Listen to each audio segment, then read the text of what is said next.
नित्यानन्दं परमसुखदं केवलं ज्ञानमूर्तिं द्वन्द्वातीतं गगनसदृशं तत्त्वमस्यादिलक्ष्यम् एकं नित्यं विमलमचलं सर्वधी साक्षिभूतं भावातीतं त्रिगुणरहितं सद्गुरुं तं Namami.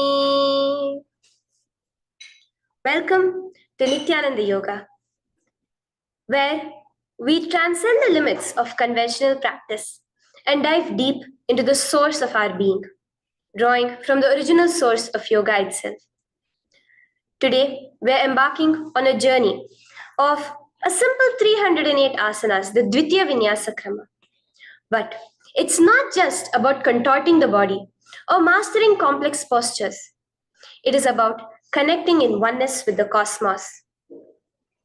Your body will be like wax, moldable and pliable. Today, as we embark on this journey, shed the notion of limitations. Forget the boundaries imposed by your bone and flesh. Instead, recognize yourself as the very source material of the cosmos, the consciousness from where we all come from. With each movement, you will not just be stretching muscles, you will be reaching into the depths of your consciousness. Visualize yourself as a sculptor, crafting your form with intention and precision. Want to grow 4 inches taller by the end of this session? Believe it, for your body is a wax waiting to be molded as per your intention. There is only one enemy towards this that we have built within each one of us, that is the parasites of negativity. Every muscle you have built in the moment of anger, of anxiety, of pain, of incompletion becomes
The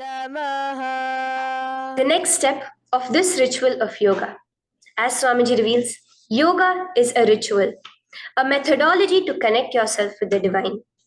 As every ritual in Hinduism goes, we cleanse the three elements of our body, of the world, and of the ultimate with the Tattvachamanam.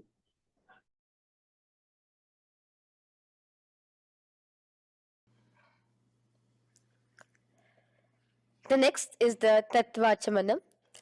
So now I request all the participants to have the Panchapatram and the Uddharani, the traditional cup and the spoon filled with some fresh water. Now,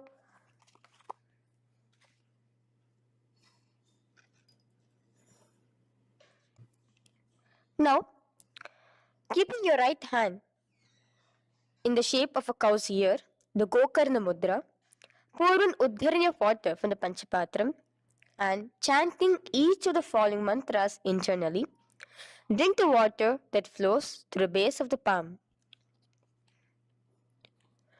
Om Atmatattvam Shodayami Svadha. Om Vidyatattvam Shodayami Svadha. Om Shivatattvam Shodayami Svadha. Wash your right hand with water from the Panchapatram. Now, chanting the following mantra internally, wipe the upper and lower lips twice using the base of the right hand thumb, moving the hand from right to the left of the lips. Om Ham Hridayaya Namaha.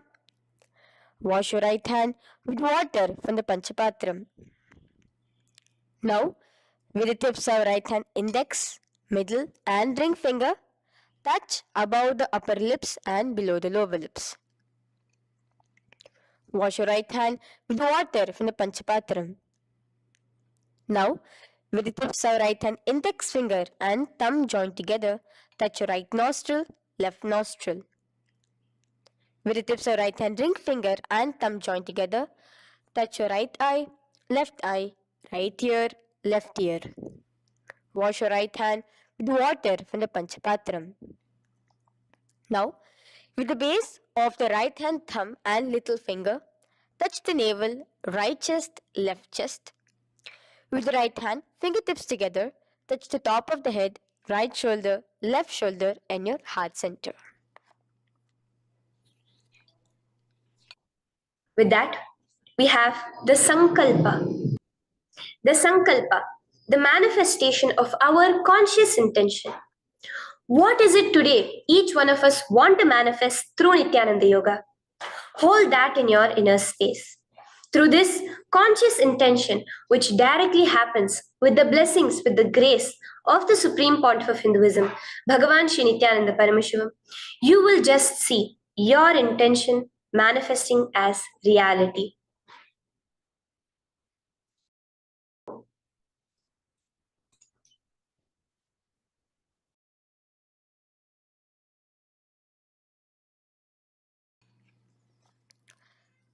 The next is the Sankalpa, the conscious resolution. So now I request all participants now to, with your right hand, cover your left palm, which is the Sankalpa Mudra, and keep both the hands on the right thigh. Continue to keep this mudra till the end of the Sankalpa.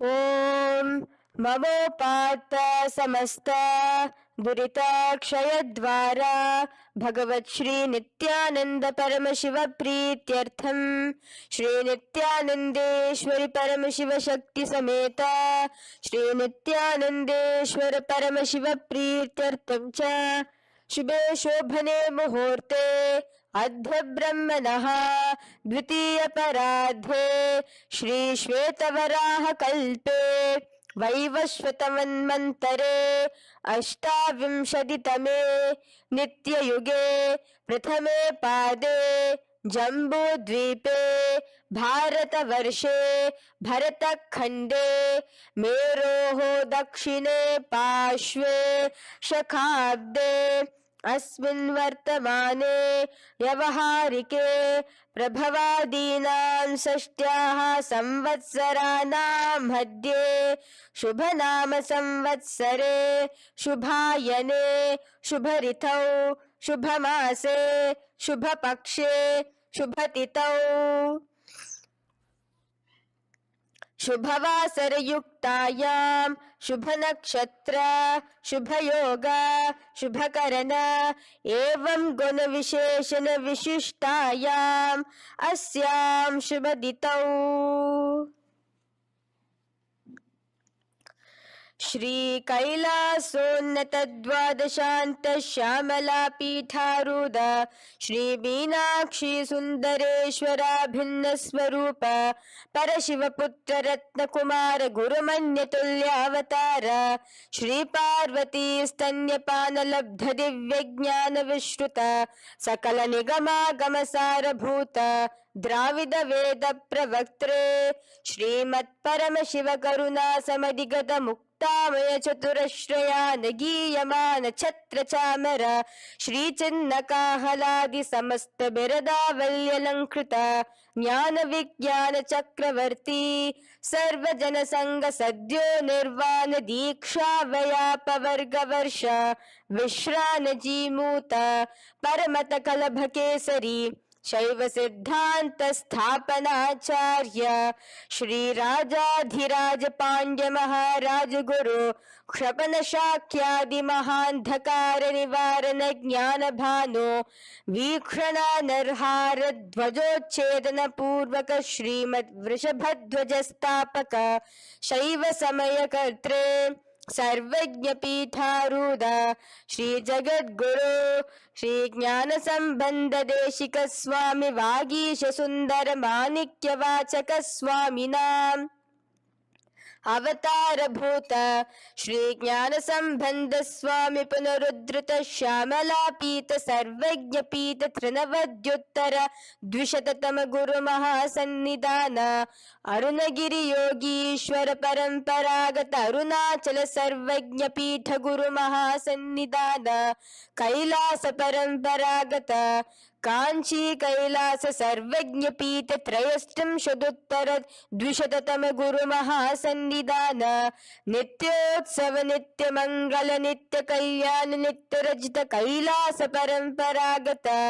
आदि कैलास नित्यानंद पीठ महासंस्थान महासिंहासन पीठ कर्त्रे साक्षात् श्री परम शिव समुद्भूत कैलास परंपरागत वैवस्वत मुनि इक्ष्वाकु हरिश्चंद्र भगीरथ श्रीरामचंद्र सूरसेन इत्यादि अनवच्छिन्न सार्वभौम चक्रवर्ती परंपरागत चतुष्षष्टि योगिनी मंडिता चतुष्षष्टि संप्रदाय प्रवर्तक मनुधर्म शासन सूर्यवंश प्राप्त सर्वज्ञ पीठ सुरांगी साम्राज्य मूढ़ाभिषिक्त चूड़ामणे साक्षात् श्री परम शिव समुद्भूत कपिल महागुरु पुनरुद्धृत महानिर्वाणि पीठ अष्टोत्तर सहस्र श्री महामंडलेश्वर साक्षात् श्री परम शिव समुद्भूत श्री महागणपति समारंभ अनवच्छिन्न पीताधीश्वर गुरु परंपरा प्राप्त अतल पीता अष्टोत्तर सहस्रतम अष्टोत्तर सहस्र श्री अतल पीताधीश्वर धर्म मुक्ति स्वर्गपुर स्वर्ण पीता त्रयोविंश गुरु महासन्निधान कैलास परंपरागत आदिपीठ सर्वज्ञ पीठ जगद्गुरु श्री कैलास पुनरुद्धारक श्री कैलास परमाचार्य श्रीमत् परमहंस परिव्राजकाचार्य वर्य सच्चिदानंद प्रणव स्वरूप श्रोत्रिय ब्रह्मनिष्ठ श्रीमद् जगद्गुरु श्री भगवत श्री नित्यानंद परम शिव श्री ज्ञान संबंध देशिक परमाचार्य स्वामिनां प्रीत्यर्थम तेषां पादारविन्दयोः भक्तिसिद्ध्यर्थं गुरुकृपाकटाक्षसिद्ध्यर्थं क्षेमस्थैर्यवीरविजयायुरारोग्य ऐश्वर्याणाम् अभिवृद्ध्यर्थं धर्मार्थकाममोक्षचतुर्विधफलपुरुषार्थसिद्ध्यर्थं समस्तदुरितोपशान्त्यर्थं समस्तमङ्गलावाप्यर्थं भगवत् श्री नित्यानन्द परमशिव प्रसादेन सकुटुम्बस्य ज्ञानवैराग्य जीवन मुक्ति प्राप्त्यर्थं भगवत् श्री नित्यानंद परमशिव कृपा कटाक्षेण पूर्ण आरोग्य युक्त दृढ़गात्र यौगिक शरीर सिद्ध्यर्थं परमशिव शक्ति आविष्करणार्थं नित्यानंद योगाभ्यासं करिष्ये. Now wash your right hand with water from the Panchapatram. Om Apaupasprisya. Now, let's get started with the asanas. Okay? Sit first in a cross-legged position on the ground in Sukhasana. Bring your hands into the Bindu Mudra with your thumbs and index fingers touching each other. Place it on top of your knees. Here we have the Kumbhaka, the pranayama of Samana Kumbhaka. As you inhale and exhale, visualize flames licking up your spine.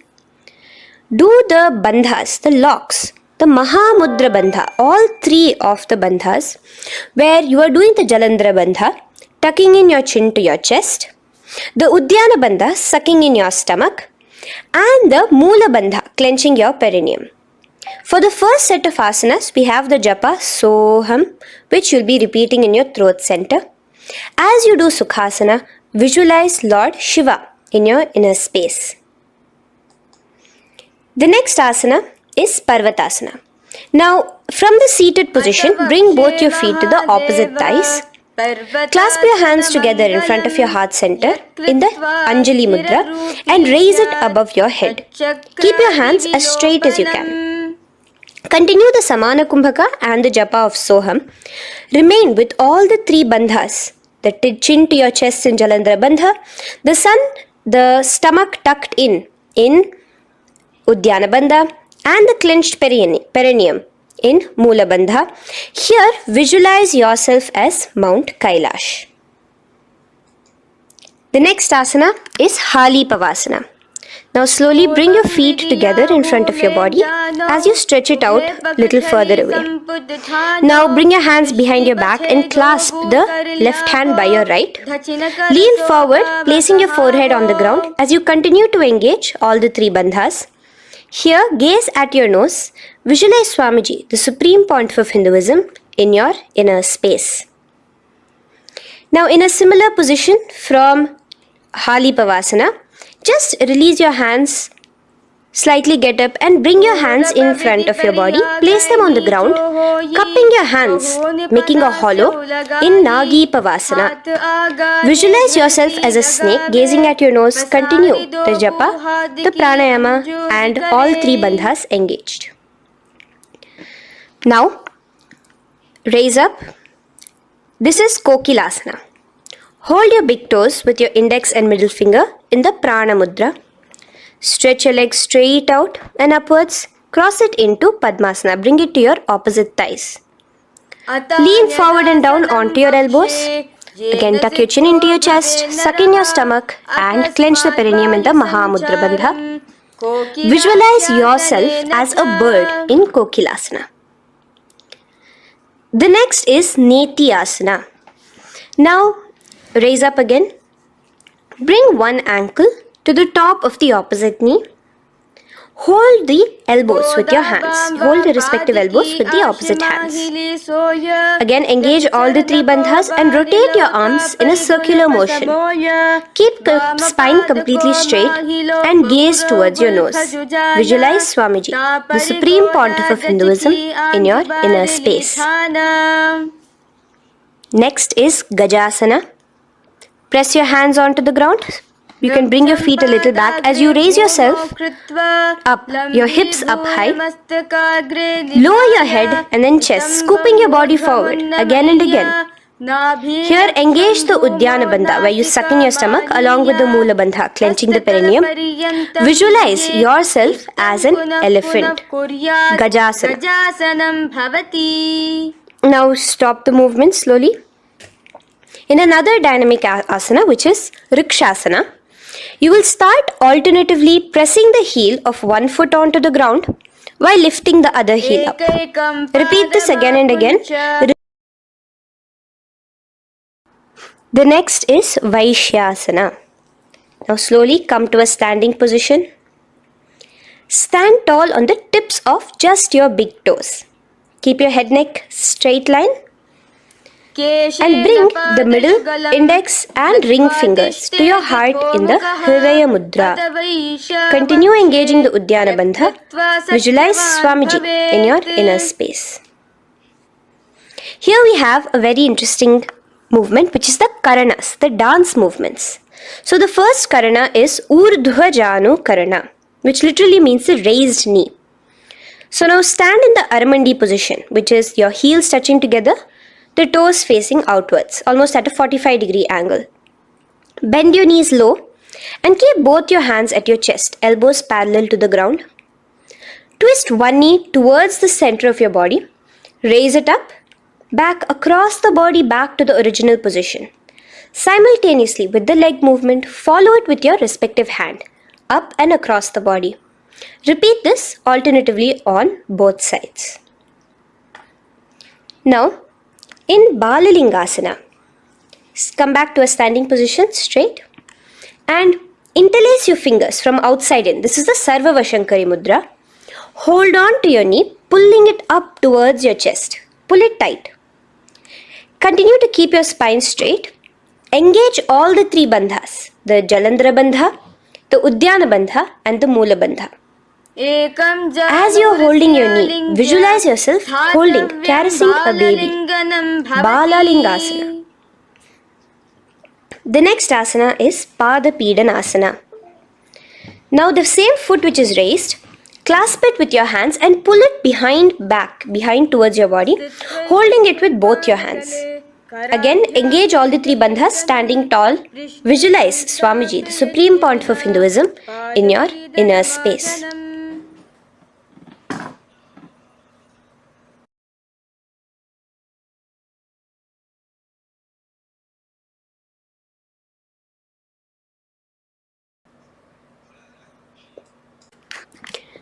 From here, let's enter into Natarajasana.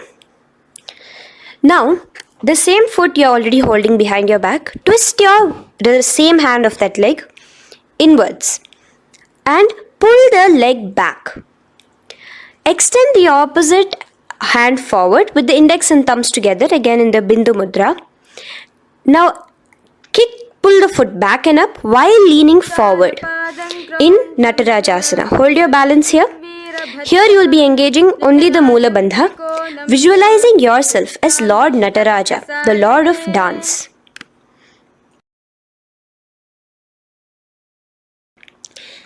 Now again let's repeat Balalingasana on the other side with the other leg. Pull it up towards your chest with the hands in the Sarvavashankari Mudra. Engage all the three bandhas as you visualize yourself holding and caressing a baby. Now pull your foot back into Pada Pidanasana on the other side. Remain with all the three bandhas engaged. Visualize Swamiji in your inner space. And lean forward. Now, hands stretched in the Bindu Mudra into Natarajasana. Balance there as you visualize yourself as Lord Nataraja. Now, come back to a standing position. Release your leg. Gain your balance. As we enter into the Ardharechita Karana. Now again bring yourself to the Aramandi position, heels together, toes pointed outwards and knees bent. Now from this position, bring your right foot onto the tips of the toes behind the left heel. The heel should be up. Bring your left hand towards your chest, parallel to the ground again, and extend the right arm out and wide like a pendulum. Bring it back towards your chest. Now while your arm is swinging, remember to move your fingers one by one inwards towards the palm and then outwards. Now place the right hand over the nose. Uncross your ankles. Let's do this on the other side also. Cross the left ankle behind and stretch the left hand out like a pendulum.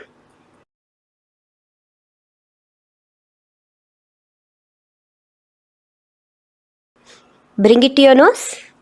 Uncross the ankles.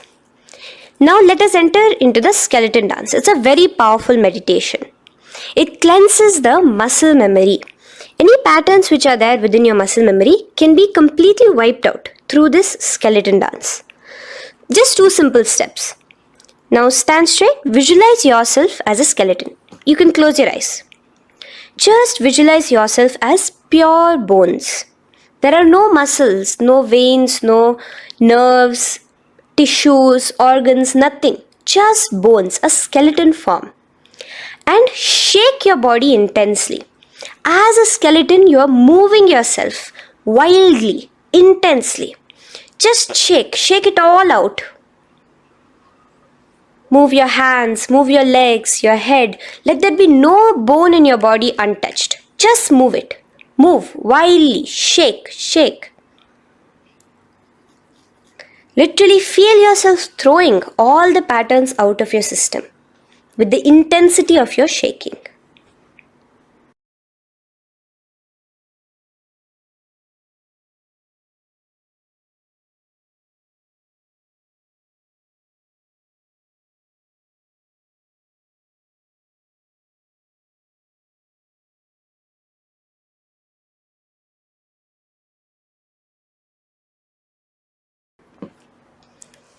Now slowly calm down. Take a few steps, gain your breath back. That's a powerful meditation we did. Let us do the next karana. Again, come back to a standing position. Do the aramandi. Your toes outwards, knees bent with your feet together. Now here, raise your hands above your head. Keep your palms completely straight and cross the wrists with the palms facing forward and the back of the hands outward. Now from the crossed wrists, uncross the wrists, spreading your arms out wide while you turn your hip towards the side. Turn by the waist sideways. Bring your hands back over the head and turn on the other side. Repeat this on the other side. Do it again. Let's twist out. Come back to the middle and twist out again. This is the Kati China Karana. Now stand tall. Raise your hands above your head. Bring yourself to the top of the tip of your toes. Let your hands face each other parallel to the ears. You're tall. Pushing yourself, stretching yourself. Again, engage all the 3 bandhas. Tucking in your chin to the chest, sucking in your stomach and clenching your perineum.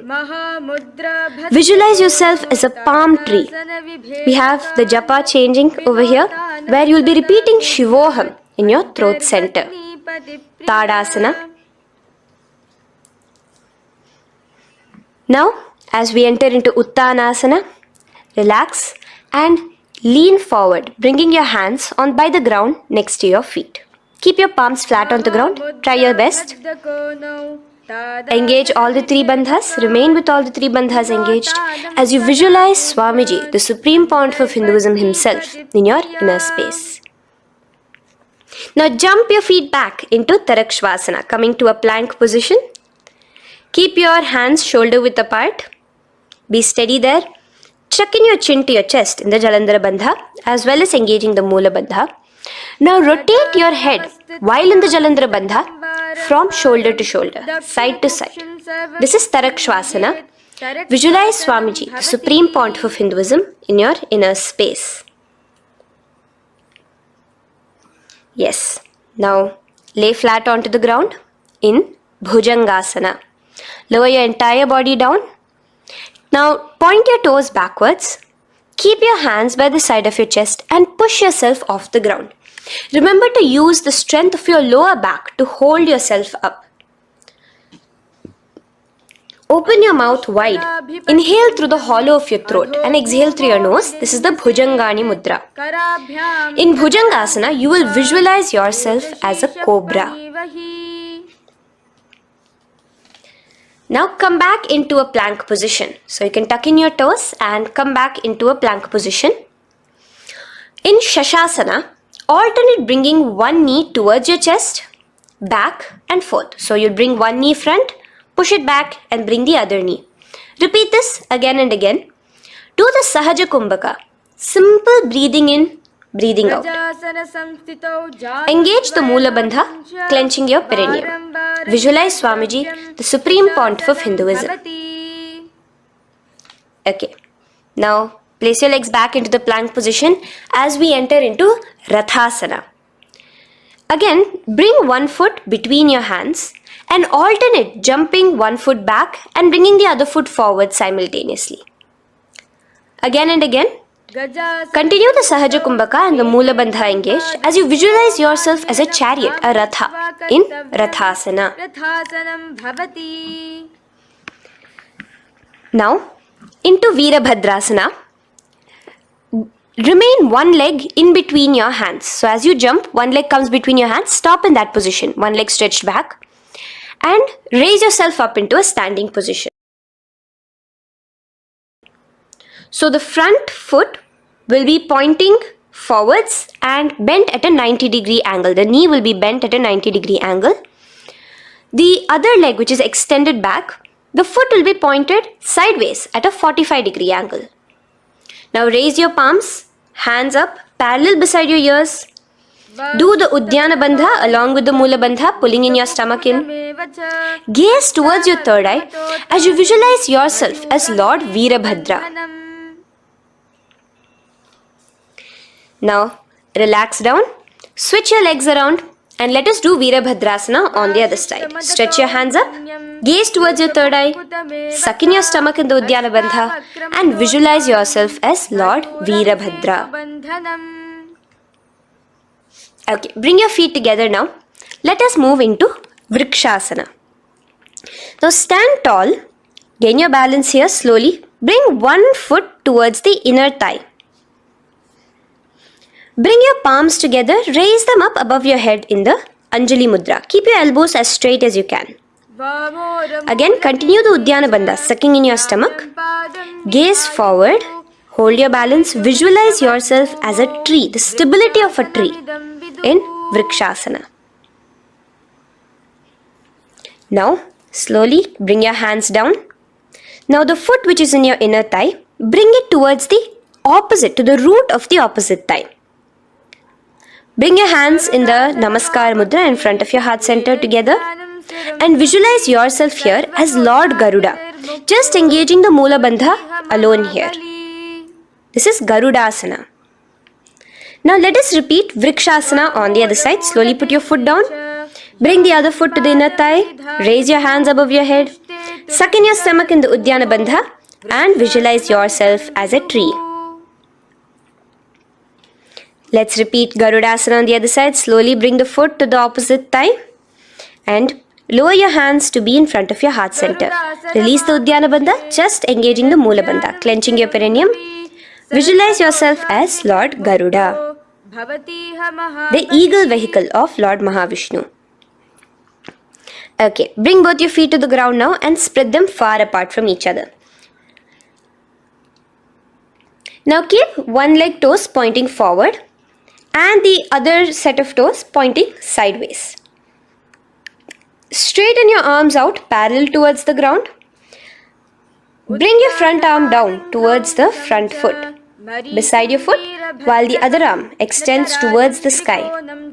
Visualize yourself as a triangle in Trikonasana. Now raise up and let's repeat Trikonasana on the other side. Switch the position of your legs around and go forward. The other arm raised towards the sky. Visualize yourself as a triangle. Now come back to a standing position. Bring your feet together. We are having another Karana, the Nikuttaka Karana. Bring yourself to the Aramandi position.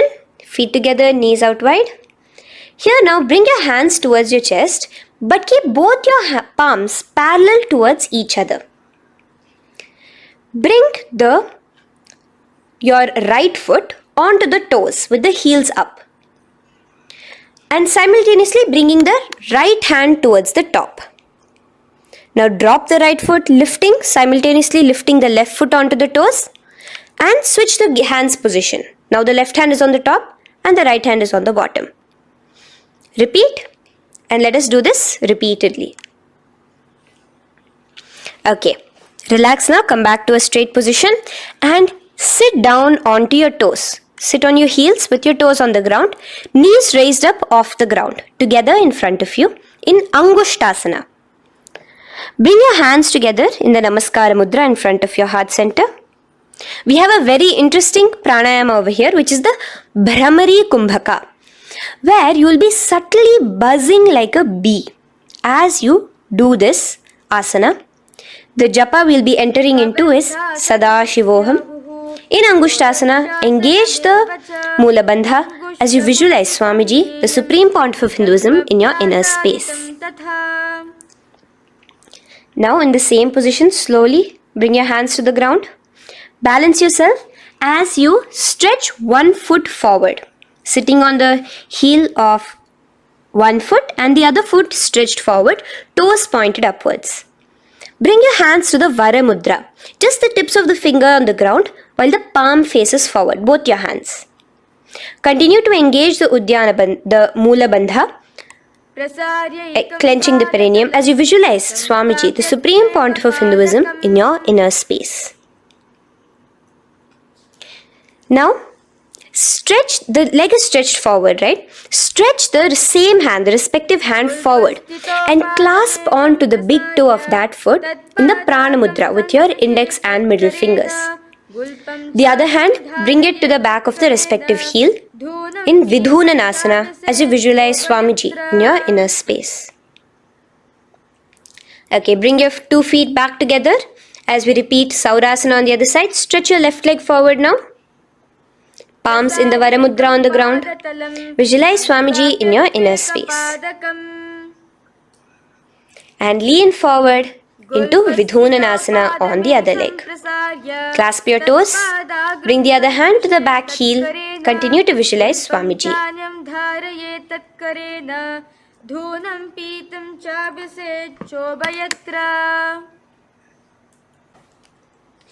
Now bring your 2 feet back together as you continue to sit on the heels, getting a nice toe workout here.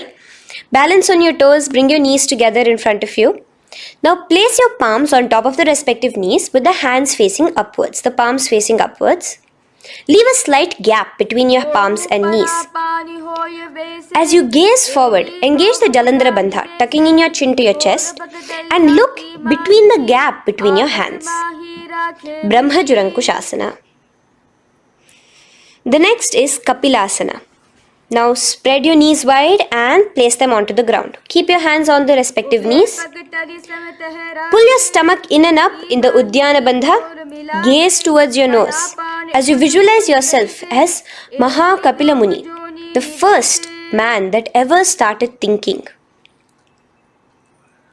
In the same position, just release that Uddiyana Bandha. Release the lock of the stomach, but continue to clench your perineum in Mula Bandha as you switch your gaze to your third eye. So from your nose, switch your gaze to the third eye. Visualize Swamiji, the Supreme Pontiff of Hinduism, in your inner space. Bhadra Gorakshasana. Next is Suryasana. Now, your toes are tucked. Just lift your knees off the ground, wide apart. Bring your hands together in the Padma Mudra with the little fingers and thumbs joined together. Engage the Uddiyana Bandha, suck in your stomach and raise your hands up tall above your head. Slightly lean back as you look towards the gap between your hands. Visualize Lord Surya in your inner space. Now relax, slowly bring your hands to the ground. Sit on top of your heels, the toes flat. Here, keep your hands on top of your knees and lift your tongue up against the roof of your mouth in the Manduki Mudra. Do the Sahaja Kumbhaka, simple breathing in and out. Engage the Mula Bandha, clenching your perineum. With the Japa Sadashivoham, repeating in your inner space, here you will visualize yourself as a frog in Mandukasana. Your tongue pressed against the upper palate. Is your frog-like tongue catching the nectar of immortality dripping from your Sahasrara Chakra? Gaze towards your third eye in Mandukasana. Now from here itself, moving into Uttana Mandukasana. Just bring your hands to the opposite shoulders, remaining in the same seated position. Continue with the Uddiyana Bandha engaged, gazing at your third eye. The Manduki Mudra, tongue pressed against the top of your palate, visualizing yourself as a frog in Uttana Mandukasana. Slowly bring your hands out from behind your back. Now slightly raise up and cross your ankles behind you. Sit on top of your crossed ankles. Keep your knees wide and your fingers spread on the top of your knees, both your hands. Open your mouth wide and stick out your tongue, exhaling forcefully. Gaze at the tip of your nose. Repeat this several times because you're visualizing yourself as a lion in Simhasana. The next asana is Bhadrasana. Now you can release yourself and uncross your ankles. Just keep your toes crossed behind you. Again, sit on top of your heels, keeping your knees wide apart. Cross your hands behind your back, hold on to the big toes in the Prana Mudra with your index and middle fingers. Apply the Jalandhara Bandha, tuck in your chin to your chest along with the Mula Bandha, sucking in your perineum. As you gaze towards your nose, here, resume the Brahmari Kumbhaka, buzzing like a bee subtly in your inner space as you visualize Swamiji, the Supreme Pontiff of Hinduism, in your inner space. Now, bring your hands out from behind you. As you bring yourself to a squatting position. Keep your feet flat onto the ground as close together as possible, but your knees opened wide. Bring your body in between your knees, your torso in between your knees, and take your arms in and around your knees towards the back, clasping your fingers, interlacing your fingers behind you in the Parashu Mudra. Gaze towards your nose. Visualize yourself as a crow in Kakabhusandhi Asana. The next asana is Kani Pavasana. Unclasp your hands and place them flat onto the floor. Keep them shoulder width apart for good balance.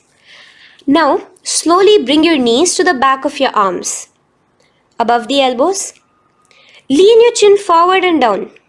Keep your gaze steady as you lift your feet off the ground. In Kani Pavasana, visualize Swamiji, the Supreme Pontiff of Hinduism, in your inner space. Now in the same position, slowly lower your head to the ground and stretch your legs up high, forming a tripod between your two hands and your head in Kapali Asana. Gaze at your nose, continue the Brahmari Kumbhaka, continue engaging the Mula Bandha and the Japa of Sadashivoham. Visualize Swamiji in your inner space. The next asana is Parshva Mayurasana. Slowly bring your feet down. Yes, relax. And now squat on your toes with your knees together and twist your body. Place both the hands to one side of your knees. Now bring one of your elbows to the knee and the other of your elbows towards the hip. Lean onto your arms, balance, extending your legs out to the side. Gaze towards your third eye, visualizing yourself as a peacock in Parshva Mayurasana. As you do the pranayama, the Rechaka Kumbhaka, let your exhalations be prolonged and your inhalations be slightly shorter. Now relax, bring your feet to the ground and bring your body to the other side of your knees. As you repeat Parshva Mayurasana on the other side, lean forward, stretch your legs, gaze at your third eye, visualize yourself as a peacock. Now let's do Bhairaganathasana. Now come again to a plank position. Place your hands down, stretch your legs back and bring one foot around your shoulder to be placed in between both your palms. Gaze at your third eye. Just engage the Mula Bandha, clenching your perineum. Here, this is Bhairaganathasana. Visualize yourself as Lord Kala Bhairava. Slowly bring your foot out and bring the other foot in between your palms, remaining in the plank position. Continue to visualize yourself as Lord Kala Bhairava in Bhairaganathasana on the other side. The next asana is Unmukha Pithasana. Now, from the same plank position, bring your forearms onto the ground. Be steady as you walk your feet closer towards yourself, forming like a slight mountain. In Unmukha Pithasana, gaze at your third eye. Continue the Rechaka Kumbhaka. Visualize Swamiji in your inner space. The next asana is Vashishthasana. Now, just raise yourself onto one of your hands. So, release your forearms off the ground and raise yourself onto your right arm. And keep your body completely parallel to the ground as you raise your left arm straight above your head.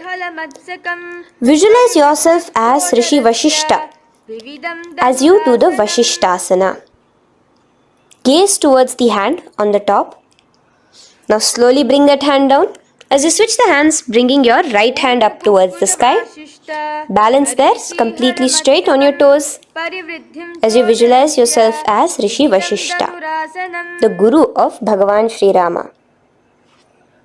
Now, bring your feet forward into Anjani Asana. So here you will be sitting on your hips with your legs pointed forward.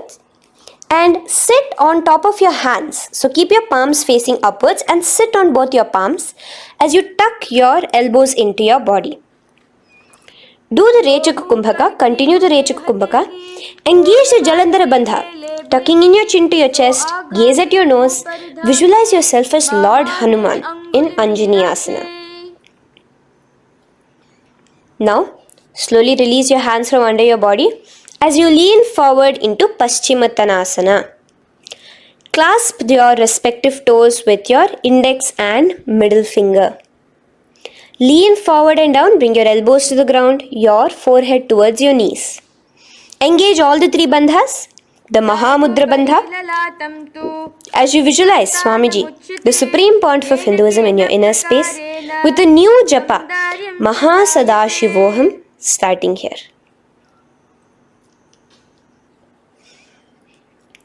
The next is Ugrasana. Now, you can raise up and clasp your hands behind your neck in the Parashamudra. Interlace both your fingers. Lean forward and down, bringing your forehead to your knees and your elbows onto the ground. Again, engage all the three bandhas in the Mahamudra Bandha as you visualize Devi Kali in your inner space in Ugrasana. The next is Marichi Asana. So raise up and keep one leg pointed forward while you bring the other leg towards the groin, the knee pointed upwards. Place the foot flat on the ground. Now lean forward, bring both your hands, wrap your arms around the raised knee, clasping your hands behind the back together. Bring your chest to the thigh with your head towards the knee. Here engage just the Moola Bandha, sucking in your perineum. As you visualize yourself as Rishi Marichi in Marichi Asana. The next asana is Mahamudrasana. Now slowly raise up and the raised knee, let it rest by your side with your leg towards the inner thigh of the opposite leg. Now again reach down. Hold your foot, bring your elbows to the ground, your forehead to your knees. Engage all the three bandhas in the Mahamudra Bandha. Gaze at your nose. Visualize Swamiji himself in your inner space. Raise up. Let's repeat Marichi Asana on the other side. Bring the other foot straight while the other foot comes into the groin. Knee up. Lean forward, clasping your hands behind your back. Visualize yourself as Sage Marichi. Now from here, raise up, engage all the three bandhas as you let your knee fall to the side. Lean forward, clasping the foot. Gaze at your nose. Visualize Swamiji in your inner space in Mahamudrasana on the other side. Now, bring yourself to a seated position. Sit and bring the soles of your feet together. Bend your knees and keep your heels as close towards you as possible. While try to touch your knees to the ground. Clasp your feet together with both your hands. Maintain a straight spine. Gaze towards your nose in Bhadrasana 2. Visualize Swamiji, the Supreme Pontiff of Hinduism, in your inner space. The next asana is Gwali Pavasana. Now, keeping your feet together, just bring your hands towards the respective knees. Just lightly place them there. Tuck your chin to your chest in the Jalandhara Bandha, continuing to engage the Moola Bandha, clenching your perineum. As you gaze at your nose, visualize Swamiji, the Supreme Pontiff of Hinduism, in your inner space. Now, push your soles slightly further away from you. The joined feet, push it further away from your body. And lean forward, keeping both your hands, the fingers inside of the feet. Hold the soles of your feet. Lean forward and down. Bring your forehead to the ground. Gaze at your nose. Visualize the Yoni Mandala in your inner space. In Joni Asana. The next is Midiki Pavasana. Raise up. Stretch your arms out wide beside your body as you lean forward, your arms going over your knees. Bring your forehead to your feet. Continue to gaze at your nose. Visualize Swamiji, the Supreme Pontiff of Hinduism, in your inner space. Now, in Siddha Samadhi Asana, raise yourself up. Now, put your forearms underneath the calves of the respective legs. Let your palms face up towards the sky as you bring your head down to your feet. Gaze at your nose as you visualize Lord Surya in your inner space in Siddha Samadhi Asana.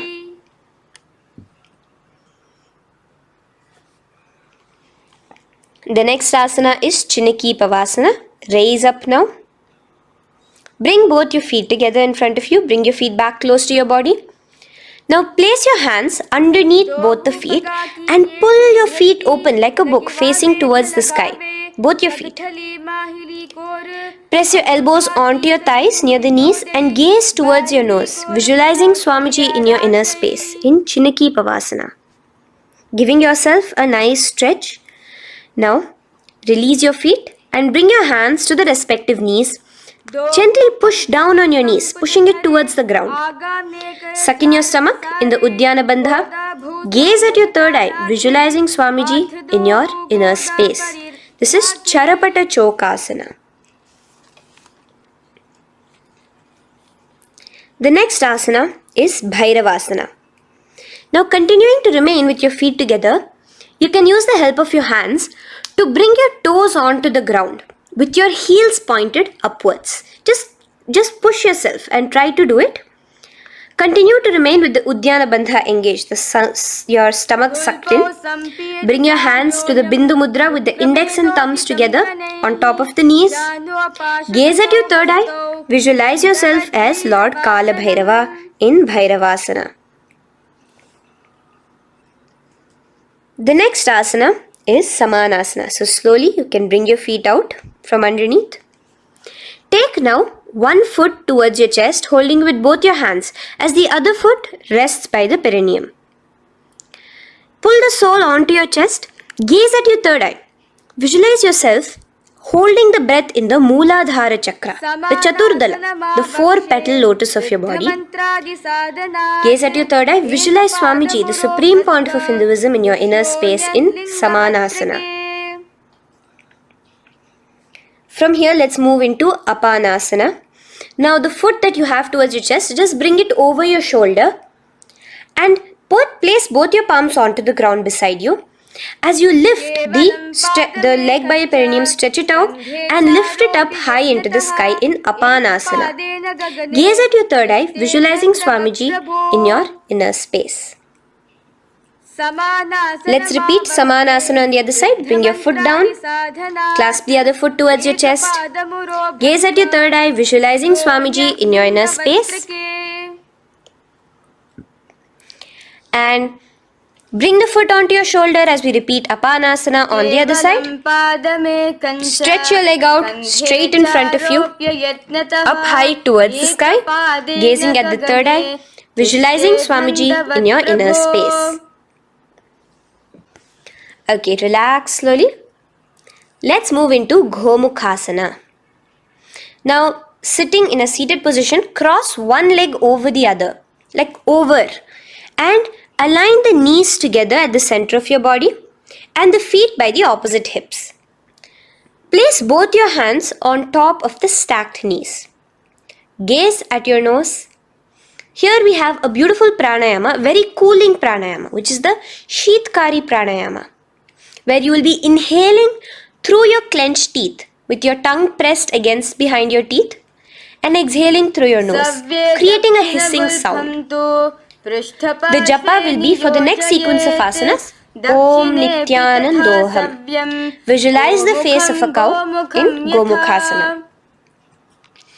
Now keep your knees crossed. From the knees, bring your hands towards the respective toes on the side of the body. Clasp the big toe in Pranamudra. Suck in your stomach in the Uddiyana Bandha. Visualize yourself as Rishika Anasuya in Anasuyasana.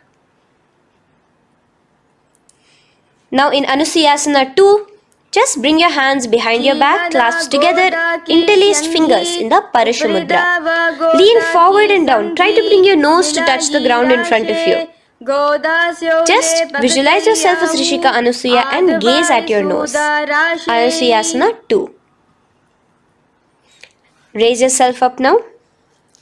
Now bring one foot towards the perineum, knee resting on the ground. Raise your other foot with the foot in front of the lying down foot, knees pointed upwards towards your chest. Place your hands on the respective knees. Keep your spine tall, chest out. Gaze at your nose. Visualize yourself as Lord Garuda, the eagle vehicle of Bhagavan Mahavishnu. Garudasana 2. From here, moving into Naradasana. Now, keep both your hands, bring both your hands behind your neck and clasp them in the Parashamudra. Interlace your fingers behind your neck. Twist outward of the raised knee. Just keep your whole body outside of the raised knee. Gaze towards your third eye, visualizing yourself as Devarishi Narada in your inner space. From Naradasana, let's enter into Matsya Pithakasana. Place one foot on the top of the opposite thigh. Wrap your respective arm across the knee, holding on to the opposite shin. Extend the opposite hand straight. Hold on to the respective toe with the index and middle fingers in Prana Mudra. Gaze towards your nose. Visualize Matsyavatara, the fish form of Bhagavan Mahavishnu in your inner space in Matsya Pithakasana.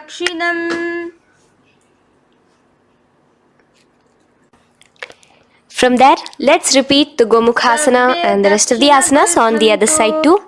So slowly you can cross your knees over to the other side in Gomukhasana. Keep your hands on the top of your knees. Gaze at your nose as you visualize the face of a cow in Gomukhasana. Continuing into Anasuyasana on the other side, bring your hands to your toes. Suck in your stomach in the Uddiyana Bandha. Gaze at your nose, visualize yourself as Rishika Anasuya. And lean forward, bringing your hands behind your back in Anasuyasana 2. Interlace your fingers in the Parashamudra. Continue to gaze at your nose, visualizing yourself as Rishika Anasuya. As you relax the Uddiyana Bandha, just clenching the Moola Bandha alone. Raise up, bring your feet together in front of you as we enter into Garudasana 2. Place your hands on the respective knees. Stay straight. Visualize yourself as Lord Garuda as you gaze towards your nose. And twist your body out of the raised knee, hands clasped in the Parashamudra behind your neck. Gaze at the third eye, visualizing yourself as Devarishi Narada. And bring the foot to the opposite thigh as we enter into Matsya Pithakasana on the other side. Clasp your toe in Prana Mudra. Gaze at your nose, visualizing Matsyavatara, the fish avatar of Lord Vishnu in your inner space. Now let's enter into Matsyendrasana. Remaining in the same position with one foot on the opposite thigh, place the other foot on the ground on the far side of the other thigh. Twist. Bring your elbow outside the raised knee. Keep the raised arm by your neck. Turn backwards. Gaze towards your third eye. The other hand straight out. Visualize Matsyendranath, the great Rishi and master of Hatha Yoga, in your inner space. Just switch your hands around. Straighten the hand that was originally bent and bend the other hand towards your neck. As we enter into Kubhasana, visualize yourself as a camel. Continue to gaze at your third eye. Now, straighten out both your hands straight out in the same position. Continue to gaze at your third eye, visualizing Matsyendranath, the master of Hatha Yoga, in your inner space. Now, slowly take your foot off from the thigh. As we enter into Matsyendrasana on the other side, bring the other foot to the thigh. Place the other foot on the far side. Twist, bringing your elbows outside of the raised knee, hands on the head. The other hand stretched out back. Twist, gazing at your third eye. Visualize Matsyendranath in your inner space. Switch the hands around as we enter into Kubhasana on the other side. Remember to visualize yourself as a camel. Now stretch both your hands out in Matsyendrasana 2 on the other side. Visualize Matsyendranath in your inner space. Now, with one leg on the thigh, bring the other foot too to the opposite thigh in Padmasana. Place your palms on the respective knees. Engage all the three bandhas in the Mahamudra Bandha, tucking your chin to your chest, sucking in your stomach and clenching your perineum. We have a new pranayama here, which is the Shitali Kumbhaka, where you will continue to inhale through the teeth without creating the hissing sound, and exhale through your nose. A new japa of Om Nityananda Mahasadashivoham starts here. Gaze at your nose in Padmasana, visualizing yourself as Bhagavan Paramashiva. Now, keeping your legs in the same position, just cross your hands over each other, clasping onto the toes with your index and middle fingers in the Prana Mudra.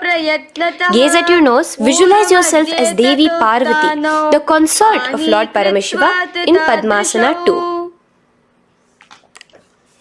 Now, uncross your hands. Take your hands and insert it into the gap between your thighs and your calves. Put both your hands within and pull it out on the other side. As you balance on your hands, lifting your whole body off the ground, visualize yourself as a rooster in Kukkutasana. Now relax. Take your hands out from inside your feet as we enter into Baddha Keki Asana. Place your hand onto the ground as you raise up on your knees. Place your palms on the ground, fingers pointing towards the legs. Now keep your elbows together, pressed against your navel. Slowly lean forward, balancing, and extend your knees off the ground, visualizing Swamiji in your inner space. In the same position, stretch your legs out behind you. In Mayurasana, visualize yourself as a peacock. Hold your balance. Relax now. Yes, relax flat onto the ground into Makarasana. Lay down completely flat. Keep your feet pointing outwards, far away from each other. Place your forehead on the mat. Interlace your fingers behind your neck in the Parashumudra. Just relax, visualizing yourself as a crocodile as we go back to the Sahaja Kumbhaka, the simple breathing in, breathing out. Just keep the Moola Bandha alone engaged.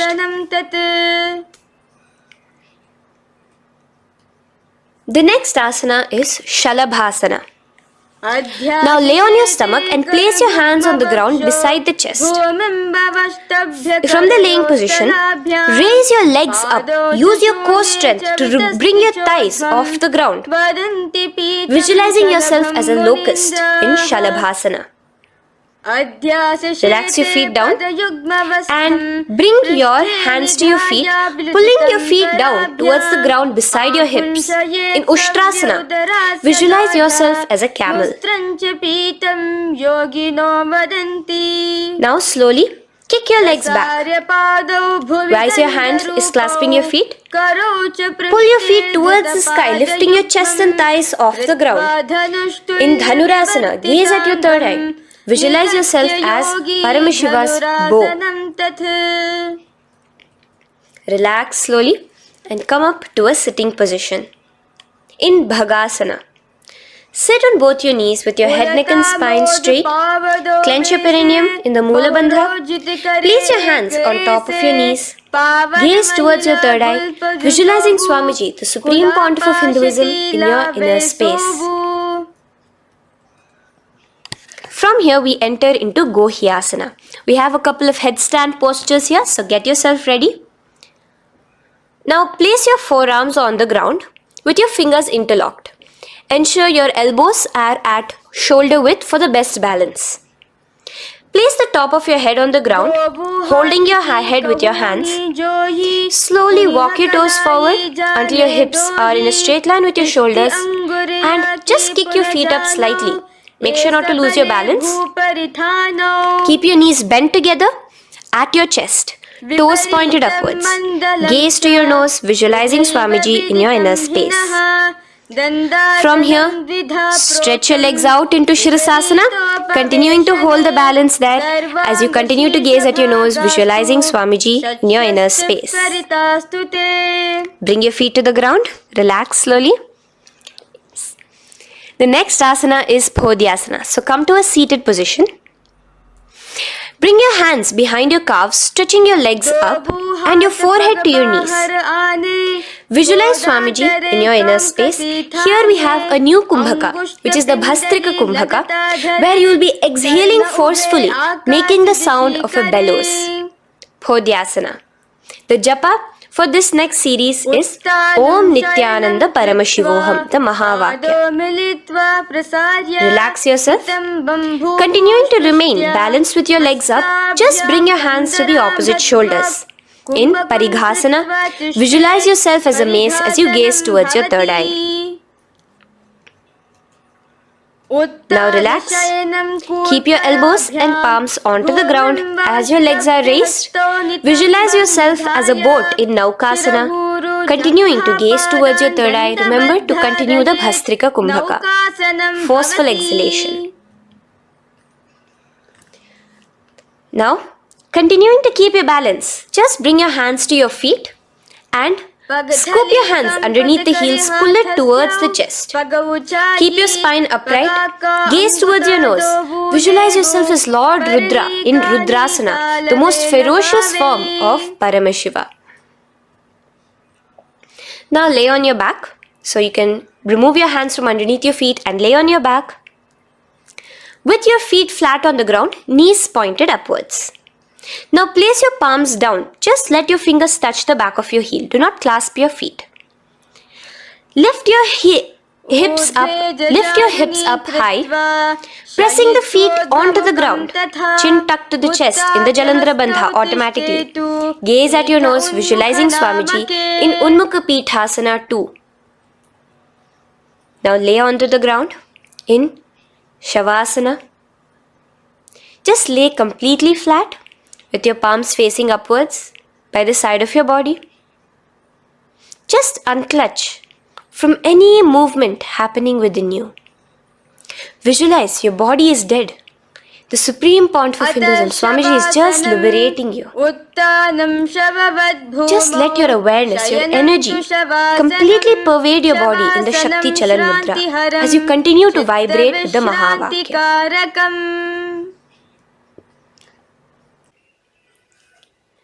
Roll over to one side and come to a seated position. Feel the life entering your body back. In a seated position, let us get continued with the sequence. We have 200 asanas more to go, starting with Yathasanishtasana. In Yathasanishtasana, sit in any posture you are completely comfortable in. Bringing your hands into the Bindu Mudra with the thumbs and index touching. Start off with the Samana Kumbhaka. As you're inhaling and exhaling, feel flames licking up your spine. Clench your perineum in the Mula Bandha. with the japa Om Nityananda Paramashivoham for the remaining of the sequence. Visualize Swamiji in your inner space. From here, moving into Samasana, where you bring your feet to a cross-legged position. Keep your hands on your knees with the thumbs and index touching in the Bindu Mudra. Just inhale and exhale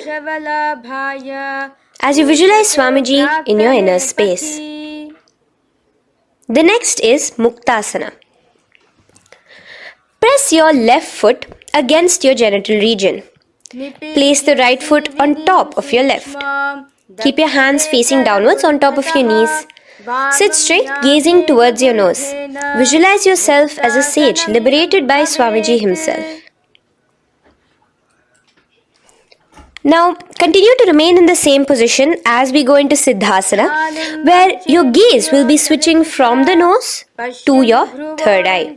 Continuing to visualize Swamiji in your inner space, ensure the Moola Bandha, the perineum, is locked. In Siddhyasana now, continuing the same position.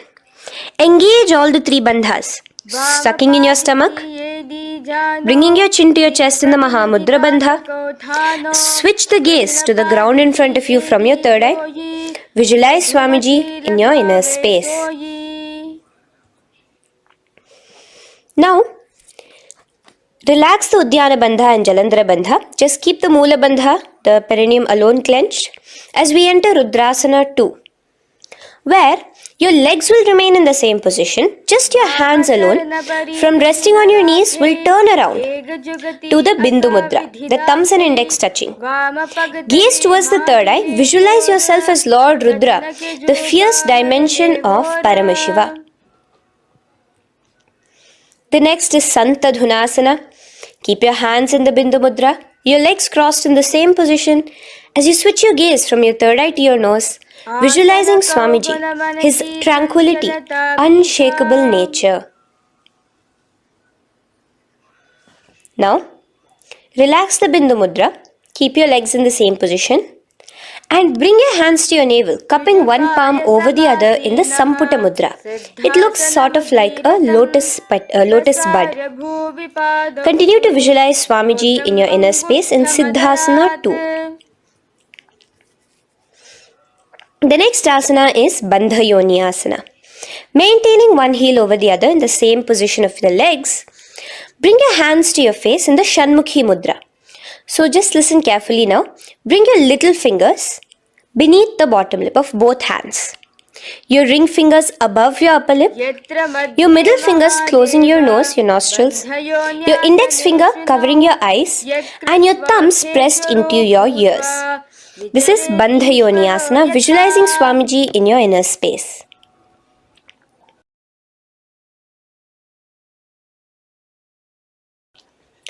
The next asana is Virasana. Now, you can remove your hands from your face and bring one foot onto the thigh, onto the opposite thigh, and the other foot underneath the thigh. Keep your hands in the Bindu Mudra, thumb and index fingers together on the top of your knees as you embody the space and state of bravery, Veera, in Virasana. Now, changing the leg position again as we enter into Valmikasana. Keep your left heel on the right side of the generative organ, toes under the thigh. Keep your right foot on top of the left leg, toes by the knee. Again, bring your hands into the Bindu Mudra on top of the knees. Gaze towards your third eye. Visualize Rishi Valmiki, the poet, the first poet and author of Ramayanam. The next asana is Joni Mudrasana. So you're going to remain here as you switch your gaze to your nose, visualizing the Yoni Mandala, a beautiful formation, divine cosmic geometry, representing Devi, Shakti, a symbol of the creative energy of the universe in Joni Mudrasana. In the same position, switch your gaze to your third eye, continuing to visualize the Yoni Mandala in your inner space. Now, let's move into Bhadrasana 3. So bring your feet, the soles of your feet together, uncross them and bring them together in front of your body. Hold it with both your hands, pulling it against you. Push your knees down towards the ground. As you gaze at your nose, suck your stomach in the Udyana Bandha. Visualize Lord Veerabhadra in your inner space. Bhadrasana 3. In the same position, we are entering into Aghorasana, where your left hand will rest on top of the left knee, while your right hand comes towards your face. Now, do the Khechari Mudra, where you are bringing your tongue towards the upper palate, gazing towards your third eye. Now, with your right hand, cover your mouth, close the left nostril with your index finger, inhale through the right nostril. Close both the nostrils, hold your breath, and exhale through the left nostril in the Abhyantara Kumbhaka. Repeat this on the other side. Visualize yourself as an Aghori, completely dedicated to Paramashiva in Aghorasana. The next asana is Kaneri Pavasana. So you can distance your feet a little away from your body. As you lean forward, place your elbows onto the soles of your feet and rest your chin on your palms. Gaze at your nose, suck your stomach in Udyana Bandha. Here, continuing with the Rechaka Kumbhaka, where your exhalations are prolonged than your inhalations, visualizing yourself as a female elephant drinking water in Kaneri Pavasana. The next asana is Parasana. So now, come to a seated position, raise yourself up and keep your knees raised. Bring your hands underneath your knees, between your calves and thighs, and clasp them together. Interlace your fingers in the Parashamudra in front of your navel. Lift your feet off the mat. Visualize Swamiji, the Supreme Pontiff of Hinduism, in your inner space as you gaze at your nose in Parasana. The next asana we'll be moving into is Gopi Chandasana. Now take your hands out from in between the feet as you let your feet rest on the ground. Take your hands out from underneath your calves. Interlace your fingers around the feet with the soles of the feet together and raise it up towards your chest. Rest your knee on top of your feet. Gaze at your nose. Embody the state and space of a king in Gopi Chandasana. The next asana is Udarasana. So now just quickly release your legs, bring your hands underneath your calves and hold on to your feet again from inside out, both your feet together.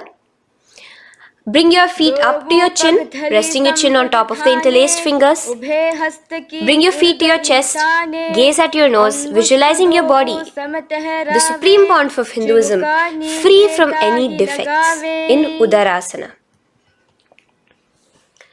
Now, in the same position, just lift your legs up towards your head. Let the top of your hands come towards the top of your head, your forehead. And this is Vishishtasana. Visualize yourself excelling in everything in this posture. Now, slowly relax. Keep your hands underneath your shins as you take your hands up to the shoulder, pulling your hand and interlacing your fingers behind your neck. In Bhujasana, visualize yourself as a cobra. The next asana is Kalyanasana. So in the same seated posture, bring your hands around from behind your neck, remove them and put them around your back, interlacing the fingers behind you. Gaze at your nose. Visualize yourself as a beautiful, auspicious goddess in Kalyanasana.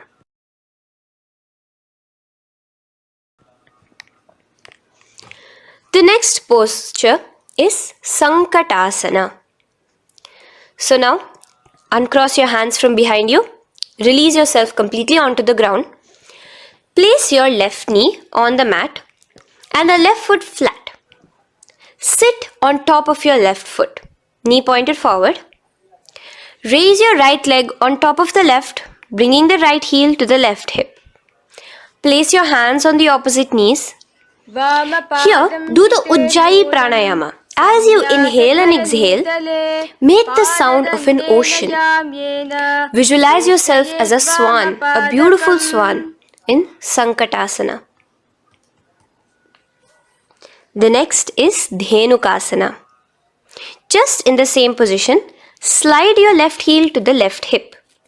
Keep your right knee on top of the left. Place both your hands on your right thigh. Visualize a cow in your inner space as you suck your stomach in the Uddiyana Bandha, Dhenukasana. Now slowly uncross your legs as we move into Matsyendrasana. Place the right foot on the left thigh, the left foot on the right knee. Bring your left hand behind your back, hold the right thigh. Twist a little bit. Place your right hand on your left thigh. Twist your body, gaze towards your third eye, visualizing Swamiji in your inner space. The next asana, Matsyendrasana 2, just untwist your body. As you clasp the respective toes of both your feet with your hands, lean forward and down, bringing your forehead to the ground in front of your feet. Visualize Swamiji, the Supreme Pontiff of Hinduism, in your inner space. Raise up now. Keep your legs in the same position. We have the Guru Asana. Interlace your fingers together and place it over the topmost knee. Suck in your stomach in the Uddiyana Bandha, clench your perineum in the Moola Bandha, tuck your chin to your chest in the Jalandhara Bandha. As you engage all three bandhas, visualize Swamiji in your inner space. Let us now repeat Sankatasana on the other side. So, you can release your hands, your legs as you cross the other leg over. Visualizing yourself as a swan, remember to put your hands on the opposite knees.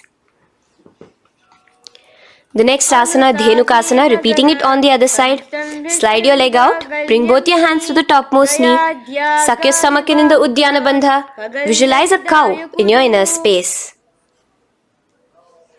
Matsyendrasana again, repeating it on the other side. Bring your legs to the cross-leg position. Twist your body around as you gaze at your third eye, visualizing Swamiji in your inner space. Untwist as we enter into Matsyendrasana 2 on the other side. Hold on to your feet, bring your forehead to the ground, continuing to visualize Swamiji in your inner space. Slowly raise up and let us do Guru Asana on the other side. Engage all the three bandhas in the Mahamudra Bandha. Interlace your fingers, place it on top of your knee. Continue to visualize Swamiji, the Supreme Pontiff of Hinduism, as we do Guru Asana. Now, slowly uncross your feet and place them flat on the ground, knees towards the chest in Pashasana. Keep your hands holding the opposite knees, thighs together, and keep your spine completely erect. Continue the Khechari Mudra, where your tongue is pressed against the roof of your mouth. As you gaze at your third eye, visualize Swamiji in your inner space. Continue the Ujjayi Kumbhaka. As you breathe in and out, make the sound like an ocean.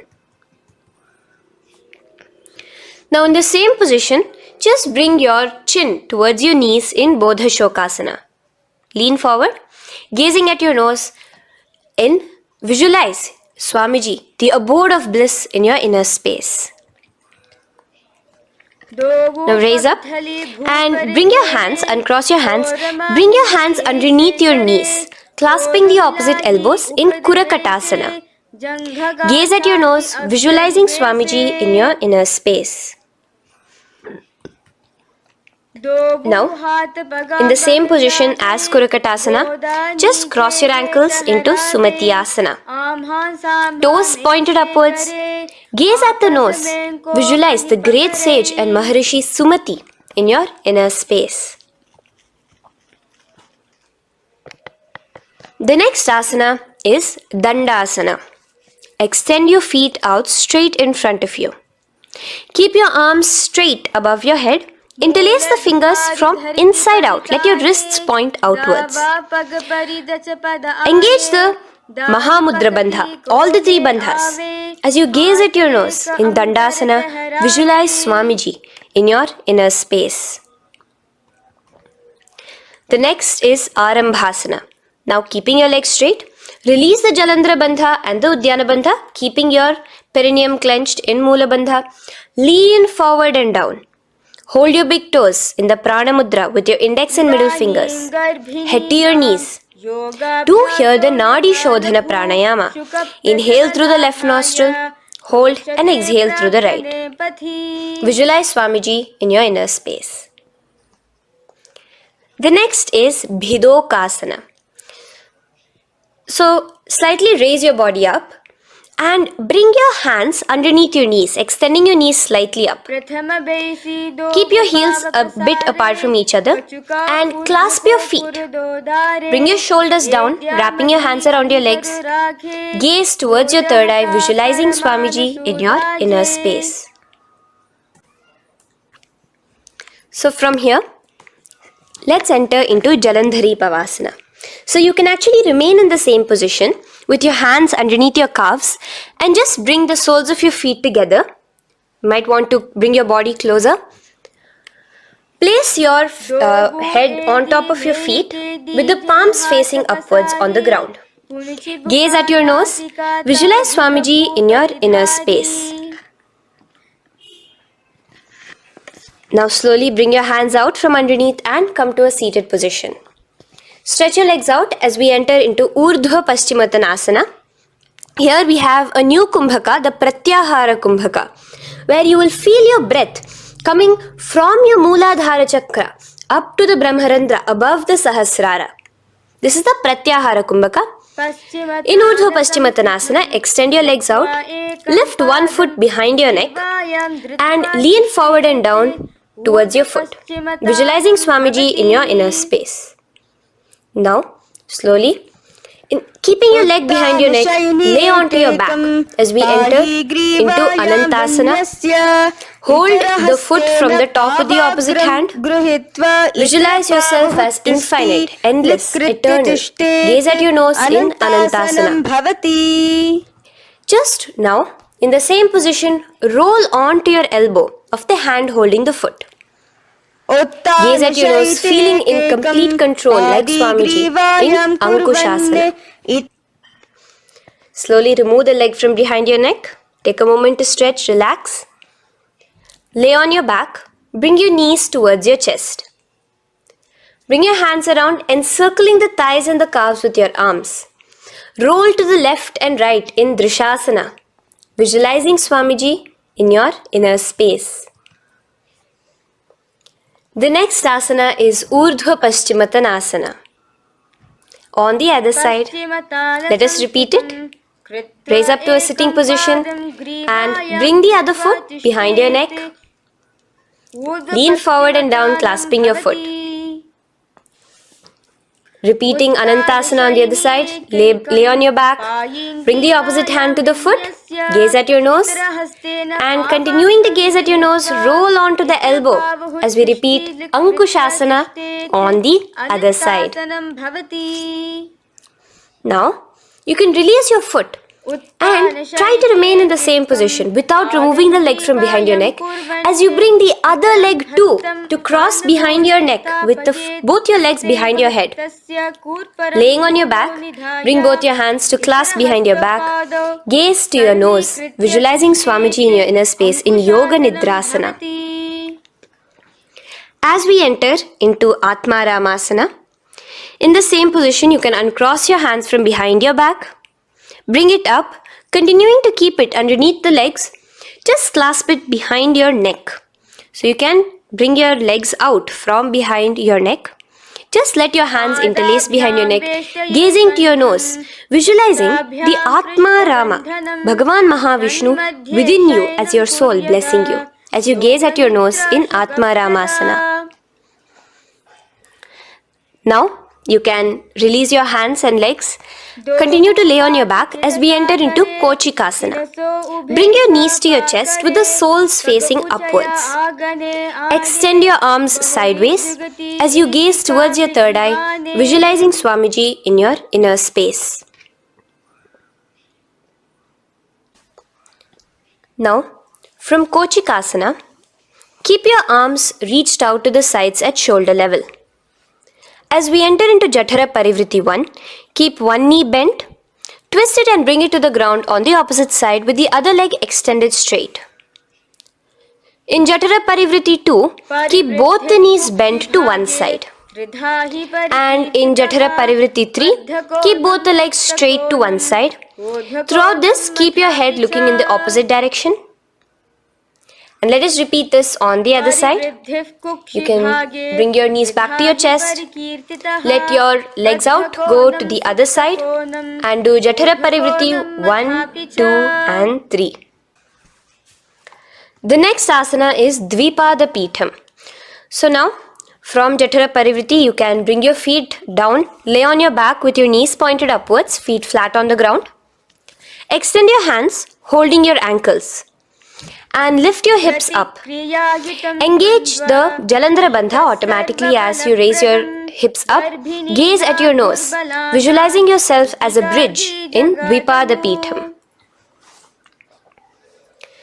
Now, in Paryankasana, so you can lay back onto the ground and place your feet flat. Bring your arms over your head, placing the hands flat near your shoulders with the fingers pointing towards the feet. Lift your entire body up and off the ground in Paryankasana as you visualize yourself as sturdy as stone furniture. Lay back down slowly as you bring your hands out. Keep your knees to your chest here and your hands on the shoulders as we enter into Svottanasana.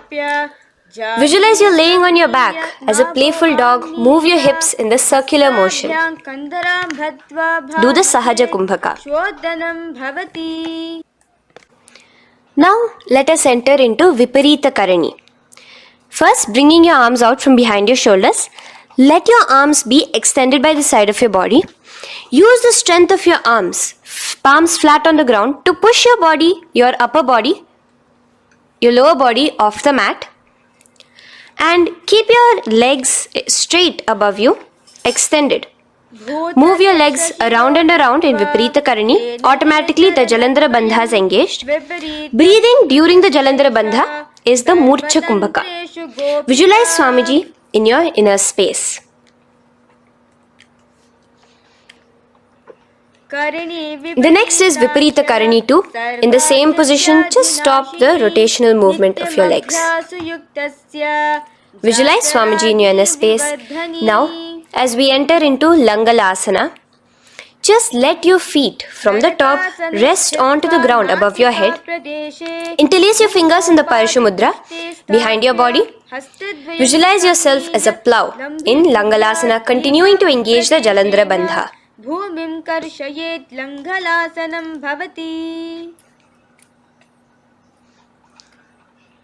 Now, in Shaita Paschimottanasana, bring your hands out from behind your body and hold on to the toes above your head. Keep your legs and hands completely straight. Visualize Paramashiva as Shaita Paschimottanasana is one of the 84 different asanas directly revealed by Paramashiva himself. Continue to do the Murcha Kumbhaka, inhaling and exhaling with the Jalandhara Bandha. Clasping your toes now, spread your feet wide apart from each other in Supta Konasana. Visualize Swamiji in your inner space. Bring your feet back together as we enter into Chakrasana. Clasp your ankles, keeping your legs and hands completely straight above your head. Visualize yourself as a chakra, a wheel in Chakorasana. Now slowly rest your back onto the ground. Keep your legs raised up in Supta Prasarita Padangushtasana. Clasp the respective toes in the Prana Mudra with your index and middle fingers and spread your legs out wide apart from each other. Visualizing Swamiji in your inner space, restart the Ujjayi Kumbhaka where you're inhaling and exhaling, making the sound of an ocean. Bring your feet together in Supta Padangushtasana in the same position, continuing to visualize Swamiji in your inner space.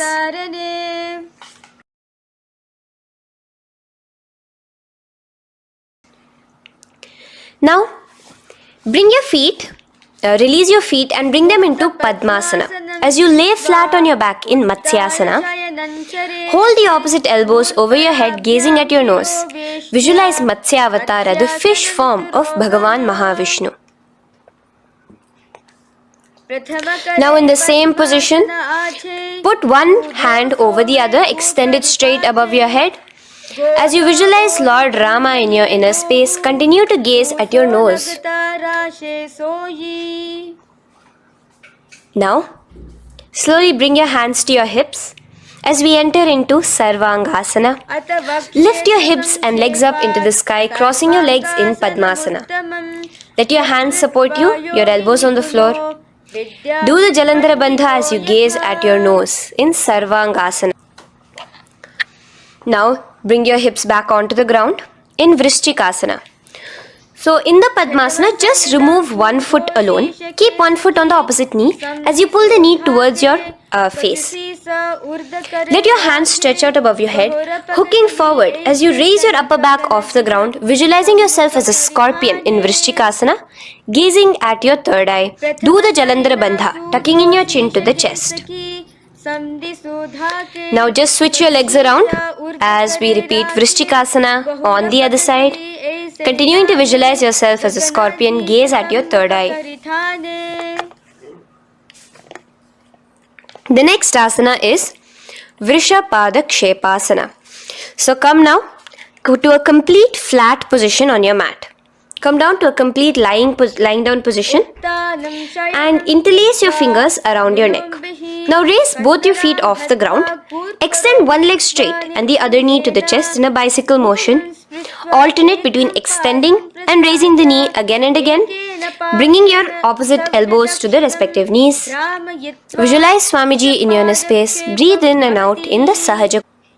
From Vrishapada Kshepasana, now lay flat onto the ground with your hands by your side as we enter into Marottanasana, where you will be lifting your legs one by one, touching the ears with your knees. Visualize Swamiji in your inner space. The next asana is Vrikasana. Now what you'll be doing is laying on your back. Bring the soles of your feet flat onto the ground. Stand up completely and lay back down. Visualize yourself as a wolf in Vrikasana.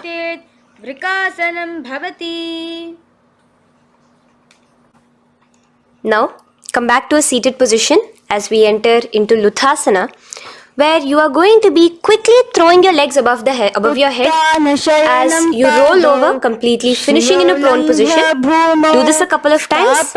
Come forward, roll over. Come forward and roll over again. Visualize Swamiji, the Supreme Pontiff of Hinduism, in your inner space. Now, take a moment to relax. Lay on your belly with your toes extended in Sarathasana. Keep your hands onto the ground by your shoulders. Now here, contract your lips and make a sound like a flute, whistling while inhaling. Visualize yourself as a ratha, as a chariot carrying warriors into battle for dharma on your back. Now from Sarathasana, let us enter into Dehalyullanghanasana. So place your palms on the ground and bring yourself to a plank position. Jump your leg forward and back between your arms, visualizing Swamiji in your inner space. Jump forward now. When your legs are between your hands, stand tall. Holding your toes with your hands, walk back and forth. Visualize yourself as a wise 60-year-old elephant in Jatyasana. Now come to a standing position. The next is a beautiful Karana, the Lolitika Karana. So keep your knees bent, feet pointing outwards again in the Aramandi position. Bend your elbows, keeping your hands at the chest level. Now swiftly move your arms across the body, bringing it back to the center and tilt your head back. Opening your chest up towards the sky, move your head in all the directions. Now stand back straight as we enter into Sarpasana. So stand erect like a rod with your arms by your side, hands touching the thighs. Visualize Devi, Kundalini, raising up and curling upwards around your body in Sarpasana. The next asana is Ushtrasadanasana. Lean forward and down, standing on top of your palms. Begin to move and walk like a camel, visualizing yourself as a camel. In the same position, continuing to walk around, switch your visualization to visualizing yourself as a horse as you start to walk around like a horse in Ashvasana. Now raise up tall as we enter into Kapotanitakasana. Interlace your fingers behind the back, pulling them down towards your calves. Open up your chest. Keep your hands in the Parashamudra. Visualize yourself as a soaring bird diving down in Kapotanitakasana.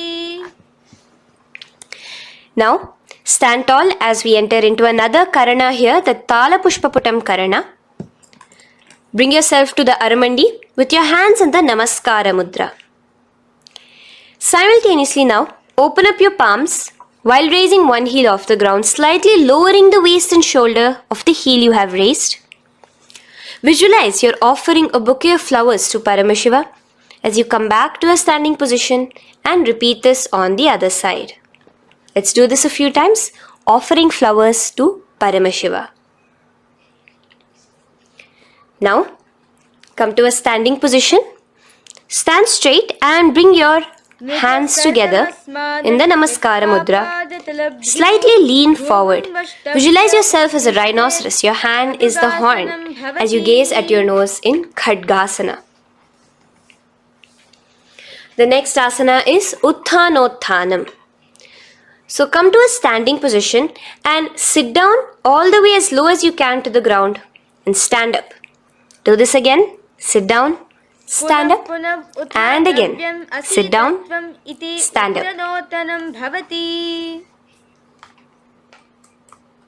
As you gaze at your nose throughout this. The next asana is Musalasana. Now come back to a standing position. Raise your hands above your head. Tall as you jump up and down repeatedly. Visualize yourself as a mace. Jump here in Musalasana. The next asana is Uchirshaka. So come back to a standing position. Pull the sole of one foot towards your belly. Now with the other leg, sit down and stand up. Release the leg. Pick the other leg up, pull it towards your belly. Sit down and stand up in Uchirshaka as you visualize Swamiji in your inner space, gazing at your nose. The next is a Karana, which we will be entering into. The Pashvajanu Karana. So again, bringing yourself to the Aramandi position. Bend and lift one knee towards your chest, pointing the toes downwards. Keep your arm around the knee, holding it with the hand in a fist.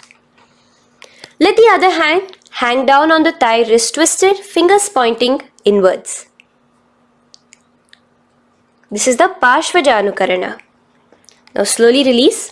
As we enter into Tandavasana, stretch one leg out straight in front of you as you alternate between sitting and standing. Visualize yourself fiercely dancing as Paramashiva.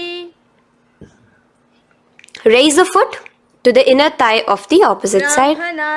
As we enter into Brahmanasana, let your hand be resting by the sides. Keep your standing leg erect like a rod. Visualize yourself being blessed by Lord Brahma. Now, you can bring the left foot around the right knee and rotate it, tucking the left toes on the other side of the right calf. Simultaneously, cross your left arm below the right, bring your palms together in the Namaskara Mudra. Visualize yourself as Lord Garuda in Garudasana 3. Now slowly uncross your legs and hands as we enter into Ekapadasana, coming to a standing position. On the right leg, bring your left foot to the opposite thigh with your hands relaxed by the knees. Now take a hold of the raised foot. With your hand in the Prana Mudra, stretch your leg out wide, out to the side, and rotate your body quickly on the standing leg. Visualize yourself as the North Pole star in Dhruvasana. From here now, in the foot which is in your hand, just slowly, once you finish the rotating movement, in Trivikramasana, bring it up towards the back of your neck. Stand as tall as you can and alternate between sitting and standing. Visualize Bhagavan Mahavishnu in your inner space. Now you can take the leg out from behind your neck and stand straight. As we repeat the Parshvajanukarana on the other side, bring your knee up to your chest, clasp your knee in a fist while the other hand comes to the opposite thigh. Hold there for a second and stretch your leg out. In Tandavasana, sit and stand. Visualize yourself fiercely dancing as Paramashiva. Bring the foot to the inner thigh, standing straight like a rod. Get your hands by your sides. Visualize yourself being blessed by Lord Brahma. In Brahmanasana on the other side. Move into Garudasana 3 on the other side as you rotate your leg over, your hand under. Visualize yourself as Lord Garuda. And uncross yourself as we move into Ekapadasana on the other side. Bring your foot to the inner thigh, to the root of the thigh, and stand straight. Clasp your toes, stretch it out as we go into Dhruvasana on the other side. Visualize yourself as a pole star rotating quickly. Come back to a standing position and bring your foot behind your neck. In Trivikramasana, sit and stand. Visualize Vishnu, Bhagavan Mahavishnu in your inner space. Now, stand tall as we do the Samanakha Karana. Stand with your feet close together, toes slightly pointed outwards. Keep both the hands to the side of the body. Take a moment to breathe in and breathe out and relax. Now, slowly relax and from the standing position, slowly bend forward, bringing both your hands underneath your knees. Now once you have squatted down fully, interlace the fingers together in the Parashamudra. Bring that interlaced fingers in front of your navel. In Ghorakanjali Asana, visualize the great sage Goraknatha, the founder of the Natha Yoga Hindu Sampradaya. As you do the Jiva Chala Kumbhaka, engage the Moola Bandha. The next asana is Kanchyasana. So now just slowly unwind your hands from each other, from your navel, and now bring your hands from the opposite side inwards underneath your calves and wrap your hands around your back. Hold them together in the Parashamudra. Keep your body, your upper body upright, visualizing the Supreme Pontiff of Hinduism in your inner space. The next is Bhairu Asana. So slowly unclench your hands and bring them out from underneath your legs. Keep your feet and knees together and in a squatting position, bring your hands behind your back, clasping them together, remaining in the Parashamudra. As you gaze at your navel center, visualize Bhagavan Kala Bhairava, the Lord of Time, in your inner space. The next asana is Varahasana. Now to gain your balance, you can lightly spread your legs apart and bring your hands to the back of your behind you in the Anjali Mudra, palms together. Visualize a boar, one of the 10 incarnations, the Varaha Avatara of Mahavishnu, gazing at your nose. Now slowly relax, bring your hands out from behind you as we move into Pripithasana. With your hands in the Prana Mudra, with your index and middle fingers, clasp the respective big toes and come to a half squatting position where your hips are at your knee level. Visualize Swamiji in your inner space as you do this asana, Pripithasana. Slowly let go of your feet and place your palms flat on the ground in front of you with the fingers wide for balance. We're going to be balancing here in Bakasana. Place your knees on the back of your arms. Focus your eyes on one spot as you raise your feet off the ground, balancing here. Visualize yourself as a crow. The next asana is Shushtanga Kapali Asana.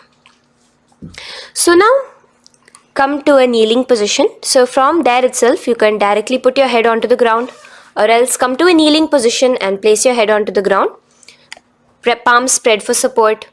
Raise your body onto your head, bringing your legs into the Padmasana.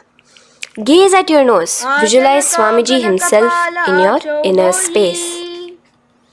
Come down now, uncrossing your legs as you come down.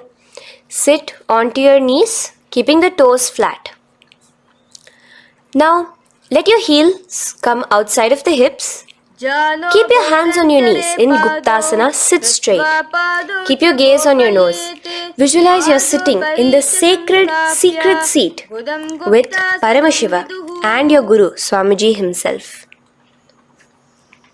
Now we are going to be kicking up into a handstand. So get ready, place your palms on the ground, fingers wide for support. Do take support of a wall if you need it. And lift your body up straight above your hands. Visualize you are a tree in Vrikshasana 2 with deep roots into the ground. Breathe in and breathe out slowly. In the same position as we move into Shibhu Asana, switch your gaze to the third eye.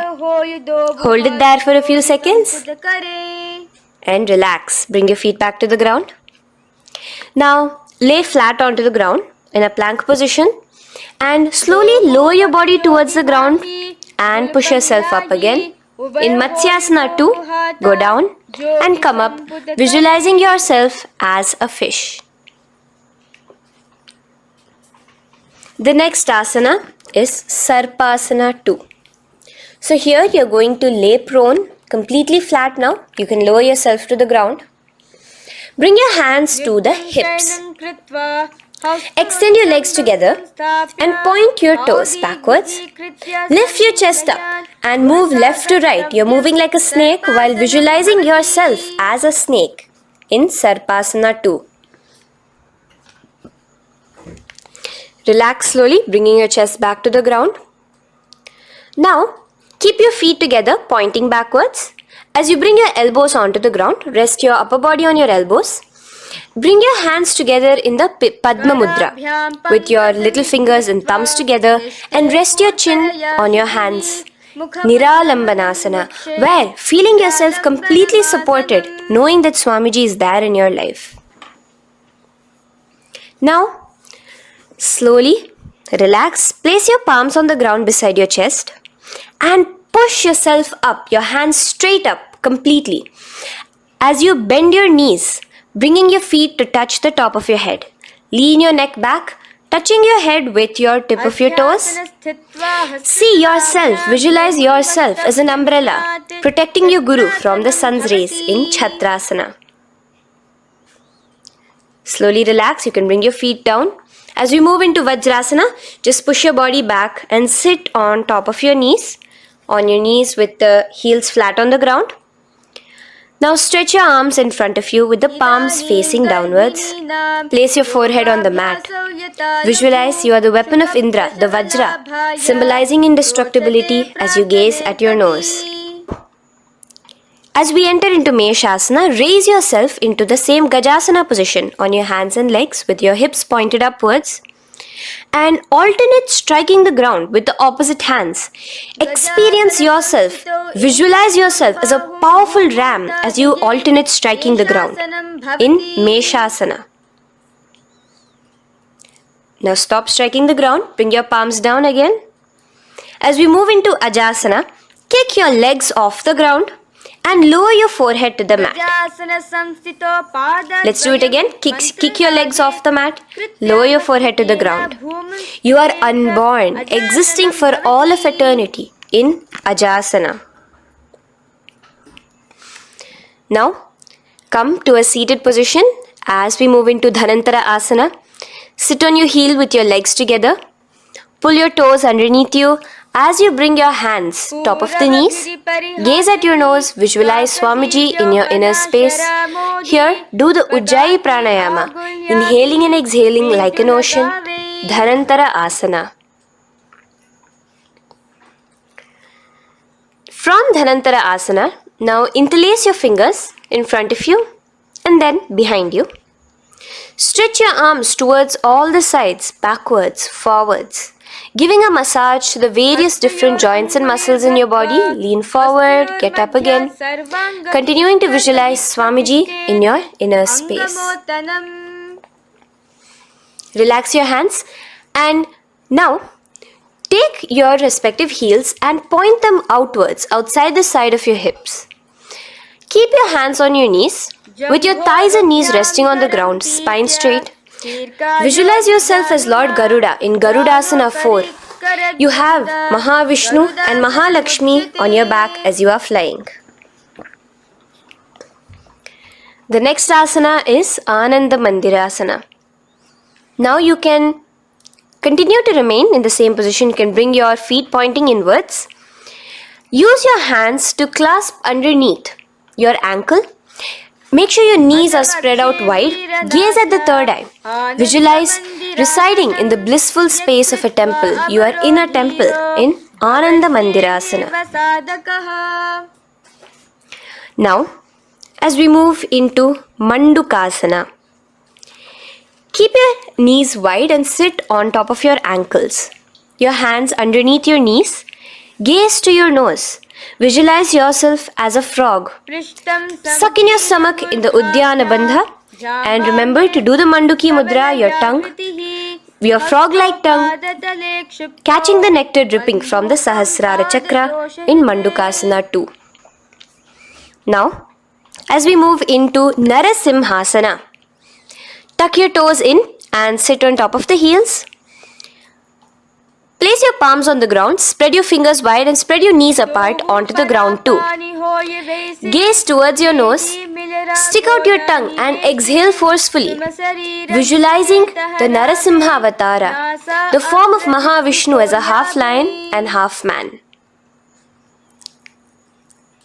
Now just raise up, bring your hands off the ground.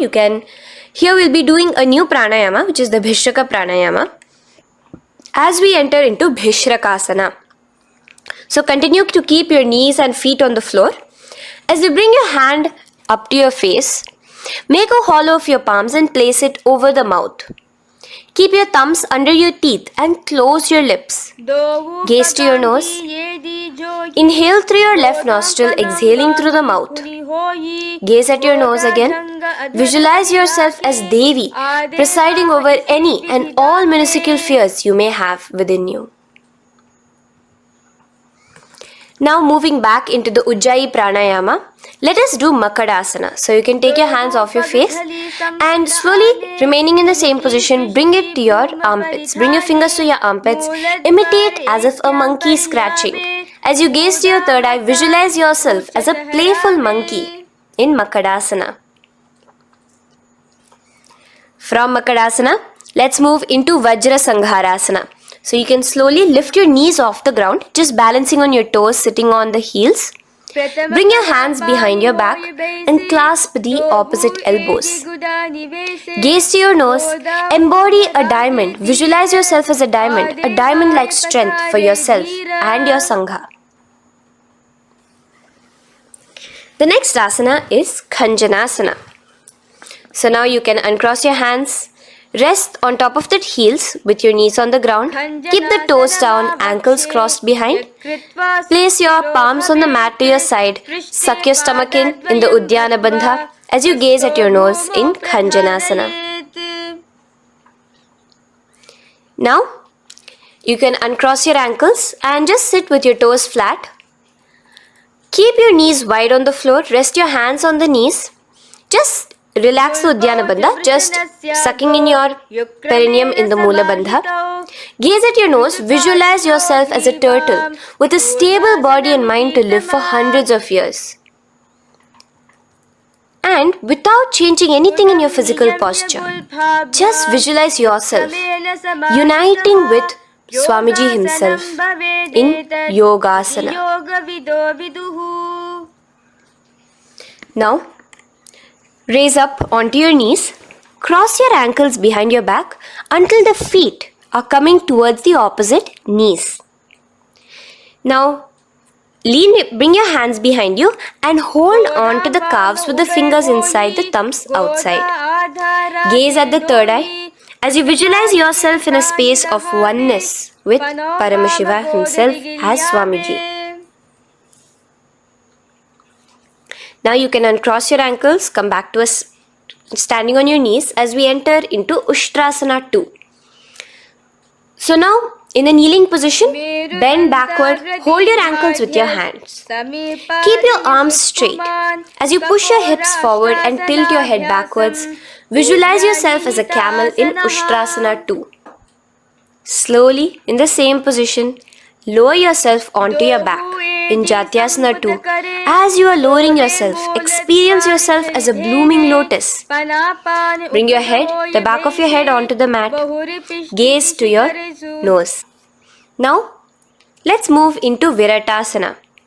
So, try your best to do this without the support of your hands, but you can use your hand support if needed as you raise up from Jatyasana and back down. Raise up and go back down as you gaze at your nose. Raise up and go back down. Visualize Swamiji in your inner space. Now from Viratasana, raise your hips up higher, bringing your forearms onto the mat behind you in a short back bend posture. Hold the back of your heels in Kapotasana.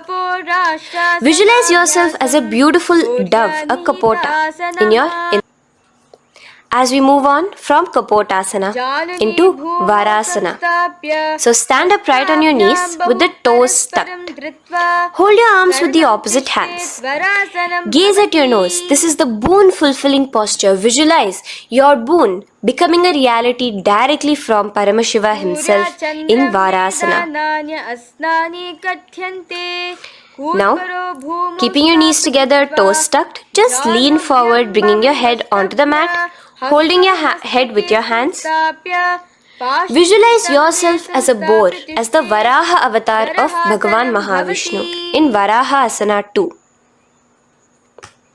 Now, just kick your legs off the ground as we enter into Mundasana. Raise yourself up into a headstand posture, visualizing yourself as a lopped tree. Gaze at your nose. Breathe in and out in the Sahaja Kumbhaka. Slowly come down now. Relax. Come to a kneeling posture. Sit on your heels. Bring your head down beside your knees, your elbows adjacent to the knees, your hands holding your head. Exhale through your mouth as you gaze at your nose, visualizing Swamiji in your inner space in Andhasana. Now from here, push yourself off the mat as you come lying prone on your belly. Let your arms be extended straight out and together lift your thighs, arms and chest off the ground, stretching your body, balancing there. Visualize yourself as a locust in Viparita Shalabhasana. The next asana is Kapalasana. So slowly lower yourself back to the ground. Now laying on your belly, bring your arms to your side, palms downwards. Keep your forehead on the ground and your chest on the mat. Only lift your legs up into the air. Only your legs are lifting up. Visualize yourself as a skull. You are a mind with purified thoughts, a strong will to attain enlightenment in Kapalasana. The next asana is Akasha Kapotasana. So now, in the same position as you are, let your arms be straight out behind you. As you kick your legs up and over your head, bring your feet slowly to the mat in front of you. Push yourself, balance there. Visualize yourself as a free and open flying dove in Akasha Kapotasana. Bring your legs back out as you lay flat on the mat. Now push yourself onto your knees. Place your forearms on the ground and your chest down such that your navel is touching your knees. Be sturdy, visualizing yourself as a sparrow in Chatakasana. The next asana is Vrishchikasana 2. So your forearms are on the ground. Now slowly raise to your toes and kick your legs off the mat. Slowly lowering your legs to your head. Visualize yourself as a scorpion as you balance in Vrishchikasana 2. Slowly release yourself, coming back to the ground. As we enter into Vrishasana, sit down on top of your right heel and let your left foot remain outside of the hip, the ankle to the side. Place your hands on the mat, visualizing yourself as a bull in Vrishasana. Now, bring both your knees underneath you, sit on both your heels. Cross your left leg over top of the right lightly and in Lolasana, push yourself off the ground.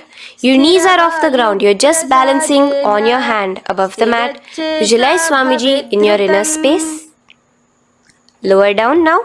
Bring the left foot now outside. Bring the right foot out and sit on your left heel now.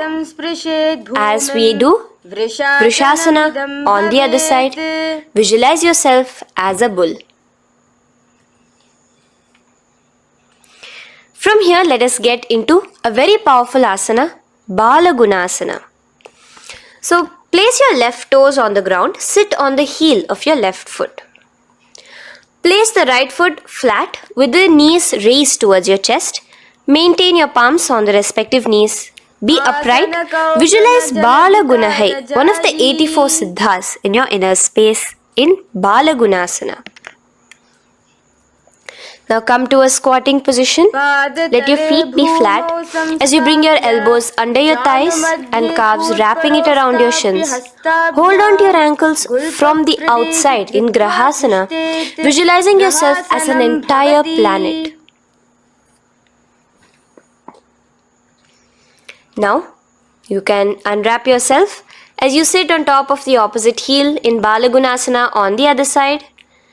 Maintain your palms on the respective knees. Visualize Balagunahai, one of the 84 siddhas in your inner space. Now, sit upon both the toes with the heels up and knees off the mat, knees pointing forward. Now, keep your hands downwards on the respective knees. Keep your spine upright as you visualize Swamiji in your inner space in Utkatasana. The next asana is Vajra Sangharasana. Just spread your knees out wide in Utkatasana. Spread your knees out wide. Clasp the elbows behind your back. Visualize Swamiji in your inner space in Vajra Sangharasana 2. The next asana is Anilasana. Now, sit with your feet hip width apart. Bring your hands under the soles of your feet from inside. Your palms facing downwards. Step onto your hands. Keep your arms straight, elbows together at the navel. Gaze to your nose. Visualize yourself able to consume and live off of air alone in Anilasana. The next is Padukasana. So from Anilasana, you can release your hands. Place the back of your hands on the mat with your fingers facing upwards. With your fingers facing towards your body, palms upwards. Step your feet on top of your hands and wrap your hands around your feet like a shoe. Walk around. Visualize you're wearing padukas, walking across the length and breadth of the world in Padukasana. Now bring your palms onto the ground. Stop moving around as we move into Kukutodana. Kick your feet up into the air and let them fall back down. Let's go up again and come down. Kick up and go down. Visualize yourself as a rooster in Kukutodana. The next is Viparita Nrityasana. So as you're kicking yourself up, you can go up into a complete handstand posture, which is Viparita Nrityasana. Do take support if needed. And move around on your two hands as if you are dancing in Viparita Nrityasana. Slowly come back down to a standing position. Lean forward and let your feet be slightly apart from each other. Bring one palm down on the mat with the arms straight. Bring the opposite hand to your head and be stable in Kunjarasana. Now just put that hand down as you bring the other hand to your head, repeating Kunjarasana on the other side. Be stable here. Now you can squat back down onto the ground. Keep your feet flat. Hold your respective ankles and lift your feet off the ground in Kadamba Asana. Visualize yourself as a Kadamba tree, a pious tree that promotes a long life. The next asana is Pavana Muktasana. Now sit back down onto the ground. Bring your knees towards your chest. Let your hands wrap around your knees. Hold it close to your body. Visualize all the excess vata, air, just balancing and releasing in your system in Pavana Muktasana. Now, let us move into Chakorasana. So first stretch your legs out in front of you. Bring one leg behind your head. Now place both hands on the ground and lift your body off the ground while lifting the other leg too, up straight. Visualize yourself as a powerful source of energy. Gaze at your third eye in Chakorasana. Slowly relax back down. Now hold your left toes with the left hand, index and middle fingers. Pull the foot to the left ear. We are entering into Dhanurasana 2. Extend your right leg out, keeping straight. Hold the big toe with your right hand. Visualize yourself as a bow in Dhanurasana 2. The next is Ashtavakrasana. So lift your left leg over top of the left shoulder. After releasing your hands, bring the right foot across and hook it on top of the left foot. Lean forward and down. Keep your palms onto the ground. Extend your legs out to the left. Lift your head up and chest. You're completely balancing only on your hands as you visualize yourself as a flying crane in Ashtavakrasana. Now slowly relax down. From here, bring your right foot to the left thigh and your left foot flat onto the ground. Knees raised up. Have your left shoulder underneath the respective leg and place your hands flat on the ground. Gaze towards your third eye. Visualize you are immortal, able to exist solely from prana alone in Pranasana. From here, moving into Parshva Matsyendrasana. Place your right foot at the root of the left thigh. Then the left leg by the side of the right knee. Hold the left leg by the right hand. Twist your body out. Remain steady here, gazing at the third eye.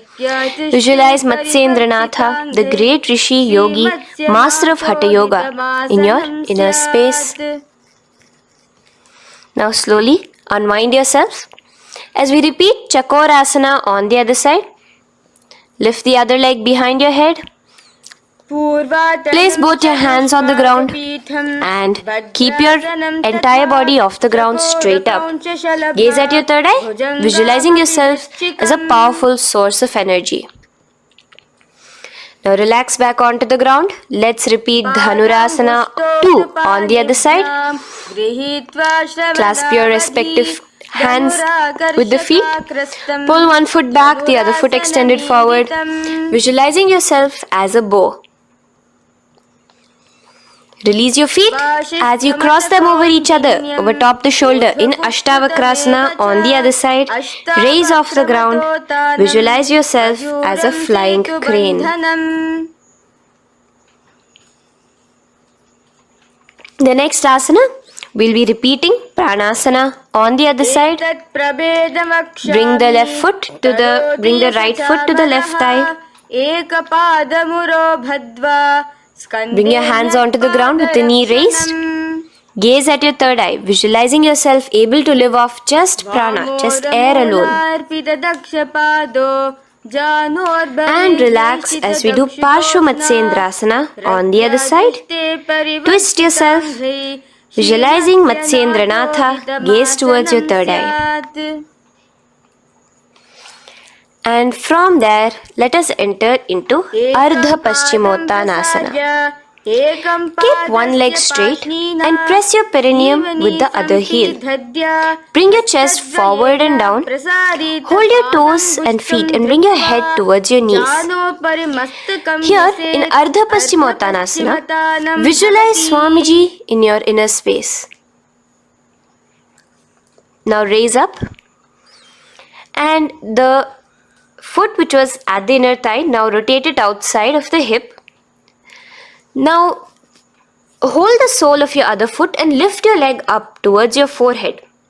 Try to bring your knee to your forehead as you keep your knee straight. Gaze to the nose in Crouchasana. Visualize yourself as a crane. Now slowly relax down your leg. Now the leg that is now straight, you can bring it to the inner thigh as you straighten out the other leg. As we repeat, Ardha Paschimottanasana on the other side. Lean forward and down, clasping your foot. Bring your forehead to your knee. Visualize Swamiji in your inner space. Slowly raise up. Place your right ankle outside of the hip now. Hold the sole of the left foot, lifting the leg up towards your forehead. Stretch yourself there. Gaze at the tip of your nose. Visualize yourself as a crane in Crouchasana on the other side. Now from here, bring the soles between the thighs and calves. So once you have relaxed yourself, bring your soles between the thighs and calves. Keep your spine straight. Palms resting on your knees. Visualize a swastika, embodying peace, well-being, good fortune and prosperity as you gaze at your nose in swastikasana. Now without changing anything about your position, just take your hands alone. Cover the respective heels with your hands in Gorakshasana as you tuck your chin to your chest in Jalandhara Bandha. Gaze at your nose. Visualize the great Rishi Gorakhnatha, the founder of the Natha Yoga Hindu order. Now release the Jalandhara Bandha. Continue to keep the Mula Bandha engaged throughout the whole sequence. As you raise one foot to the opposite thigh, bring your hands to your face in the Shanmukhi Mudra, closing your eyes with your index finger, nose with the middle finger, ears with the thumbs. Gaze at your third eye as you meditate on Swamiji himself, the Supreme Pontiff of Hinduism. Now release the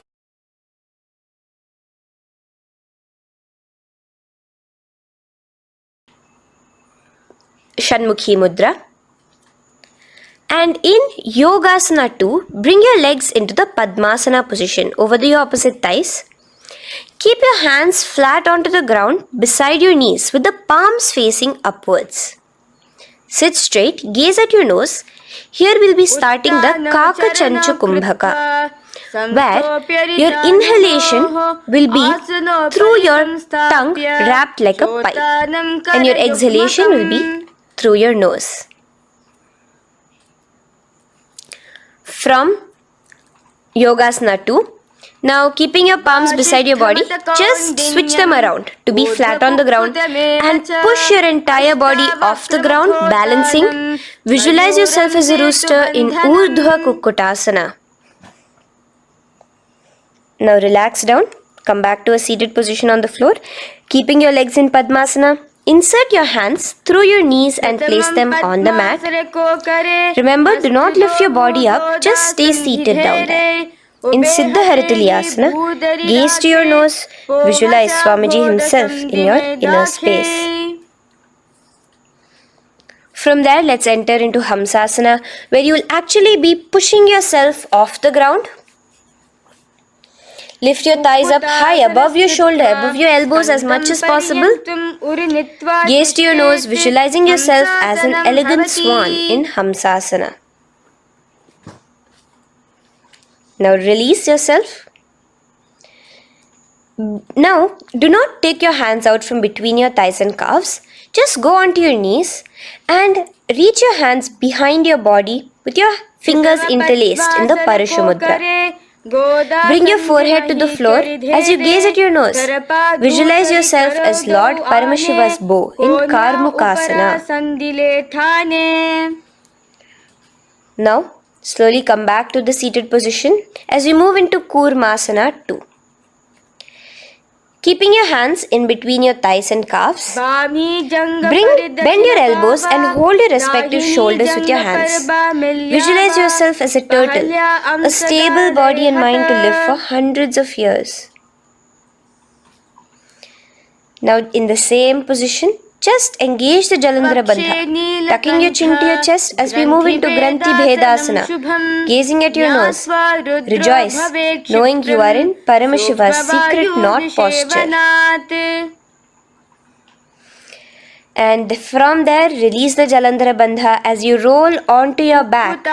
Keep your hands on the shoulders, laying flat on your back. As you visualize yourself as a turtle on its back, playful, gaze at your nose in Uttana Kurmasana. Now rock yourself back to a seated position as we do Pangu Kukkutasana.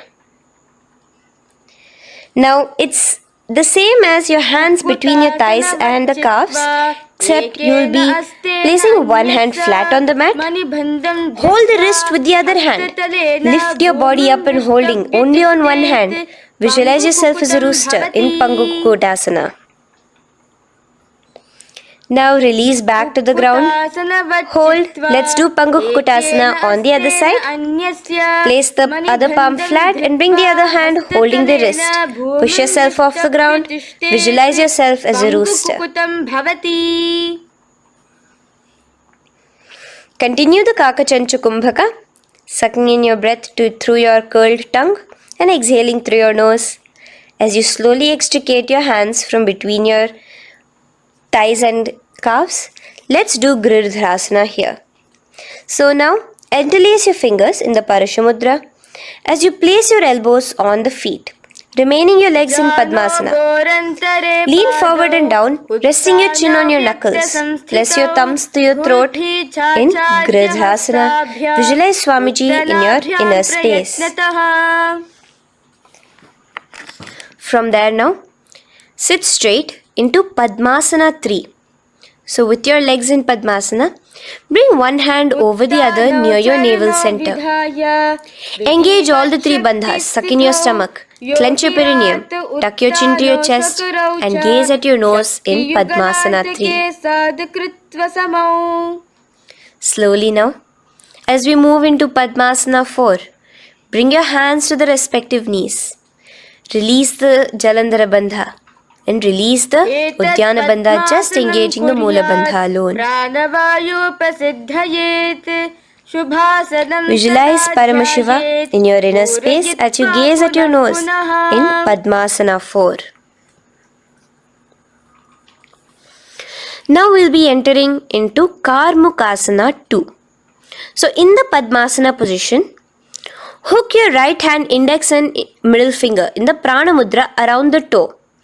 Pull it back while your left hand rests on the knee. Now, as you visualize yourself as Paramashiva's bow, just release your right foot, bring your left hand to the left toe, right toe, and let your right hand be on the right knee. Now from here, let's do Karmukasana 3. So you can release your toes, cross your hands behind your back, continue to keep your legs in Padmasana, and with your respective hands, cross behind your back. Hold on to the toes in the Prana Mudra. Engage all the three bandhas, suck in your stomach, clench your perineum, tuck your chin to your chest. Visualize yourself as Paramashiva's bow in Karmukasana 3. Slowly relax the bandhas, just keeping the Mula Bandha. Continue to hold on to your toes. Release the Udyana Bandha and the Jalandhara Bandha. Switch your gaze to the third eye. Visualize you are Paramashiva's third eye itself. Anything you come across, you just rejuvenate it, destroy it in Dridhasana. Now, try to keep your hands at the toes. If not, just keep your hands crossed behind you as you lean onto your back in Padmasana, where you are entering into the Nagrasana position. Lay flat onto the back, visualizing yourself as a snake. Gaze at your nose in Nagrasana.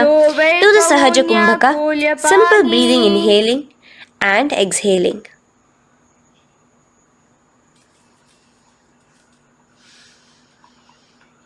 Now bring your knees to your chest.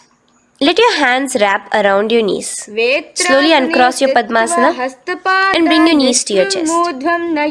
Bring your hands to the Parashumudra, the fingers interlocked on top of your knees.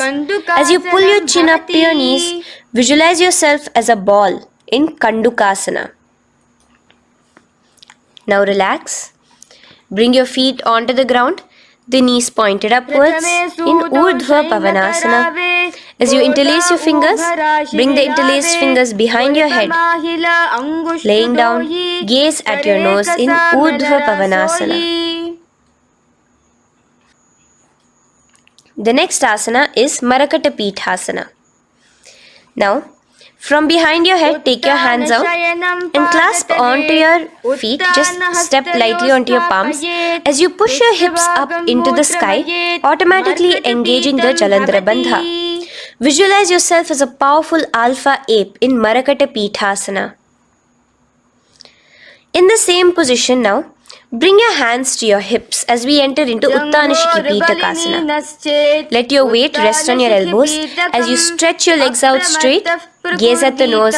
Visualize Swamiji in your inner space. From there, continuing to rest on your elbows, kick your feet up high into the sky in Narakasana.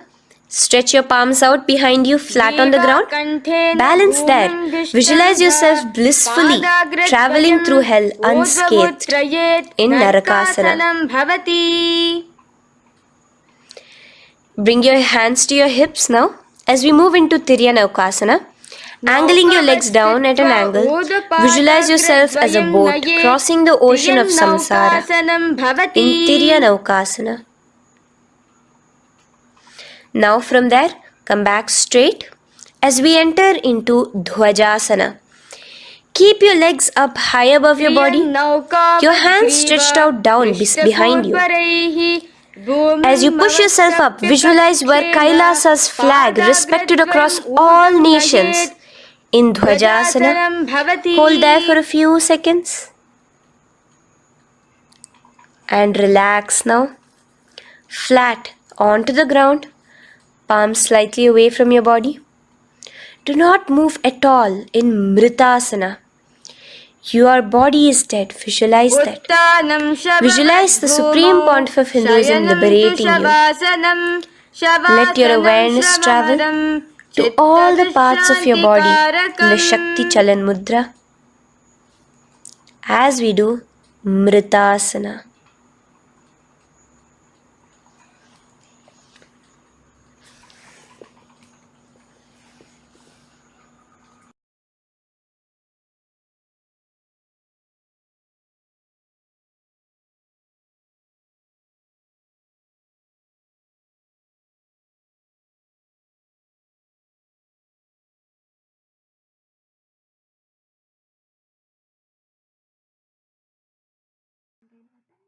ॐ पूर्णमदः पूर्णमिदं पूर्णात् पूर्णमुदच्यते पूर्णस्य पूर्णमादाय पूर्णमेवावशिष्यते ॐ शान्ति शान्ति शान्तिः हरिः ॐ तत्सत् सर्वं भगवच्छ्रीनित्यानन्दपरमशिवपादुकार्पणमस्तु ॐ नित्यानन्दम्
आनन्दं परमसुखदं केवलं ज्ञानमूर्तिं द्वन्द्वातीतं गगनसदृशं तत्त्वमस्याधिलक्ष्यम् एकं नित्यं विमलमचलं सर्वदी साक्षिभूतम् भावातीतं त्रिगुणरहितं सद्गुरुं तं Namami.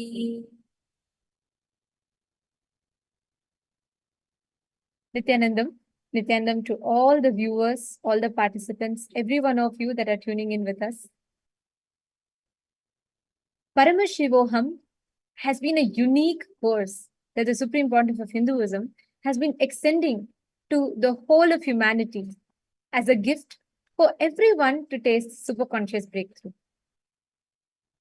All the participants, viewers that are tuning in here with us, each day of the Paramashivoham program is designed to give a unique breakthrough. This is it's not or any other ordinary self-development course, self-help course, or personality development course.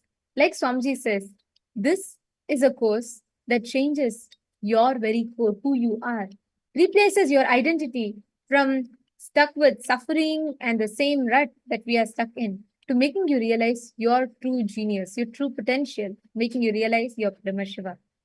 People come with so many different reasons, like why you want to attend Paramashivoham. When we listen to from people, we hear people coming because they want to receive healing from various diseases, disorders, issues.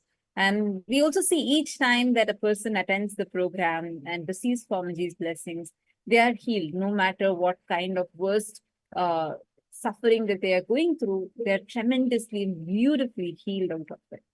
And people also attend because they have some issues related to their wealth. Like, for example, they're struggling a lot with their loans, with their debts, and they want to have a breakthrough.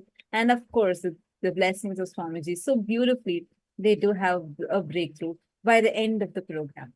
So we are seeing like this many different shifts happening in just the participants attending the program. It's a beautiful 21-day course that Swamiji has designed, where each day we address different aspects, whether it is one day is completely dedicated on you being healthy and achieving the best health, not just what we think as diseaselessness as health, but Swamiji says that's not alone health, but you having the ability to live long as you want and living healthily. Like each day is designed very uniquely, whether to resolve your relationship issues and lead to have a completion-based, fulfilling, loving relationships.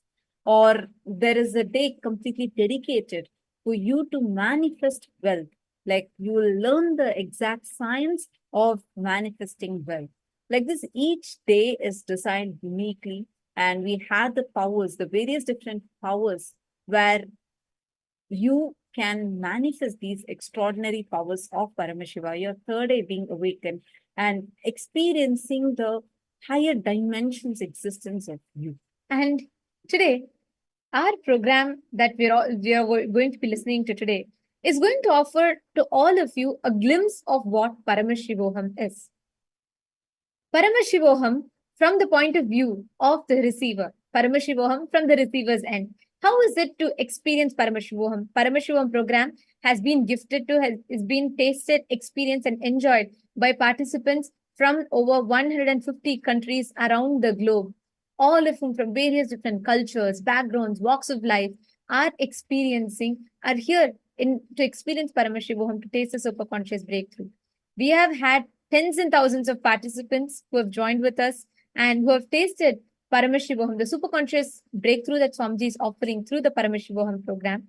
And today we are here to share with you all, give you all a glimpse of what it is. And they are here to give you all a glimpse from their life, from their point of view, how Paramashivoham is.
For this special segment, joining with us first is Kailasa Singapore, the Singapore Sangha. And Singapore is known for the quality of life that it offers for people. I mean, the luxury or the like the kind of the things that we have access to, the advanced way of living, etc. And now Swamiji has taken the super conscious breakthrough also to the people in Singapore. So today, joining with us, we have Manitya Durgananda, the House of Representative of Kailasa Singapore. Nityanandamma. Nityanandamma. Nityanandam, welcome. How are you doing? I'm good. I'm delighted to be here after so long to be sharing from Kailasa, Singapore. So beautiful to have you here. Before we actually enter into the sharing itself, I just wanted to ask you if you would like to share a little bit about your journey with Swamiji. Like your career with Swamiji, yes. Oh God, I think this is going to take a long time if I were to share because it dates back to 2006, the year that I met Swamiji for the first time. Okay, maybe I'll keep it short and sweet, because otherwise 17 years of journey with him, is too much to share, too juicy. Okay, so the very first thing that sort of drawn me to Swamiji, I think, see, in 2005, I was diagnosed with stage 3 cervical cancer. So that year was like a huge kind of like a shakeup for me, as as a mother, as we call it a manager in a organization. So literally my whole life was kind of like gone into this standstill that I just suddenly realized that life is so short-lived, and that year I was only 36 years old. Okay. So it's like a strong message that I have to do something, and nobody's going to help me. At least, that thing I cognize that I have to do something for myself.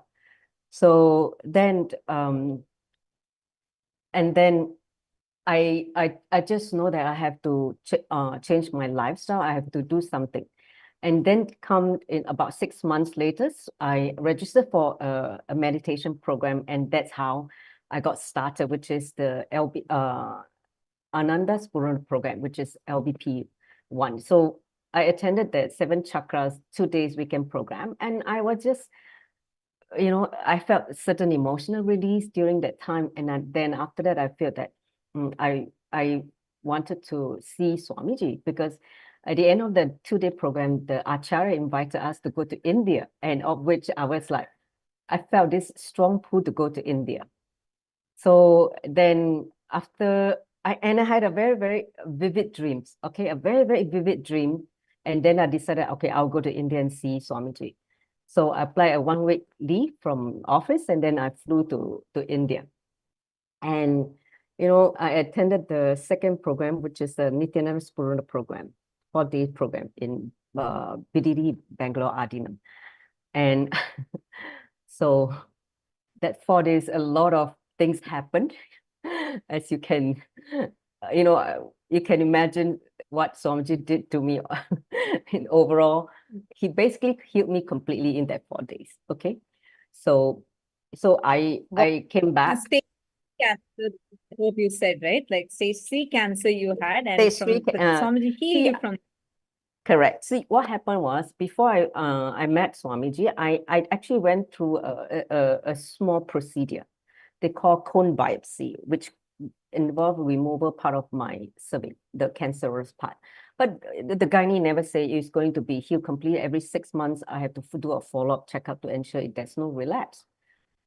Then the like 6 months later, I met Swamiji. I mean, he came into my life, and then I went to India, and then when I came back from that 4-day program, I felt that I'm reborn. I have a new body and a new mind, and everything seems different.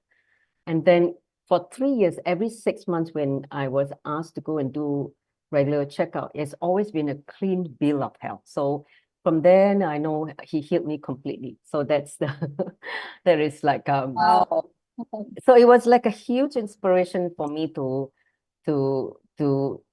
after he healed me, I think I just wanted to offer this seva. I mean, so I became a healer 6 months after I came back from that NSP. So I think in January 2007, I went back to India again to be initiated as a healer, Nitya's a spiritual healer, and giving up all the non-veg lifestyle, anything just to become a healer, because that strong experience made me want to be a healer, be his healing hands. So that's how the biggest jump I made after I met Swamiji is to become a healer. That was the very first jump. Of course, subsequently, there are many other jumps, but becoming a healer was a big jump because a lot of my family, including my spouse, was not happy that I became a vegetarian. But I was just so deadpan hardcore. Okay, I call hardcore. It's as stubborn as a mule, if you can call it. He couldn't move me, and then I'll just say, I've already decided this is the way I'm going to live, and so no looking back. It was just one of the best decisions I made, is to become a vegetarian and become a healer. So that is the very first transformation, a huge jump after Swamiji came into my life, healed me from cancer, and then and made me a healer. So that was that transformation that happened. Of course, subsequently, many other things happened. So I don't know whether we have time to talk about others. I think this is like a huge introduction. Actually, this incident inspired me to write a book. Swamiji actually inspired me to write a book in 2017 to share my healing experience in a book. So I wrote an ebook. Part one was the whole experience I went through in NSP. Okay, so that was a part one. Then I attended in the last physical program, 2017 is the Mahasarashivoham, remember? So after that, then because in Mahasarashivoham, there was a huge quantum jump of initiation into many, many, many powers, right? Remember? So during that time, so many things got upgraded.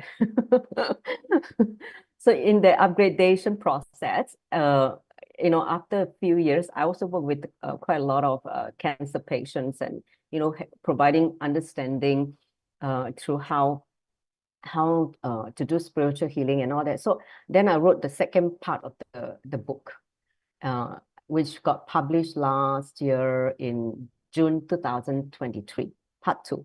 It was like after 5 years after I came back, the whole journey has evolved so much. And so I decided to write the part two of my journey after becoming a healer, in working with a lot of cancer patients, and the lesson I learned from their life. Basically, there were 6 cancer patients that I worked with, and I learned the lesson from their life, and I wrote it as a part 2 of my book.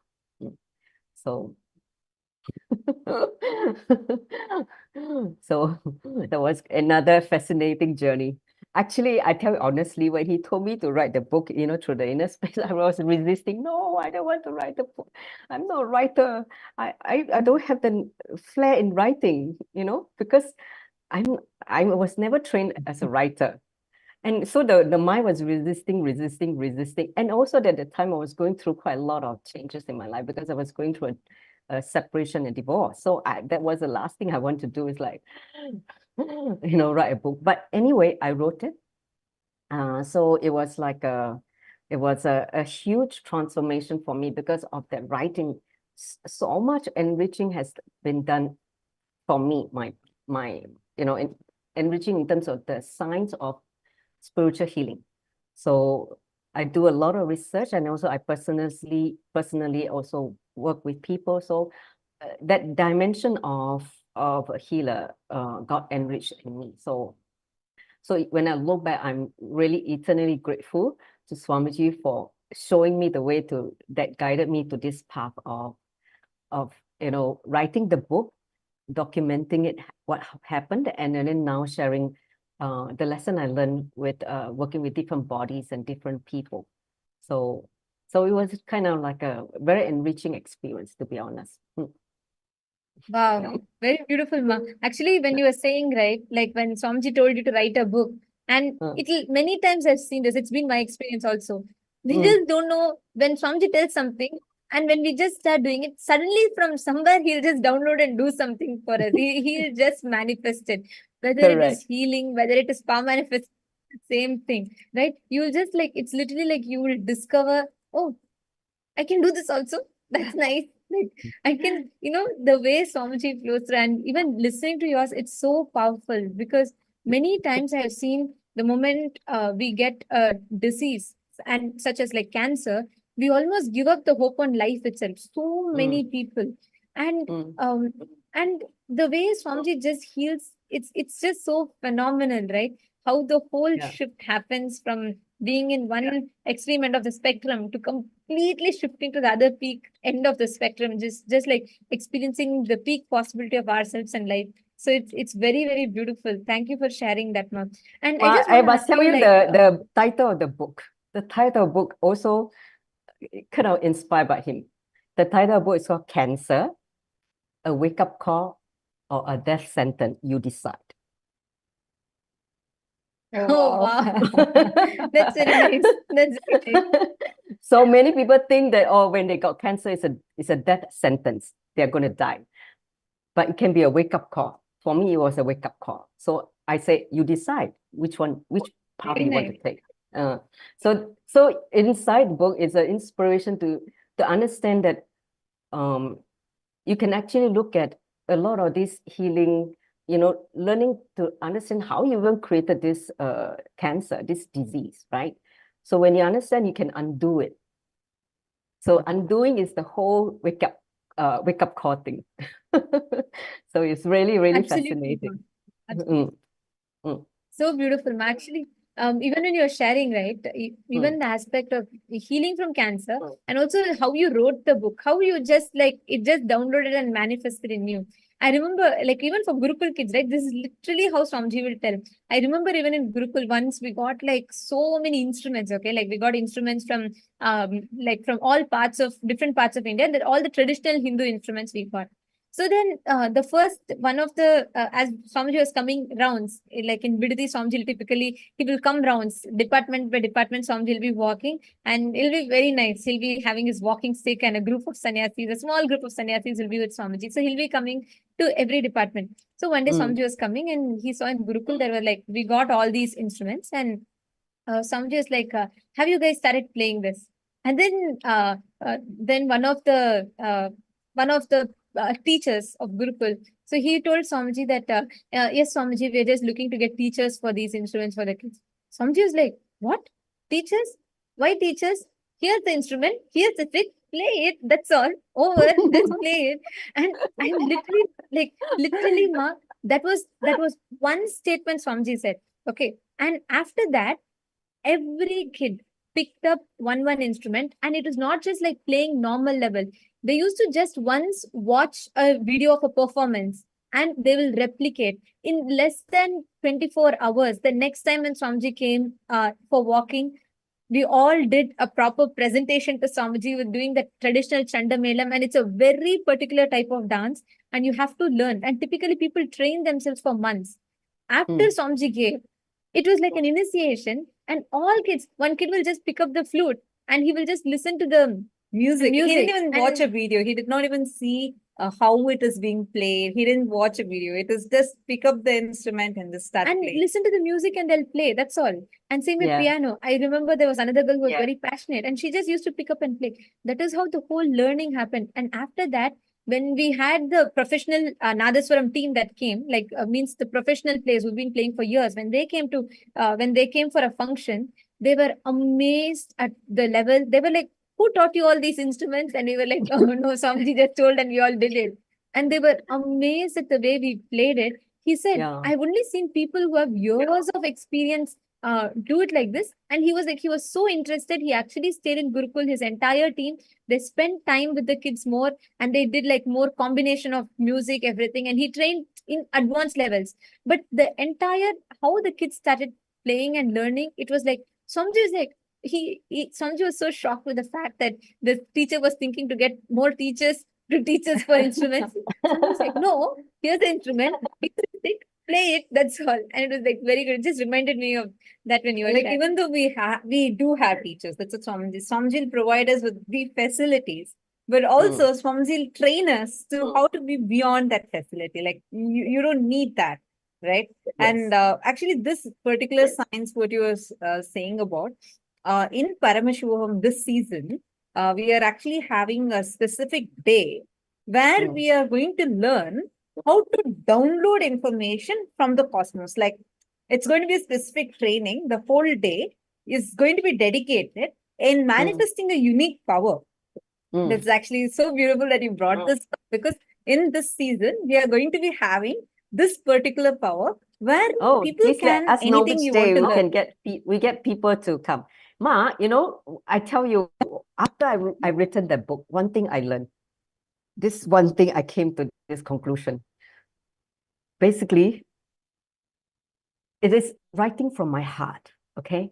When I write from my heart, it just speaks to the audience, whoever read the book. So then I realized I don't need all this like a special training, because of course basic grammatical expression you need to have, right, in order to write in English, right? But because I always thought that when you need to be a writer, I was been told that you need to get the writer's training to become a authentic writer.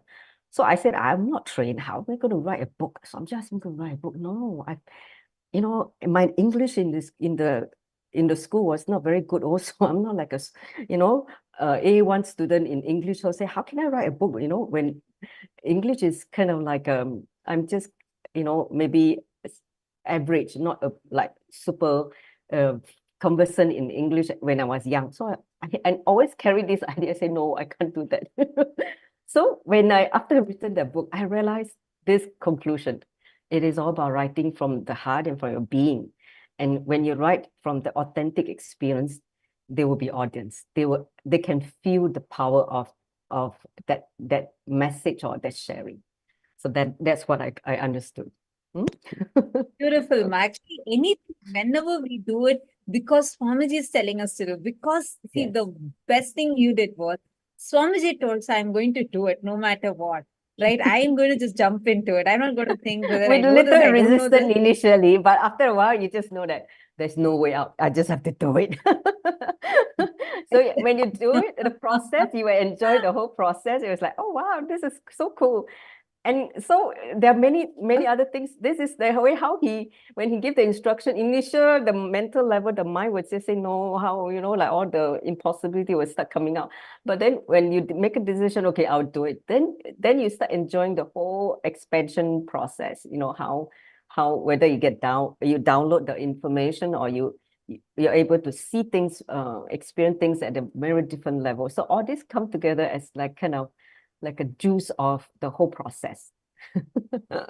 The juice of the whole process is to learn, when the guru tell you to do it, you just do it, and then he will guide you along the way. It's an individual expansion kind of, learning through him, learning with him also. Very beautifully said. And also, I wanted to ask, we also have another participant from Singapore, Ma Parameshwari, who is here. Nityananda Ma Parameshwari. Nityananda Ma. Nityananda, how are you doing? I'm okay.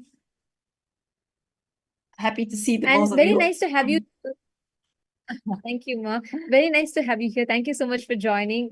Would you like to also, I just wanted to invite you also to join into this conversation, because each of us, like, I always enjoy listening to people, their experiences, because each one has like, unique aspect, unique experience with Swamiji from different walks of life. what we seek for, what we look for is different. Like some people come to Swamiji for healing, some people come to Swamiji looking for enlightenment, some for wealth, some for health, some for every different aspects of life. So it's always wonderful to hear how that journey starts from wherever it starts from, and then it leads to the ultimate, which is enlightenment. Like I still remember when I came to Swamiji first, the only reason I stayed back was I loved Swamiji's chickies. He used to give that peanut candy, right?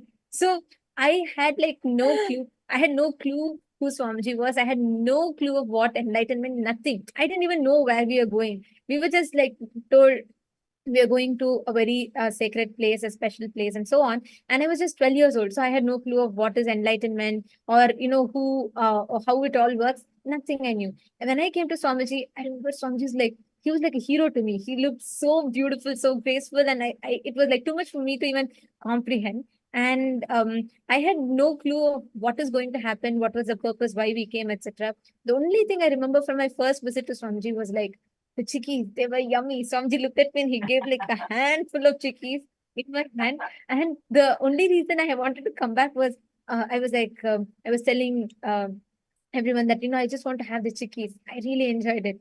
And from that, it was like a very silly desire for chickies, but that led me to, just fall in love with the whole process with just enjoying Swamiji and then joining Gurukul. And here I am, wherever I am. So it just starts from somewhere, and even using the smallest of things, Swamiji lead you to enlightenment. So I just want to hear from you, Mama Parameshwari. How was your experience? How did your journey start? So let's see. I came to know Swamiji, I think about 5 to 6 years ago, actually. Swamiji saved my life, I guess. Because at that time when I met Swamiji, I was at the peak bottom of my life. Nothing went well. Job did not go well. I get into accidents. When I'm driving, I fall asleep when I'm driving. So nothing was working out for me.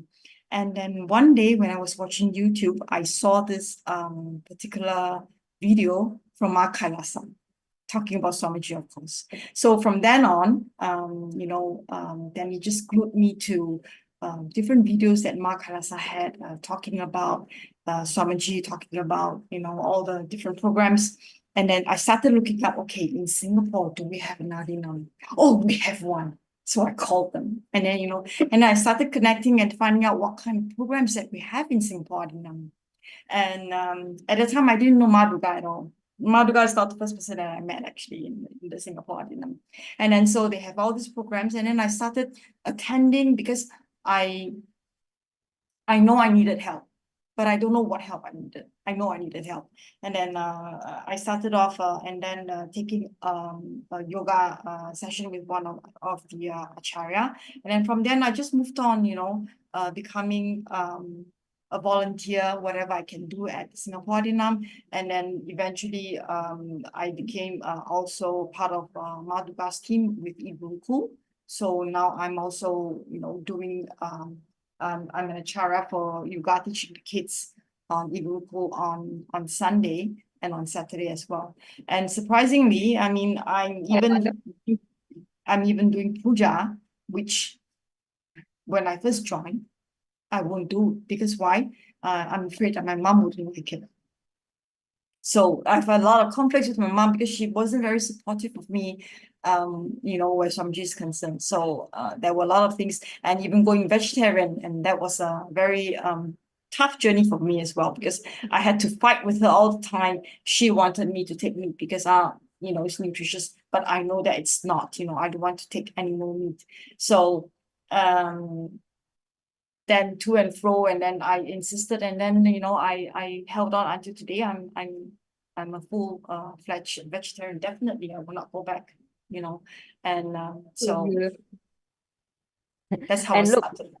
And look, her mom stopped her from shaving her hair, and now look, she's just done. She just shocked me. Okay, recently I was like, he shaved your hair. Wow, you did it. Yeah, you tell your mom. I owe enough to decide for myself now. I didn't even tell her. My mom said, you cannot shave your hair. If you shave, you don't come home. But one day I just decided I want to do it, and I did it. That was a few days ago, actually.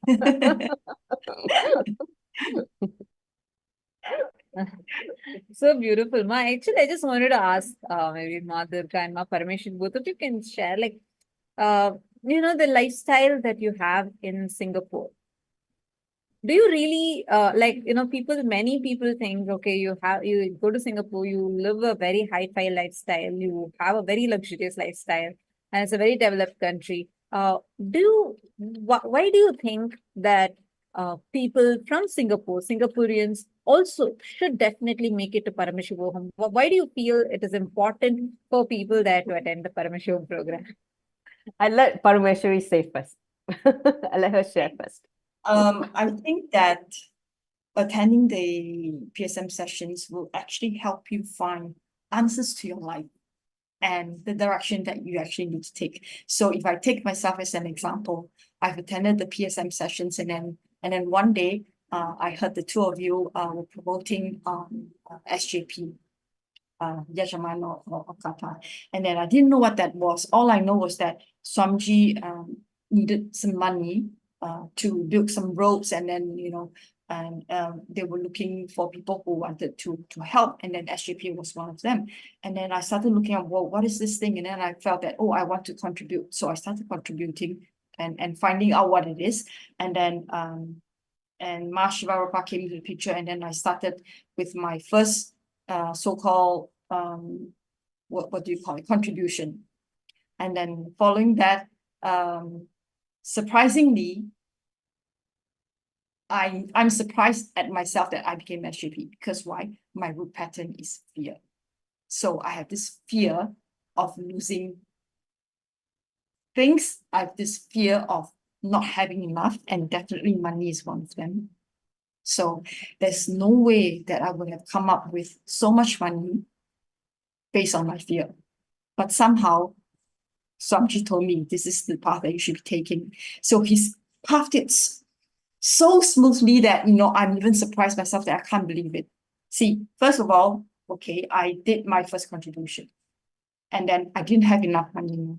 So in Singapore, we have something that we call the CPF, which is a contribution for actually old age retirement savings. Okay. And I didn't want to touch that. When I was actually contributing and trying to find money, I was wondering, where can I get the money from? And then in my hand, I'm like, please don't ask me to use my CPF, because this is like my retirement money, And this fear thing is working on me. And then eventually, somehow, I don't know why, I was talking to Mashwaka, and we got talking and say, hey, if you can, finish up whatever balance payment on the SJP by such and such a time, that would be great. That would be a great blessing. I'm like, huh? I really have to touch on my CPF. I really don't want to. So all this fear thing starts, coming up. And I even sold my insurance, Mom. Whatever insurance I have is all gone. I've surrendered it.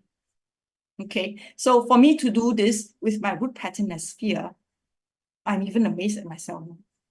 But Swamiji somehow, I don't know, he does this thing, and then he makes you move, So I go to the insurance company, I surrender, and then I would take out money from my retirement savings just to for all this SJP thing.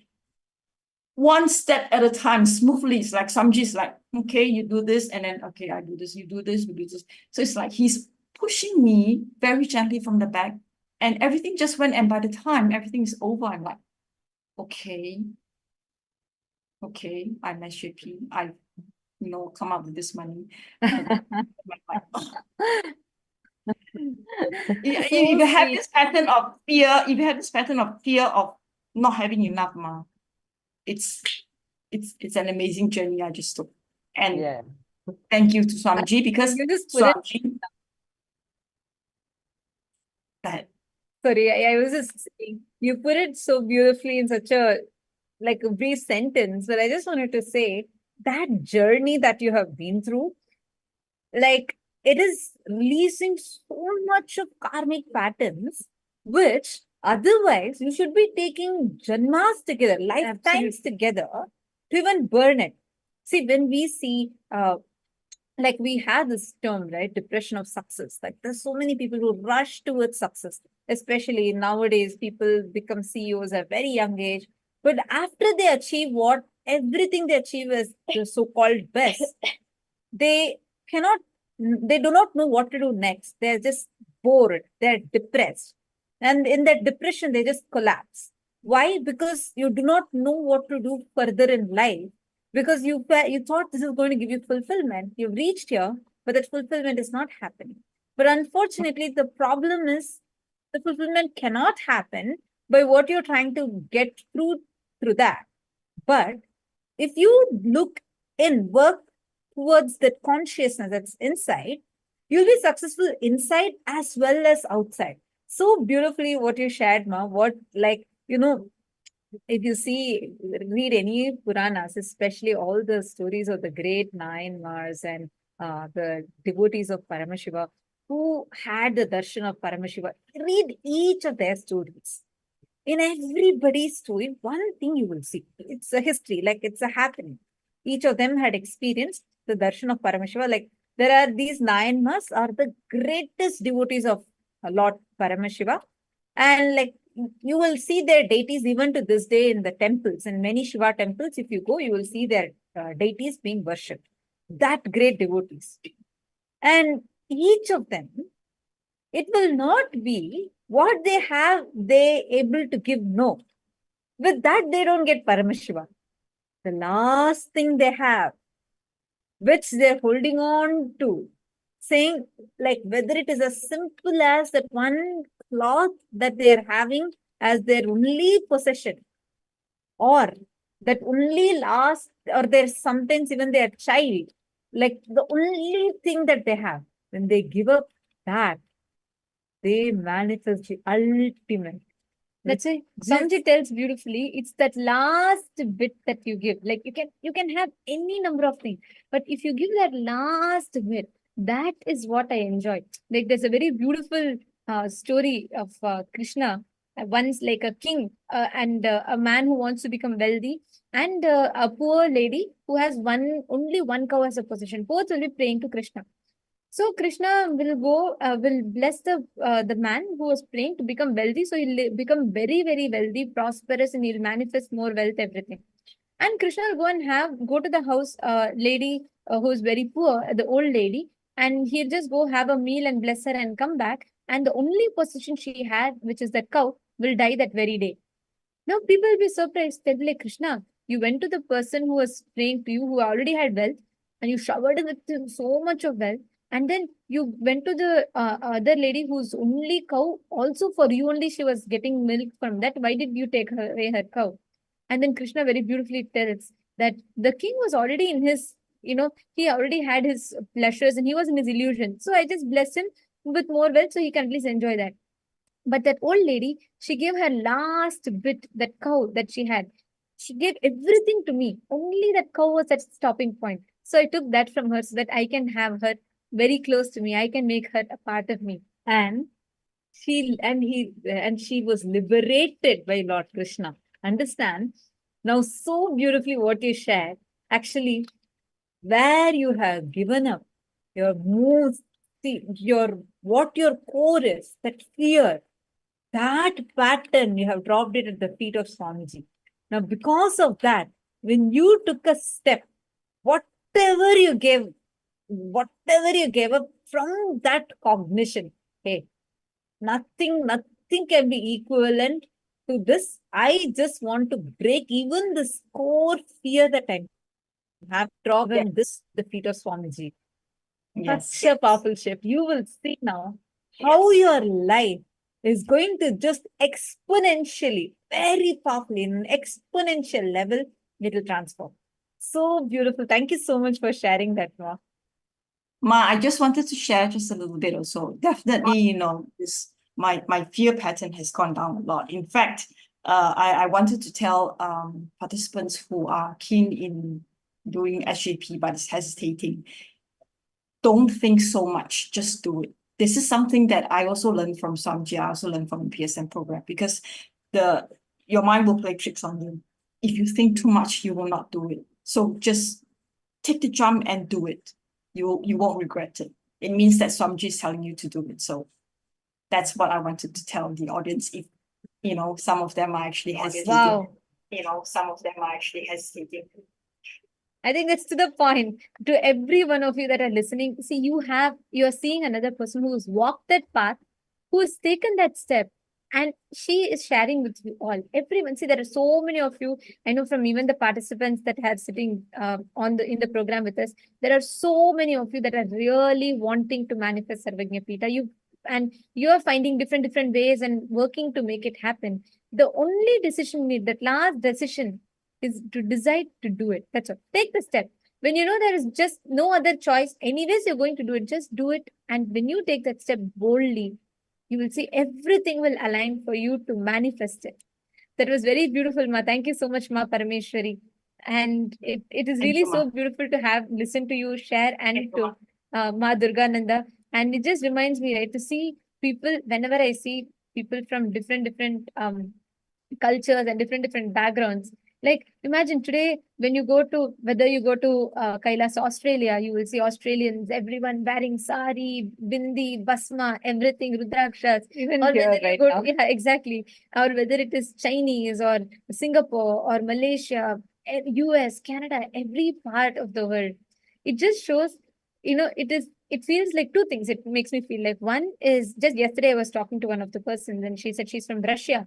I was like, oh my God, all the way from Russia, someone is connected to Swamiji who experiences Hinduism. And she was like, Ma, every day I do puja, every day I offer the Naivedyam. And it is like, it feels like our family is huge. Any country you name it, we have Kailashians living there. And it feels like we're so connected, and it just makes us, it makes me feel like, oh my God, my family is so big. So thank you so much, Ma. Thank you so much, both of you, for joining and sharing. Yes, Ma Durga, you also wanted to share about Yes, I want to share. why See, why do you feel that? before I Yes, share go ahead, about go the ahead. Singapore, the lifestyle, why Singaporean needs this to attend Paramashivoham. See, basically, Paramashiva is a one excellent case study because she worked with my team in Iguruku. So I've seen her transformation after she became an SJP, okay? Like a huge quantum jump. Before that, she used to have fear of taking responsibility. She used to say, oh, I can't handle this. But after she became SJP, she would say, okay, let me try. Let me do it. And she becomes so much more able to take up more and more responsibility to like shadow me. And, like when I do some new projects, and then many people will, among others in my team will not be able to want to do it. And she will say, okay, let me try. And that was a huge shift I witnessed personally. I was like, wow, Parameshwari, who used to say, well, it's holding back a lot of time, the one fear of taking responsibility. That's the other pattern that she had. And when she became SGP, that fear just went away, and she was just happily to dive into new experiences and able to sort of rise up herself to the next level. So I can personally vouch for that after she became SJP.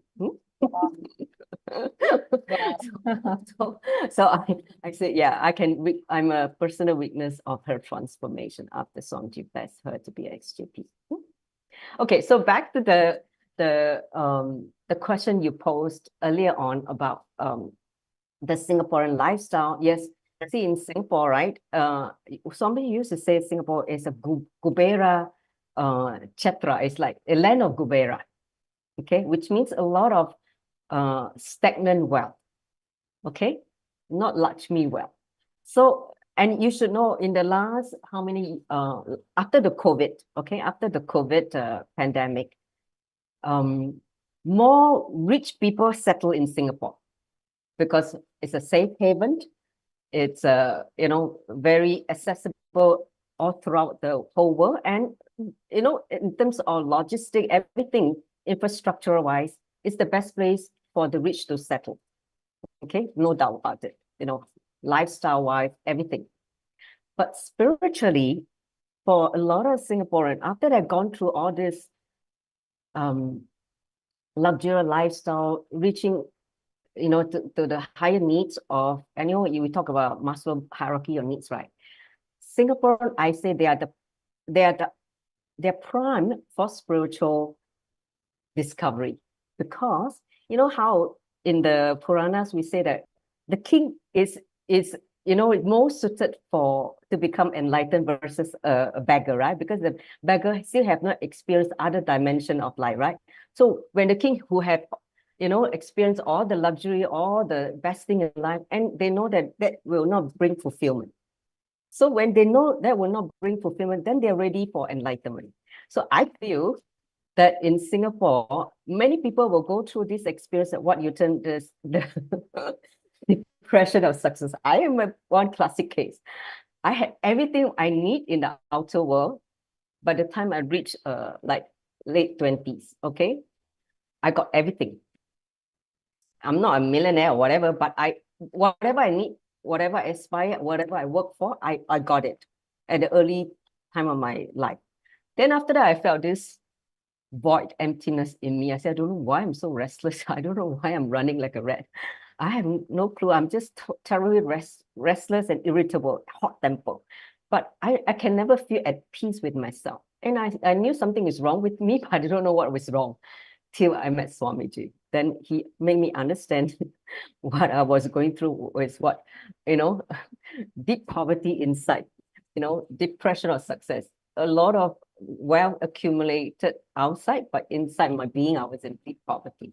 So that was what I was experiencing. Then I understood, I began the search to find myself. And then that starts the whole journey of spiritual awakening. So coming to the clarity that I'm not, of course, with the cancer, episode, just make me realize how precious life is, and also the important things in life. I mean, while you're here, it's not to sell your life for money to the corporation. You're here to basically contribute. You're here to basically live the life you meant to live when you assume the body. So kind of awaken me to this whole reality of, what is the soul commitment, and that understanding just becomes so centered. Nothing can derail me from doing other things. Nothing from external can derail me. Becoming so centered in the purpose of your existence, right? Which is for enlightenment. Wow. And then that become like, a lot of things that used to run behind and waste your time, energy, and resources no longer have the pull anymore. You just feel so centered. So even the COVID cannot derail me. Even the COVID pandemic also cannot derail me. So you just see how much you're so integrated to that commitment. So I feel that living in Singapore, there come a time when more and more people will get to certain life stage in their life where they feel the emptiness, or they feel the non-fulfillment in their life, and they are seeking for something that brings not only health and fulfillment in all aspect of their life. So that's where the so-called the spiritual awakening can begin. So I think the people in Singapore, while we enjoy all this so-called advance in modern lifestyles, but the good thing is, in Singapore also we have this spiritual, that means the freedom to choose our faith. So that is the good thing, and able to, how would I say? Basically, it's kept very individual. The respect for the individual freedom to have their faith. So I think all the different faith living harmoniously coexisting. I think in Singapore, the government has done it quite well, so that we can all coexist harmoniously, doing our own thing. So that is one thing I feel, and Singapore being a strategic kshetra. As you all know, Swamiji revealed that Singapore was also the spot where Sarabeshwara, right, who tamed Narasimha with Pratyangira and Sudali Duga. That whole Purana happened in Singapore. Okay, how that whole Wow. energy, okay. how that He- whole he revealed that. I was like, oh wow, oh my God, no wonder it's such a strategic. Oh my God, no wonder it's such a strategic. Location. Why is such a? That's why he told me in 2020.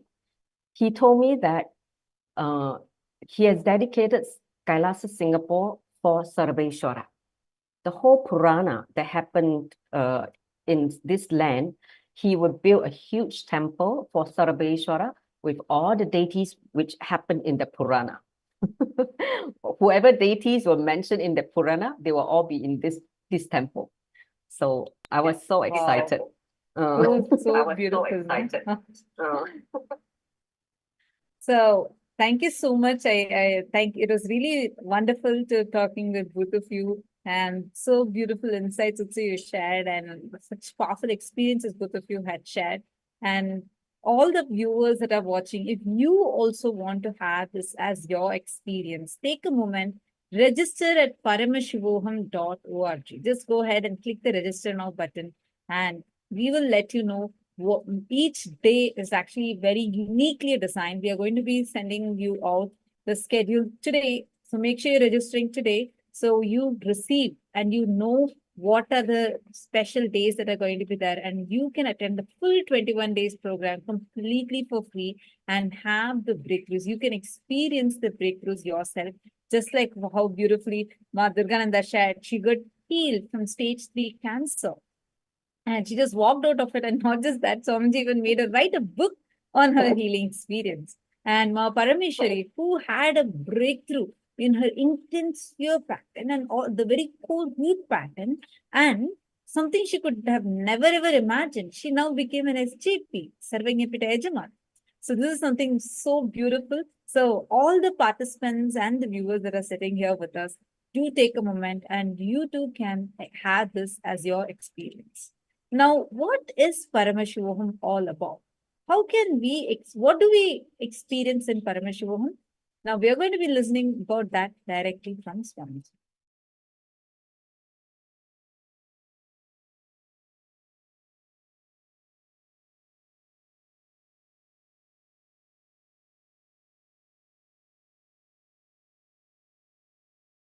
Superconscious breakthrough, the greatest way to exist within you and with others. The principles of relationship with you, with the cosmos, with the universe, with the nature, and the cosmic beings, whom we call in Hindu tradition Devas.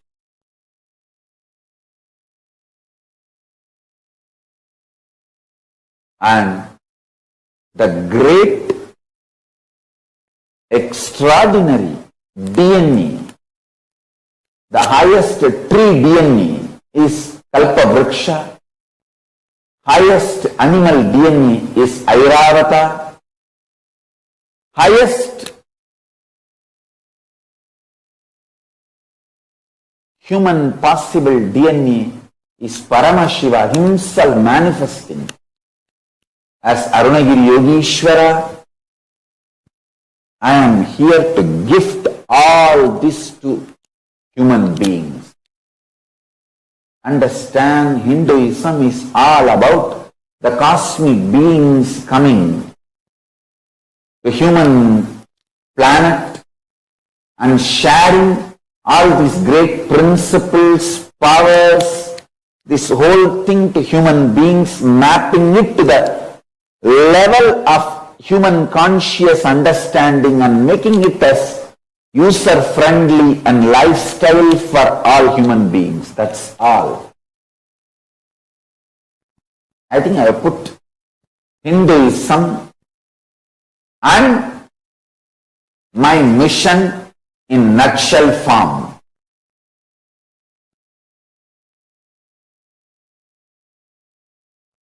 I have put literally the whole Hinduism and my mission in nutshell. In nutshell form, I have presented an Initial introduction. Listen. Every being can access to the universe, can connect with cosmos, receive the best gifts from the cosmos.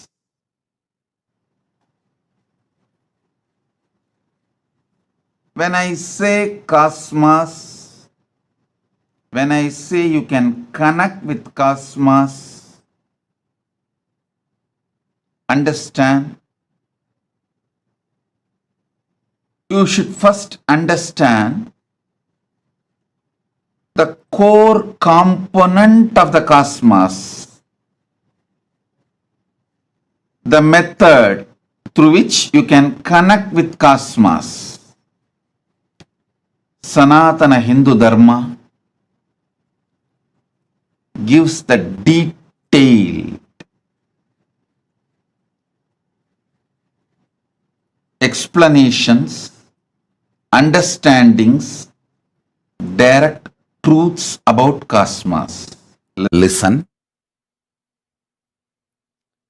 Listen to the simple truths I am sharing with you as the introduction.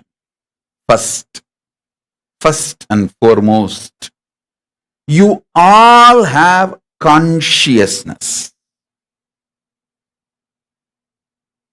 Everyone who is able to hear what I am saying, who is able to see me in the screen, carefully, listen intensely. If you are able to hear me and see me now, be very clear, you have consciousness. Consciousness is required fundamentally for you to feel your existence. Now,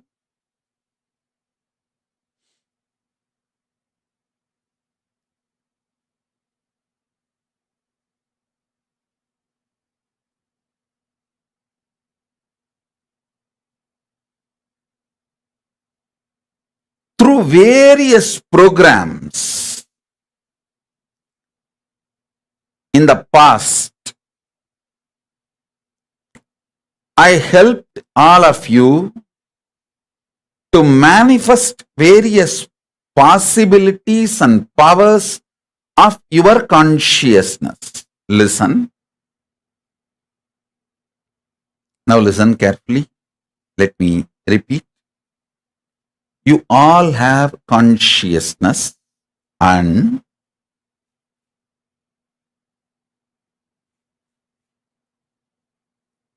the consciousness has various possibilities and powers. Through multiple programs,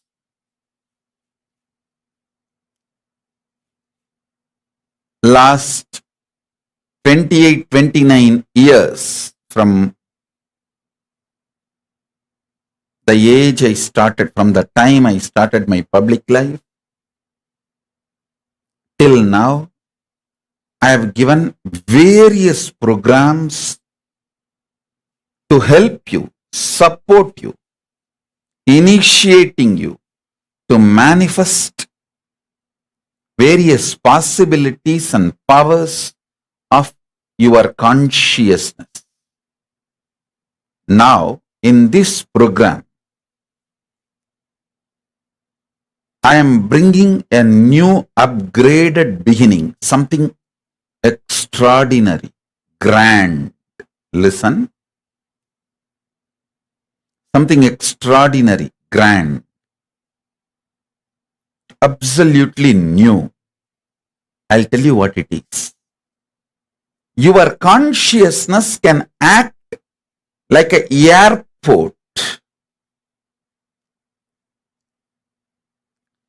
Your consciousness can act like airport for Paramashiva and various beings of Kailasa, gods of Kailasa, divine beings of Kailasa, to land on your consciousness. Your consciousness can be like an airport for those powers to land on your consciousness. Understand that. So, not only you can manifest all your possibilities, you can manifest Paramashiva's possibility, Paramashiva's power. Understand this whole program, is an upgraded new beginning. It's not going to be stopping with you manifesting the powers and possibilities of your consciousness. It is going to be letting Paramashiva land in you and manifest the powers and possibilities of Paramashiva himself.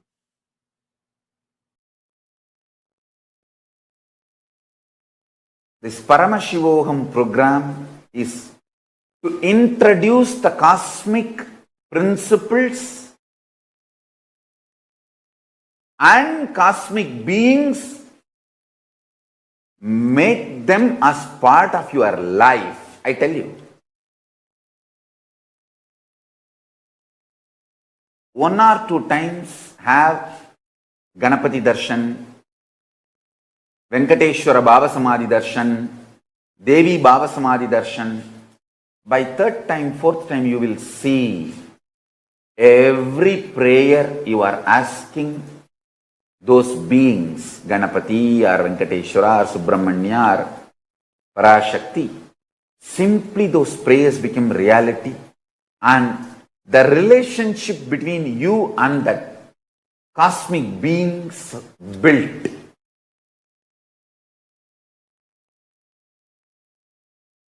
See, during the Baba Samadhi Darshan, literally those cosmic beings manifest through this body.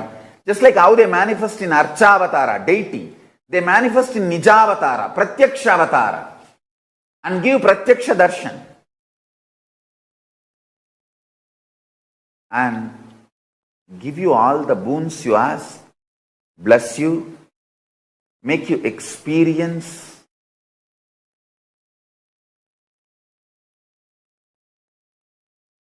everything.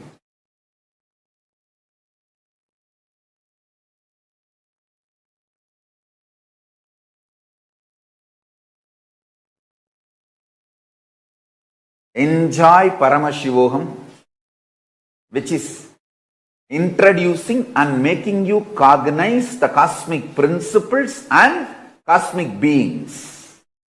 The state of Paramashiva, space of Paramashiva, powers of Paramashiva, being of Paramashiva.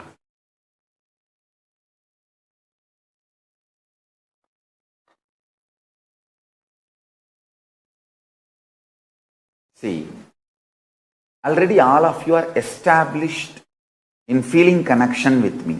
I'm talking to all my disciples and devotees. When I see you, even in the two-way, I am happy. When you see me, even in the two-way, you are happy. That's all is a feeling connection. See, when you see me, you are happy. When I see you, I am happy. Means we both are established in cosmic Wi-Fi network. That's what I call cosmic Wi-Fi network. Cosmic feeling connection. Wherever you are, I am with you. Wherever I am, you are with me. I tell you, when this happens, you are connected to me, I am connected to you. And because already our relationship is established, when Paramashiva manifests through this being, literally you enjoy the same intimacy you have with Paramashiva. So you don't have to spend separate time, energy to build your relationship with Paramashiva. In this one relationship, Ganapati manifests, and how you react to me, I react to you. Same way you react to Ganapati, Ganapati reacts to you. It's like one channel established and all gods appear because all gods are in oneness. That is the importance of Bhava Samadhi Darshan. Understand? Once you connect with Guru, you are connected to all gods. That is why we worship Sarva Deva Devi Swarupaya Sadgurave. We worship Guru as a Sarva Deva Devi Swarupa. Because once we have feeling connection. How you respond to me, I respond to you. When Ganapati Bhava Darshan happens, same way, Ganapati responds to you and you respond to Ganapati. How? The same relationship you will manifest now with Ganapati. The same relationship now you will manifest with Subramanya. When Paramashiva manifests, you will experience the same relationship. He will respond to you exactly as I am responding. You will respond to him exactly as you are responding to me. You will respond to him as you respond to me. And he will respond to you as I respond to you. In one relationship, all relationships are complete.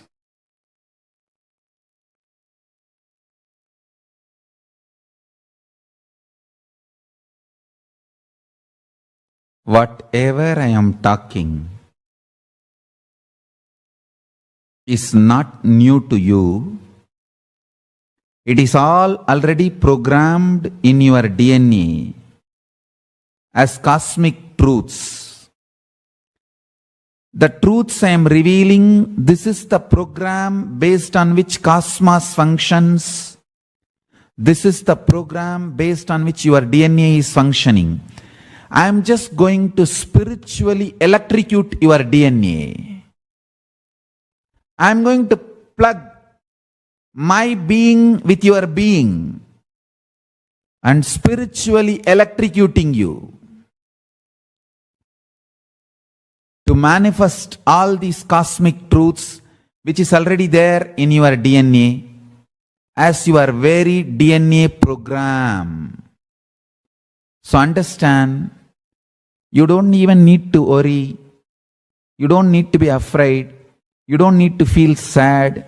Will you be able to realize all these truths or not? I commit with you.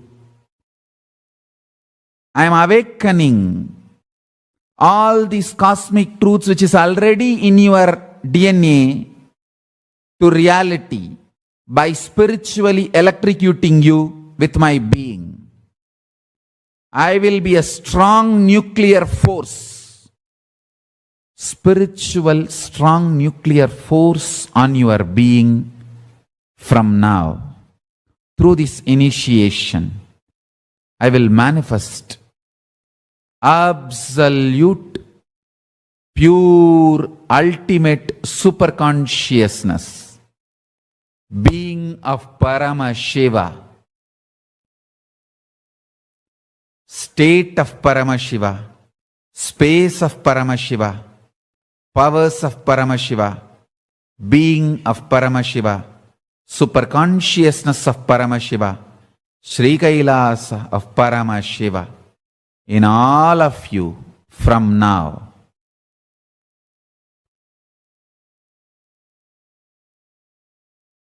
You will understand the highest, ultimate dimensions of the life and universe. If you have been begging for a few tons of gold, you are going to be granted hills of diamonds. Not just few tons of gold which you are aspiring, hills of diamonds.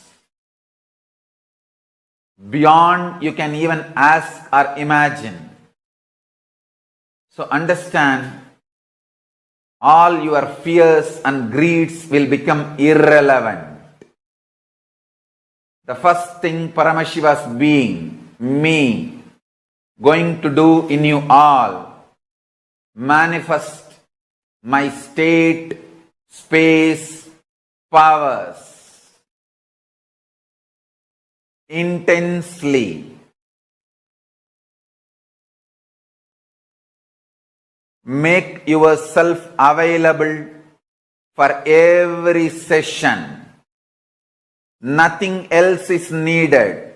Just make yourself available.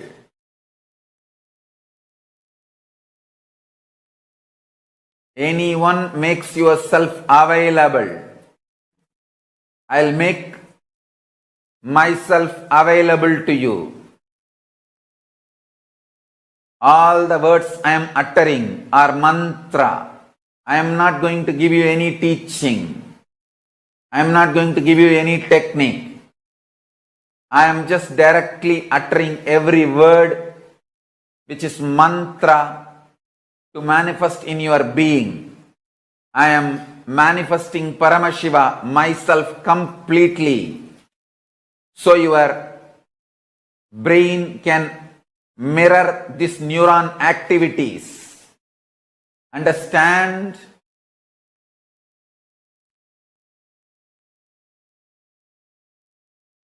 This whole program is not ordinary spiritual program. It is Paramashiva, me, directly making myself available to all of you through this body, using this body and memory, muscle memory, biomemory and bioenergy.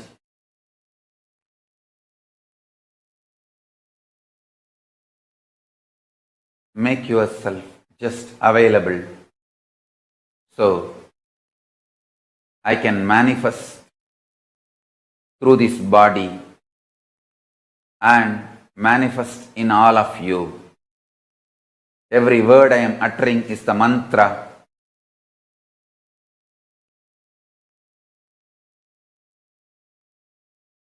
I am manifesting in this system, in this body completely, so you can all just mirror the neuron activities of this system and manifest the being of Paramashiva.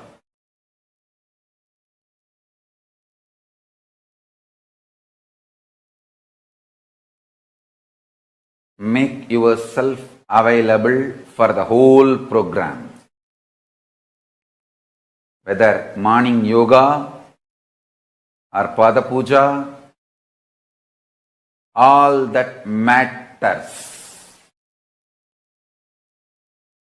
All that prepares you, detoxes you to mirror my neuron activities, to hold my being, to manifest me, morning yoga, puja, everything prepares you. Whether intro or outro, attend the whole program. Irrespective of what state, space you are now. Forget about what state, space you are now. All that does not matter. You may be overflowing with gratitude, love, devotion, or you may be just sitting, fighting with yourself, ready to fight with me, ready to blame yourself, ready to blame me, whatever state you are in. Don't worry, nothing bothers. All that is too shallow. I'll swallow everything. Not only where you are stuck, including you, I'll swallow it. Just come and switch on this camera and sit. That's all. Only one thing, don't miss sessions. Be here for all sessions. That's all. This 21 days, put everything away. Be here for all sessions. Don't miss one word, one session. Be here for everything. I'll take care of everything. See, I know the human mind more than you know you. More than you know you, I know you. And I have a solution. I only have to do, I'll do it. I will do it. Listen. Actually, I just want this 21 days time from you. And I am interested in manifesting in you. Listen carefully. I am interested in manifesting in you. More than you. When I manifest in you, you will be extension of me. And that's all I want. That's all I want. I'm here for that. I'll do everything needed. I'll do everything needed. Don't worry. I'm connected with all of you. Continuously, every session, I'll go on giving you deeper and deeper, powerful, miraculous manifestation. Whole past, present, future, everything. This whole Paramashivoham is miracles. Every session is miracles, not initiation. Every session is miracle manifestation. I guarantee you. I'll connect with all of you now, wherever you may be. I'm just manifesting. My only request, attend all sessions. Actually, I just want this 21 days time from you. That's all I need. And I am interested in manifesting in you. Listen carefully. I am interested in manifesting in you. More than you. When I manifest in you, you will be extension of me. And that's all I want. That's all I want. I'm here for that. I'll do everything needed. I'll do everything needed. Don't worry. I'm connected with all of you. Continuously, every session, I'll go on giving you deeper and deeper, powerful, miraculous manifestation. Listen.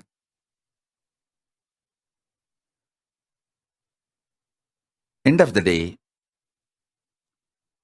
just understand these three things.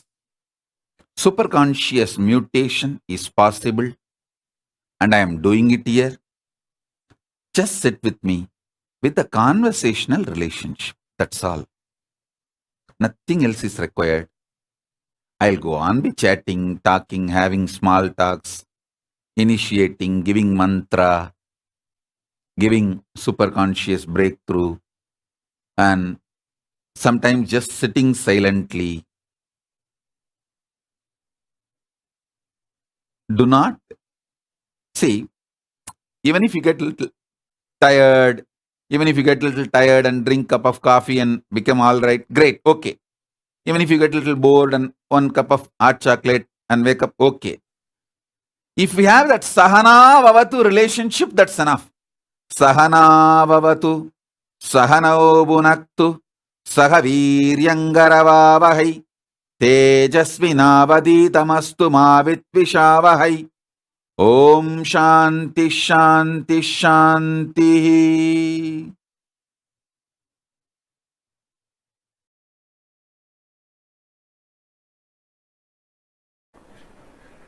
Most of the time, stupid suspicions are hidden in the name of doubt. And finally, it is going to hurt you, not me. See, internalizing means analyzing for the sake of internalizing.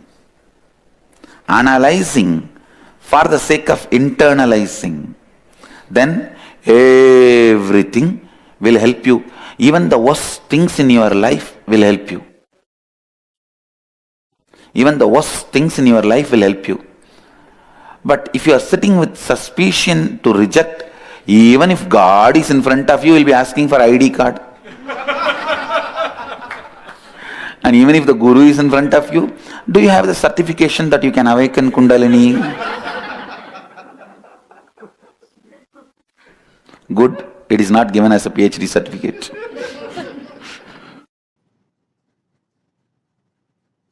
Sit, listen intensely.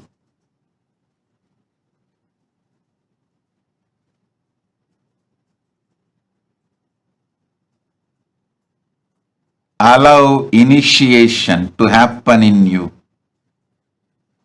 Keep all the past away. Be very clear.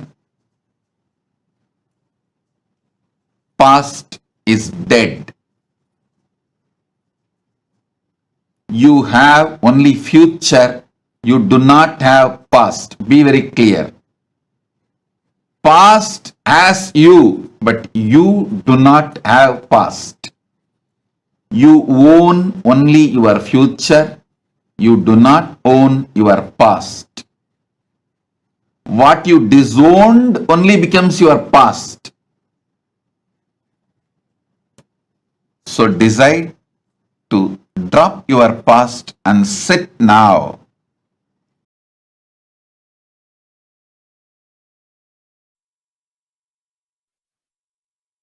Get your pets, kids, make them all come and sit in front of camera. That's all I need. Nothing else. I just need to see them. You just need to see me. That's all. Nothing else is required. I'll do the job. If your pets and kids are fighting with me, don't worry. Get them to the camera. Let them sit in front of camera and fight with me. I'll take care. Nothing else is needed. You may say, oh, my pet does not listen to me, or my kid don't listen to me. He or she does not want to listen to your program or attend the session. Don't worry. Just get them and make them sit. After all, they will fight with me sitting in front of the camera. That's okay. I know how to deal with them. Let them sit in front of camera and fight with me. I have no problem. I'll deal with them. I'll swallow them completely. I have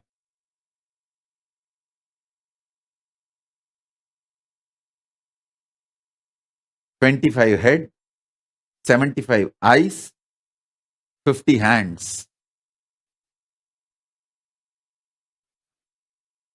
Get your pets, kids, make them all come and sit in front of camera. That's all I need.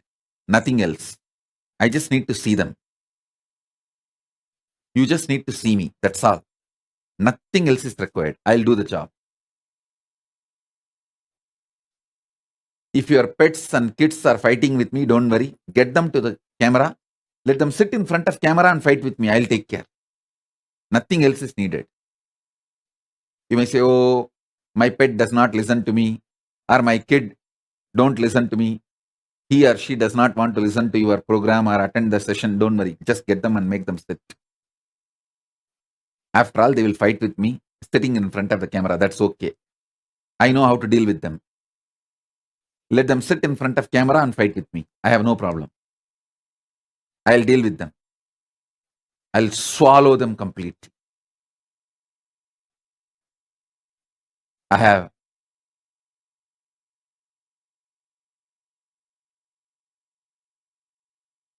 25 head, 75 eyes, 50 hands. That's all.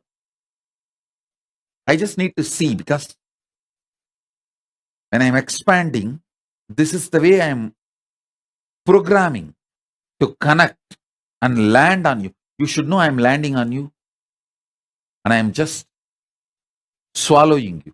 By sitting in front of the camera, you give me the authority to manifest in you, to do the superconscious mutation in you.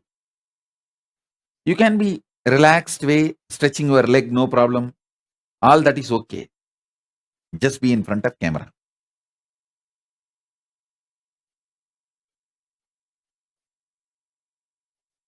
All of you be very clear. I am in the very room where you are all sitting. I am in the very room where you are all sitting, and I am doing the job directly. I am sitting there with you and doing the job.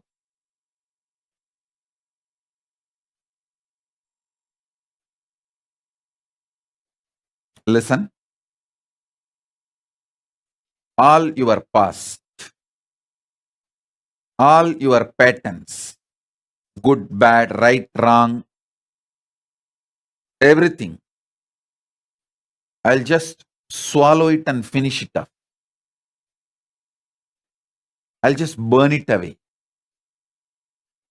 This session, I'm going to focus on bringing completion to you so that I can start doing the superconscious mutation process.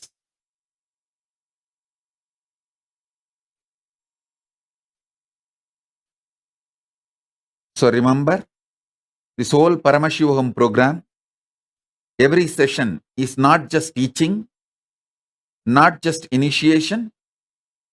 It is every session there will be miracles. Every session there will be miracles. And also listen, whole these 21 days, almost whole day I'll be with you guys, attending to the program, attending to the initiations. Almost whole day I will be available. So don't miss sessions. Don't miss even one word. What session? Even one word, don't miss it. I'm going to be in my full form.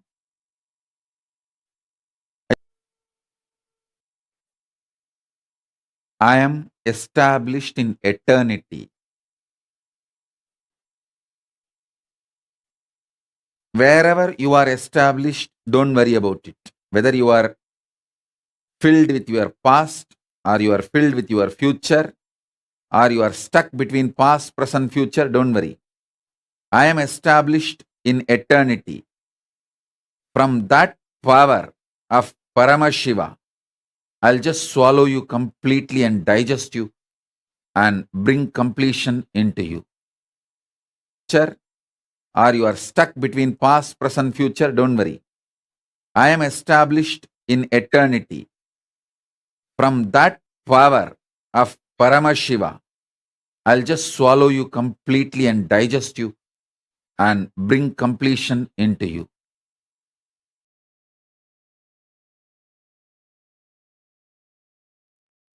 What will be the result of the program?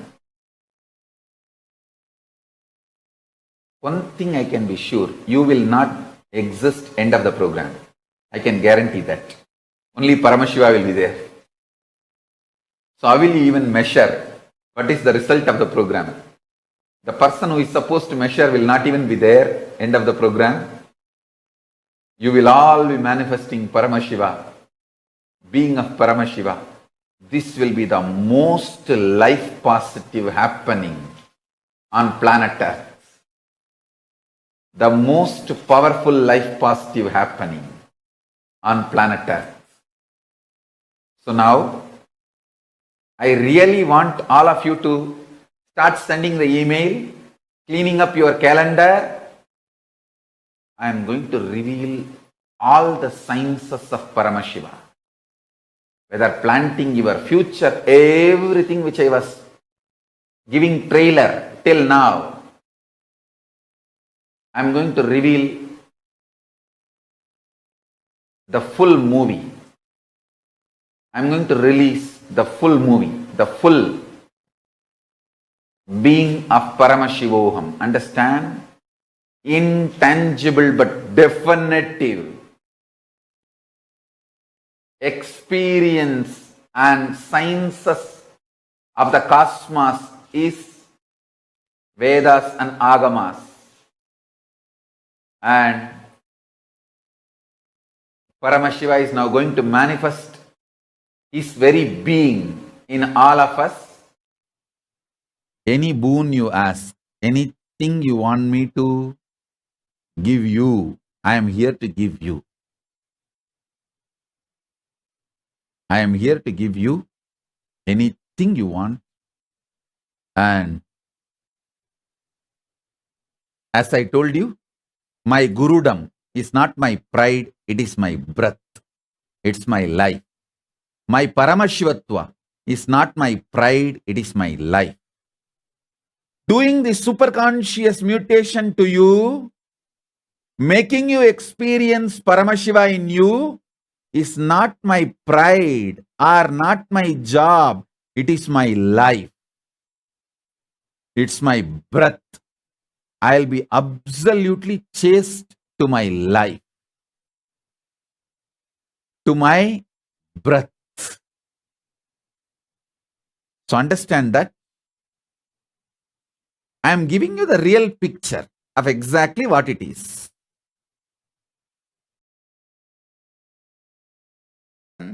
Atmamurti is your own personal version of Nityananda, who is only owned by you, who talks only to you, only about your problems. He doesn't care about anybody else's problems. He doesn't try to do some mediation thing. When you say, "I finish him," he goes and finishes him. When you say, "Do this," he goes and does this. When you say, "Eat," and he eats. Understand? It is like in the spiritual journey, the first step is divine in the mold you want, then you and divine, and you in the mold the divine wants. The Visishtadvaita, Advaita. So, in the first level, for the game of Dvaita, divine, in the mold you want, Atmamurti is a big support. Then, you will just have the space of you and divine. That is Vishishtadvaita. Then, suddenly you will see, without even your knowledge, you are in the mold the way divine wants. So it's a beautiful step rolling into the Advaita. That is the reason the Atmamurti is given. Atmamurti is the unique concept of Hinduism without the intimidation of the too big experiencing the divine in a personal space. Experiencing the divine in your personal space without the intimidation of Vishwarupa. Understand? Krishna was always Atmamurti for Arjuna. That is why he could not handle Vishwarupa. But that does not mean he did not become enlightened. After the war, everything, he said, "Come on, now I am ready to have the Vishwarupa. Let me see once more." He sees once more. That is called Anugita. He sees once more, and finally he himself becomes part of Krishna and gets enlightened. So understand, Atmamurti is a beautiful initial way of starting the divine you game, the you-me game, and I-you, that game. And by you will see that it raises you to the next level and ultimately Advaita. I am now available to all of you to make this super alchemy process happening on planet Earth, first time in this mass large scale.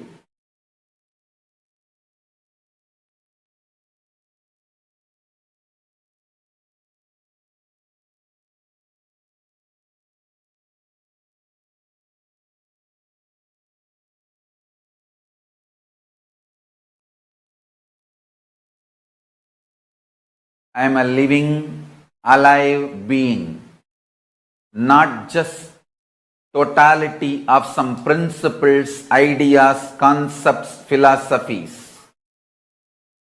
I am zillion times alive, infinity times alive than what you feel as your being. So understand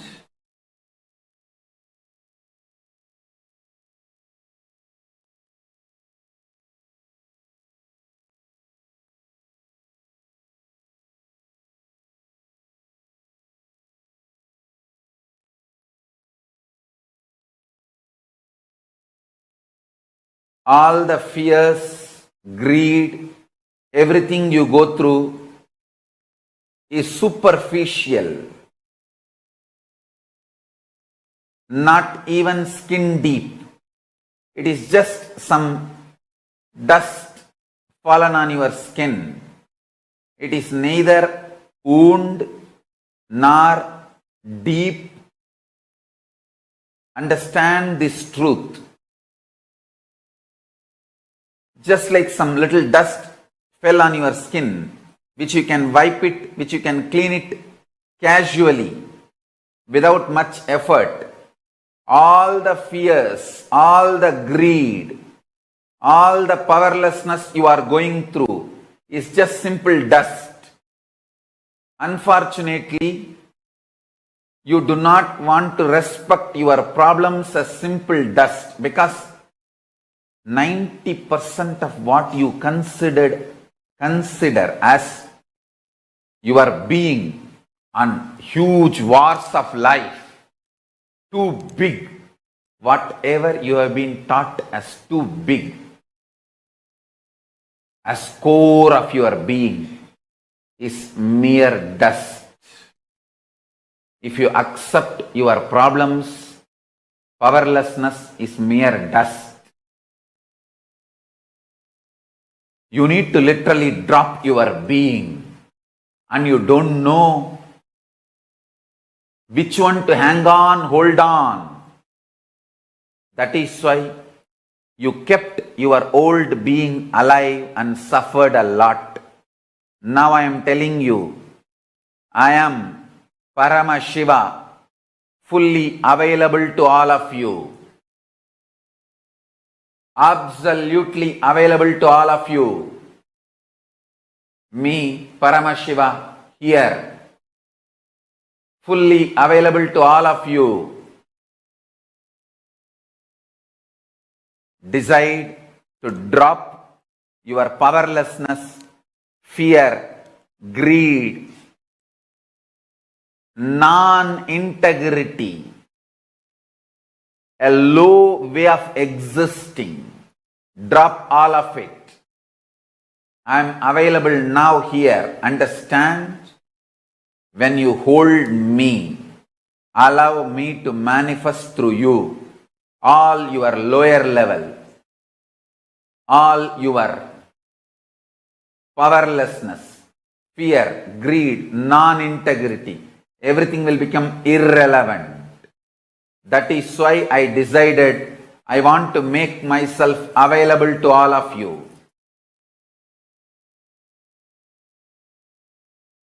That is why I broke all the social structures, ideas, concepts, including money. I made everything irrelevant and making myself available to all of you wherever you are in your very bedroom. I am sitting with each one of you now personally in your room.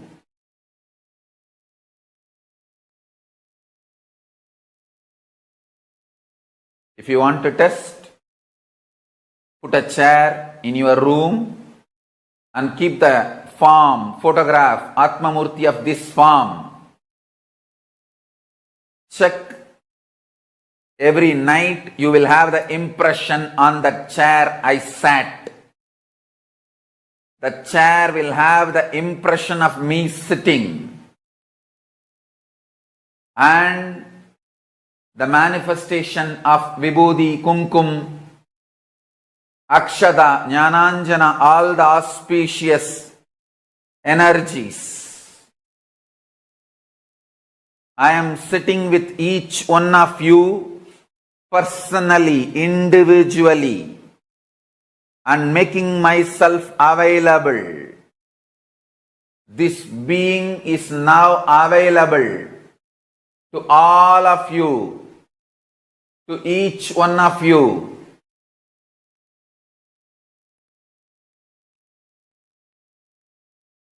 I am making myself available to each one of you. To each one of your being. Now the relationship is absolutely between you and me. It is absolutely you and me. Allow me to fill you. Allow my being inside you. When you start tasting my being, all your past fears, greeds, powerlessness, everything will just become irrelevant. You will be showered with the boons you aspired for and you can never even imagine.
Listen.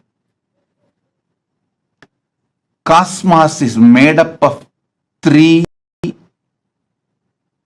core material. Nada, Bindu, Kala. Of course, there is unmanifest, avyakta behind this Nada, Bindu, Kala.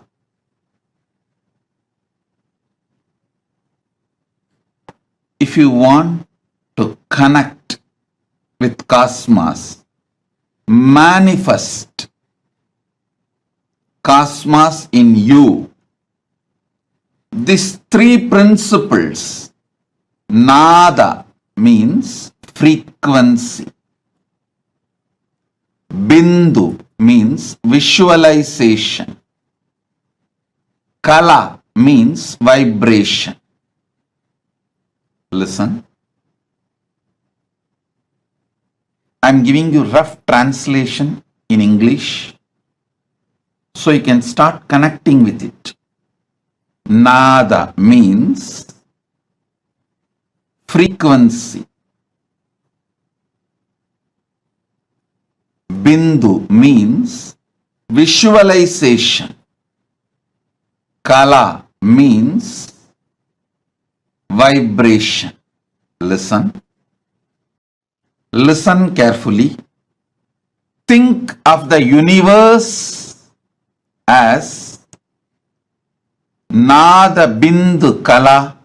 Think you can connect with the universe through Nada Bindu Kala. Nada means frequency. Bindu means visualization. Kala means vibration. You just need understanding about these three. You can connect with cosmos. You can manifest the best things of the cosmos. Not just health. Listen. If you think in a small scale within your small brain, you will think health is the best. But if you connect with cosmos, you will understand not just health, eternal life. Eternal life is the best thing. Even your understanding about what is the best you can achieve will get matured. When you understand about Nada, Bindu, Kala,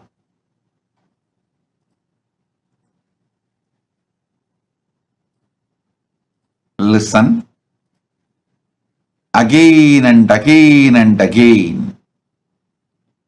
All great things on this planet Earth happened when some being knowingly or unknowingly connected with cosmos through this Nada, Bindu, Kala. Whether it is the outer science or inner science, culture, arts, philosophy, spirituality, any field, the great breakthroughs happen when human beings knowingly or unknowingly connected with cosmos through Nada, Bindu, Kala.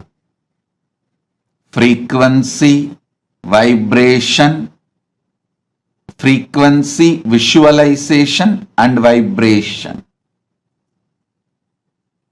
I'll initiate all of you into this powerful science.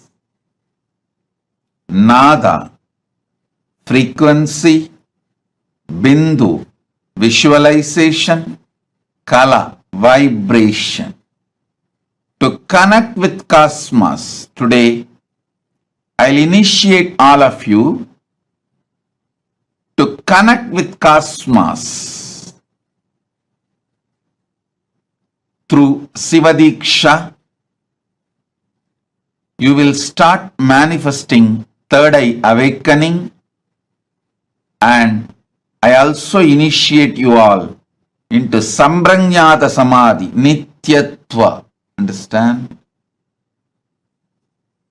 Just if the one door is opened in you, if Nada, frequency is opened in you, you will have third eye awakening.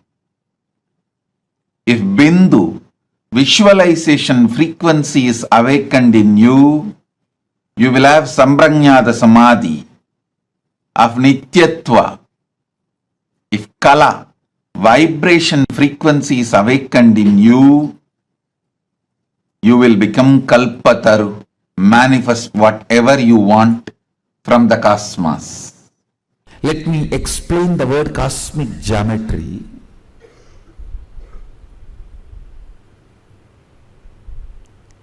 Lines, curves, points, understand? The whole thing is only these three.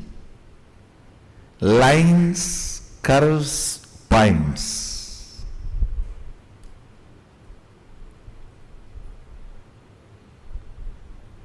Nada Bindu Kala. Lines is Nada, points is Bindu, curves is Kala, flow. Lines, points, curves, which is the source which forms the basic unit of this whole cosmos.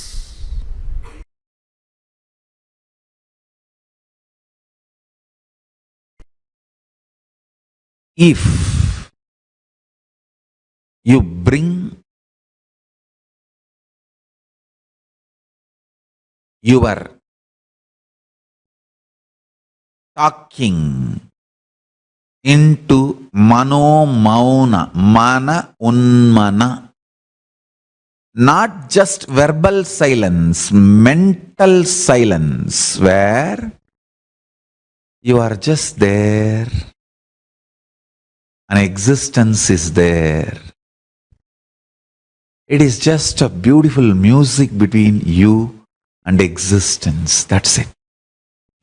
Principle of sound. Nada Tattva. Nada Tattva. Principle of sound. Nada Kala is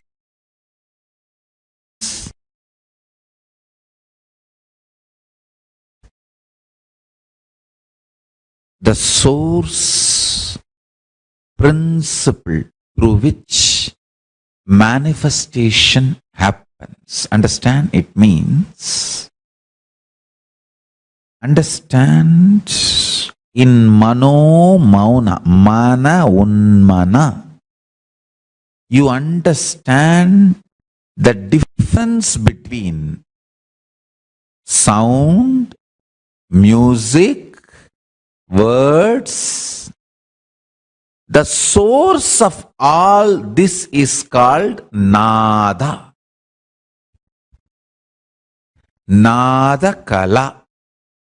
I tell you, if you can rest Nada Kala, not only you will understand all languages, you will know you can manifest anything you want just by creating the right sound. I have seen my gurus doing it.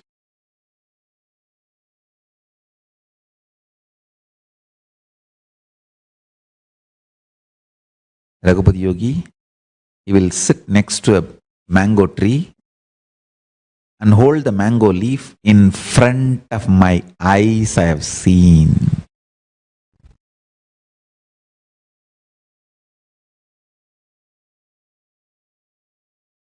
He will hold the mango tree, mango leaf, the tree's branch on leaf, and create some sound. It'll be like in the night time when the rats come in the house and run around and like this, some sound he will create in the tongue. In front of my eyes, I have seen that mango tree flowering, and that flower becoming mango, and the mango becoming ripe mango, and fully ripe mango will be there, hanging. Maybe it takes half an hour for manifestation, and he'll say, hey, take it and eat.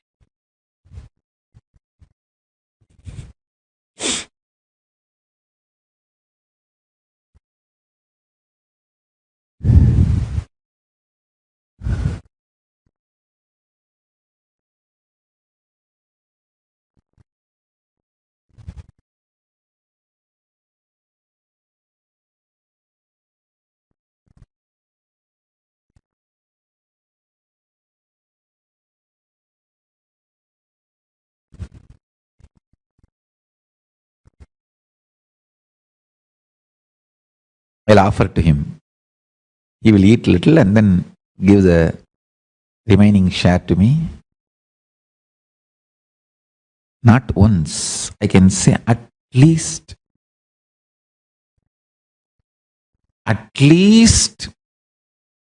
25 to minimum 25 to maybe maximum 50 occasions. I have seen him doing this. It's not some magic. He can just talk to the tree's DNA and connect with the tree, make the tree manifest the power. If you just connect with this nada kala, you can manifest anything you want. I know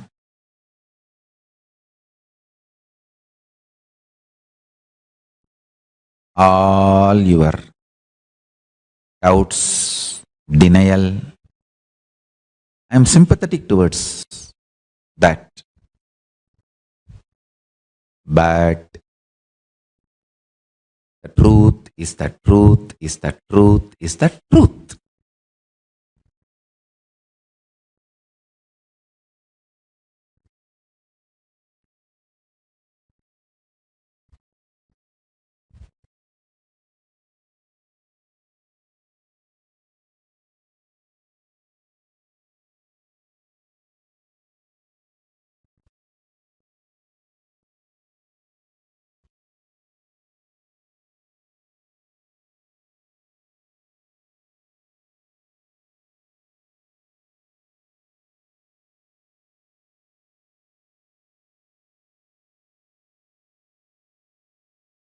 Truth is the truth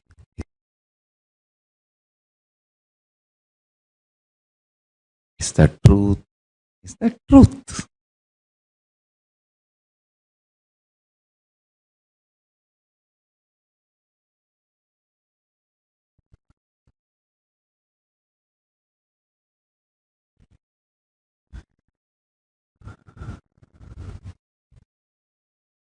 Every time I utter a word, I am just releasing that energy into your system. Especially my initiated disciples, integrated disciples, can hold that energy and manifest as a reality immediately. Integrity to me is not the favor you are doing to me, it's a favor you are doing to yourself, and it's a power you manifest for yourself. Understand? It's a power you manifest for yourself. Guru Bhakti is the greatest gift Paramashiva gives you. Nada means defined sound. If the time, with the time when it forms rhythmically, it is called nada. Shabda is wild sound. Nada is language. You understand the difference? Shabda is wild sound. Nada is language. Shabda is wild river. Nada is embanked canal. Nada kala is pure drinking water. I'll explain about that next. It is in Nada kala your will is created. A person who can bring integrity to his thought current only can experience Nada kala. Means while you are thinking, completion. There are some vibrations which are pure manifestation of existence from guru to disciple, directly transmitted. I'll be revealing all of them, all of those sounds also.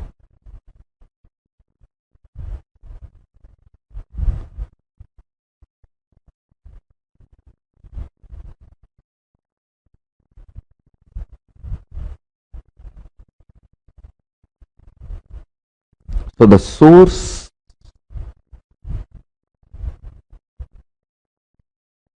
sounds of the cosmos, source sounds of the cosmos, Nada Tattva, Nada Kalas, source sounds are these 54 sounds.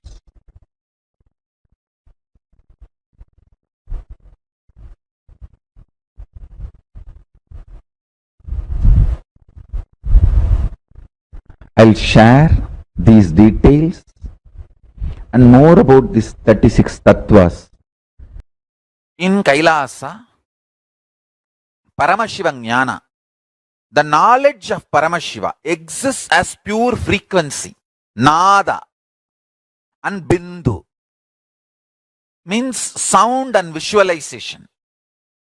I map that down into Sanskrit, then it becomes concepts and principles.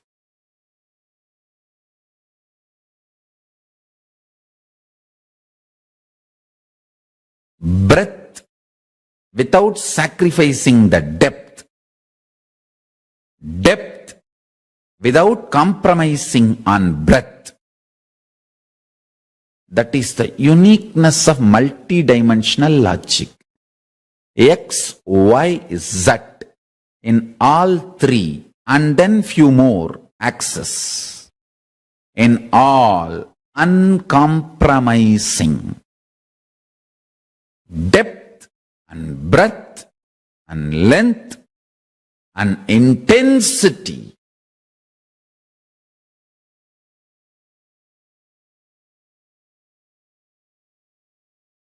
Understand?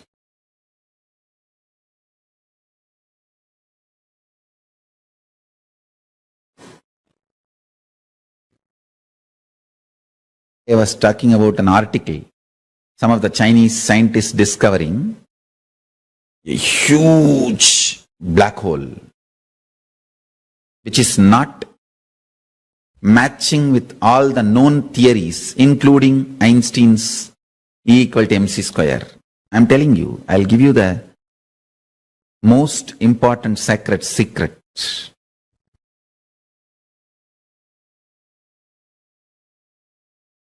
Intensity of the existence.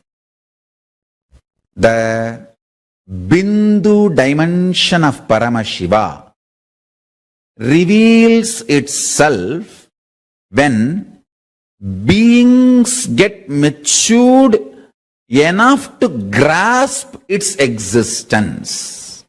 Now, that black hole which was revealed to the scientists shows human beings are matured enough to understand the truth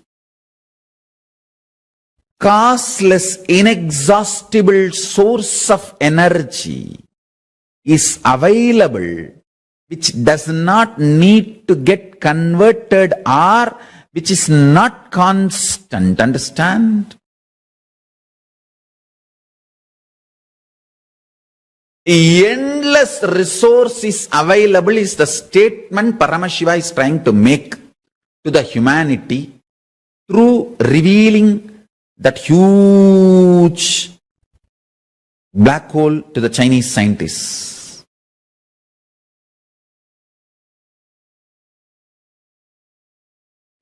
I run this cosmos through Dharma. My narration of the cosmos is jnana.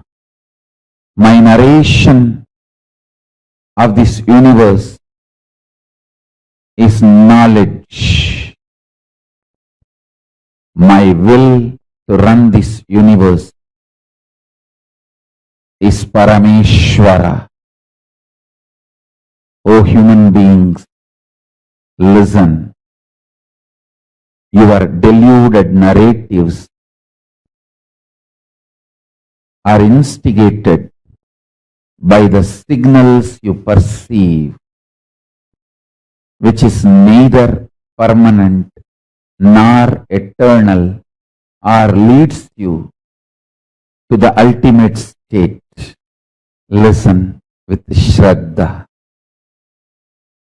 Kala, time, is my skin on which the stimulus signals called this universe manifest. Universe, as you see, is only the signals manifesting on my skin. It is not real.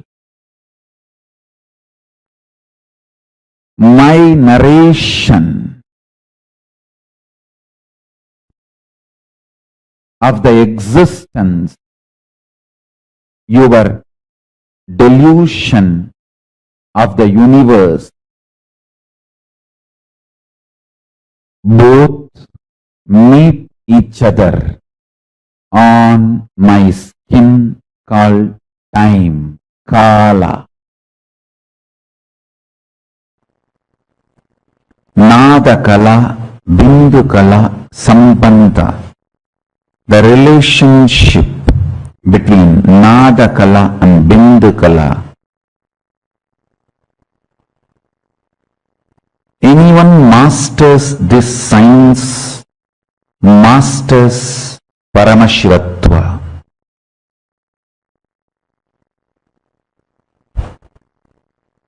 Spiritual alchemy process of Nadakala, Bindukala. Understanding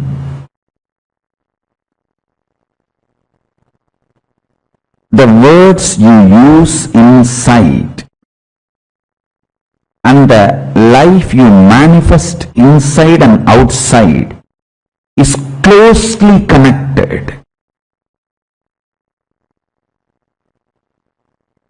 Understanding what words create what kind of emotion in your heart, signals in your brain, your emotions and signals when they are connected, when they become powerful,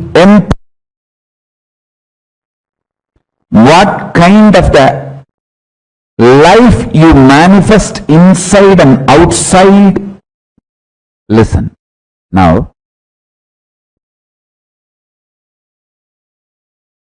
I'll explain about the Nada Kala, Bindu Kala. Understand the words you use inside you, meanings you give for those words, impact of those words in your heart and on your brain. all this are very important. You need to consciously build all these. I was telling you one example. You always mistake natural as automatic. Natural is different, automatic is different.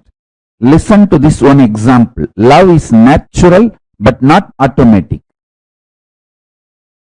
Love is nature of your existence, but what you experience automatically is your hormones ups and downs. The hormonal ups and downs, that is not natural. I'll give you this example. River is naturally flowing. When you put a dam and open one small part, that part automatically flows. But that small part is not natural river. If you put a dam and a river, open one small corner, one small part, it naturally flows. See, the river naturally flows. But when you put a dam, open one small part, that small opening automatically flows, but that is not natural. Whole flow is natural. Small automated versions cannot be equated to natural. So understand, spiritual alchemy process of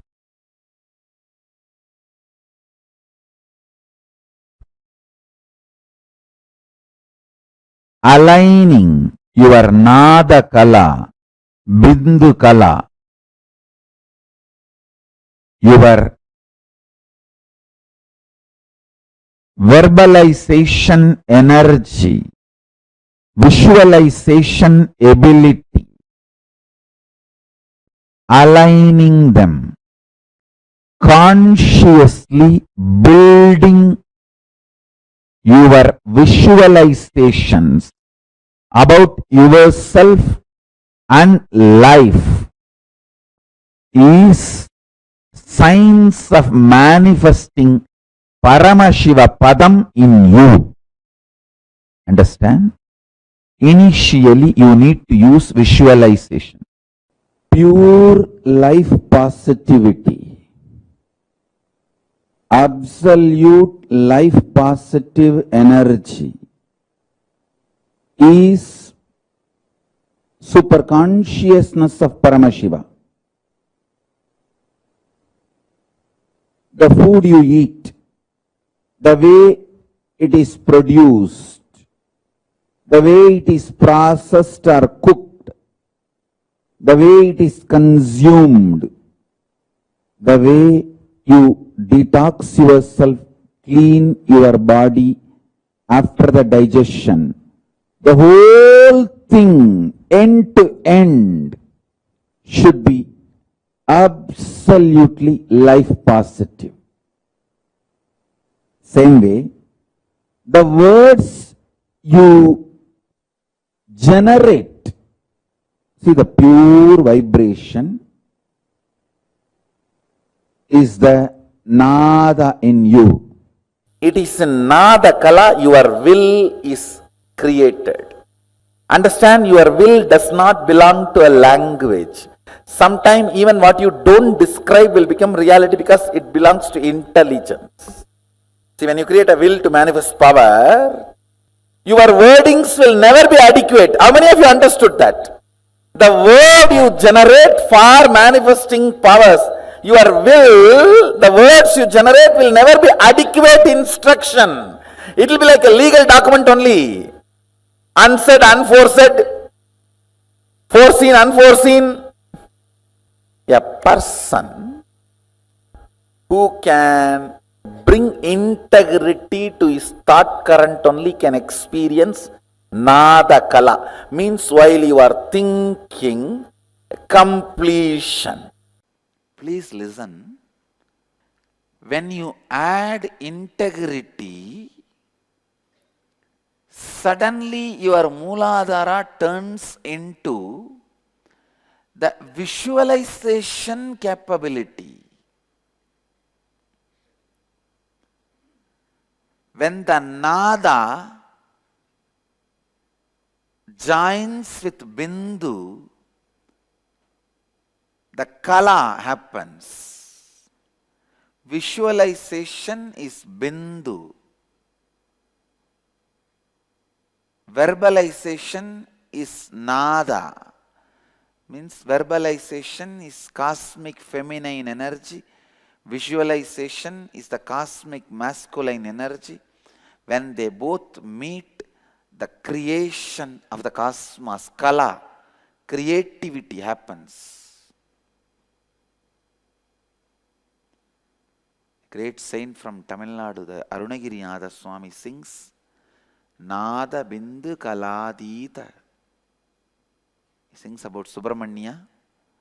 Subramanya as the embodiment of Nada, Bindu and Kala. Listen, Nada merges into Kala only when there is a Bindu. Visualization. Dhyan se suniye, I'll repeat in English. Your verbalization merges into visualization and becomes reality only when you add integrity to it. Till you add integrity, your verbalization never becomes visualization. Unless it becomes visualization, it can never become reality. Can there be anything be made to reality if you don't visualize? Tell me. Can anything be made to reality if you don't visualize? No. For example, I give a word, you paint this deity. But the person who is supposed to do has to visualize. Taking the paint, rubbing it on the deity, what he is supposed to do. So the verbalization has to join visualization. Visualization will be there only if you have integrity. Listen, if you are only continuously completing with yourself, with others, retaining the space of Sampurti, you will have the visualization. Whether your Mooladhara is a septic tank or part of molten gold. If it is part of molten gold, you will be able to make a golden deity. If it is a septic tank, how will you make a golden deity? Life is golden deity. Fortunately, life is not made out of septic tank material. Even though you try to make. Life is a golden deity made out of visualization. Kala, creativity happens when Nada and Bindu joins.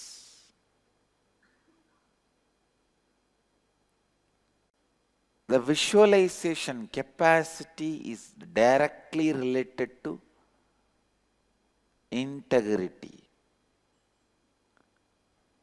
Mooladhara has certain innate energy. If you add visualization, if you add integrity, it will become visualization. If you don't add integrity, it will become fantasy.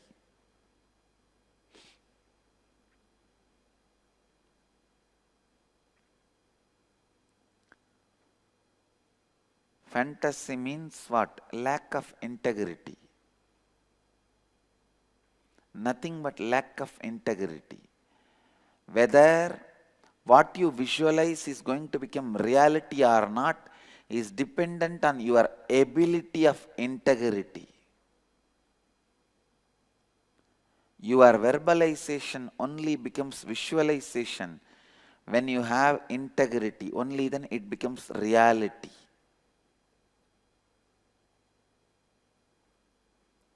Add integrity by completing with yourself all the commitments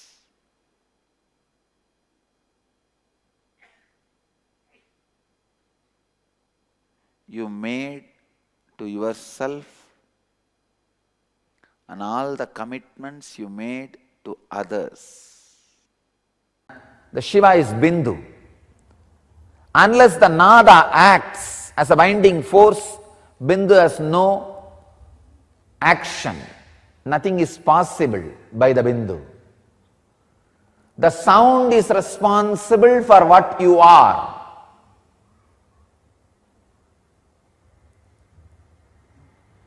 So sound is responsible for the sickness you carry, whether physically or mentally. If the energy field which binds the quarks is responsible for your disease and depression, if that energy field is altered, naturally the disease and depression will be cured, healed. Understand? By its very nature, quarks has no disease. It's pure consciousness. Only Nada is responsible for the disease or health, depression or expression. So it is Nada is responsible. You can work only on Nada. You cannot work on Bindu. Bindu is beyond consumption, the pure consciousness. So all healing systems works on Nada. Of course, if it is a real healing system. The right sound does its job. But if the wounded Nada structure is brought near the Anahata Dvani, the uncreated sound which constantly Master is radiating, which Shankara calls us very beautifully, Chitram Vadadaror Mule Vriddha Sishya Gurur Yuvaha Gurostu Maunam Vyaghyanam Sishyastu Chinna Samsayaha. The word Maunam Vyaghyanam means all his expressions and discourses are in and from Anahata Dvani, the uncreated sound. In an expression of uncreated sound, the Anahata Dvani. That is what Shankara calls Maunam Vyaghyanam.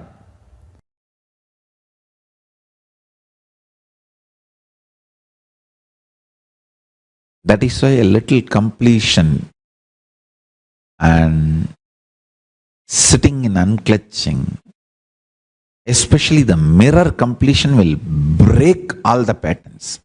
See, this 5 completion process, completion with yourself, mirror completion, looking at the mirror and completing, samskara dahana kriya, and calling your friends, family, with whoever you have incompletions and talking to them and working and completing, completion with others. 5th, ultimate completion is completing with Paramashiva, whole existence. Sitting with Ganga, Kaveri, banyan tree of Bidadi, Indra Vimanam of Sundareshwara, Arunachala Hill, Kailasa Hill, or Gurumurti, Atmamurti. All this is completion with Paramashiva. This 5, I'll repeat. Completion with yourself means sitting and completing, digging out all the incompletion patterns and reliving, completing the root pattern. Second,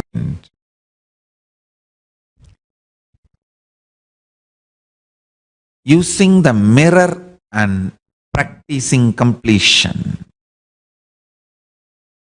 Third, samskara dhagana kriya. Fourth, calling people with whom you have incompletion, sitting and talking out with them and bringing to completion. Fifth, ultimate completion, completion with Shiva. This 5, whoever practices these 5 completions will realize Nada Kala, understand the sound, the source of sound.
Nityananda Shankara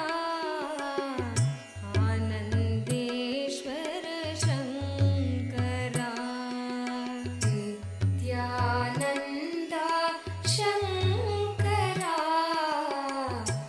Anandeshwar Shankara Nityananda Shankara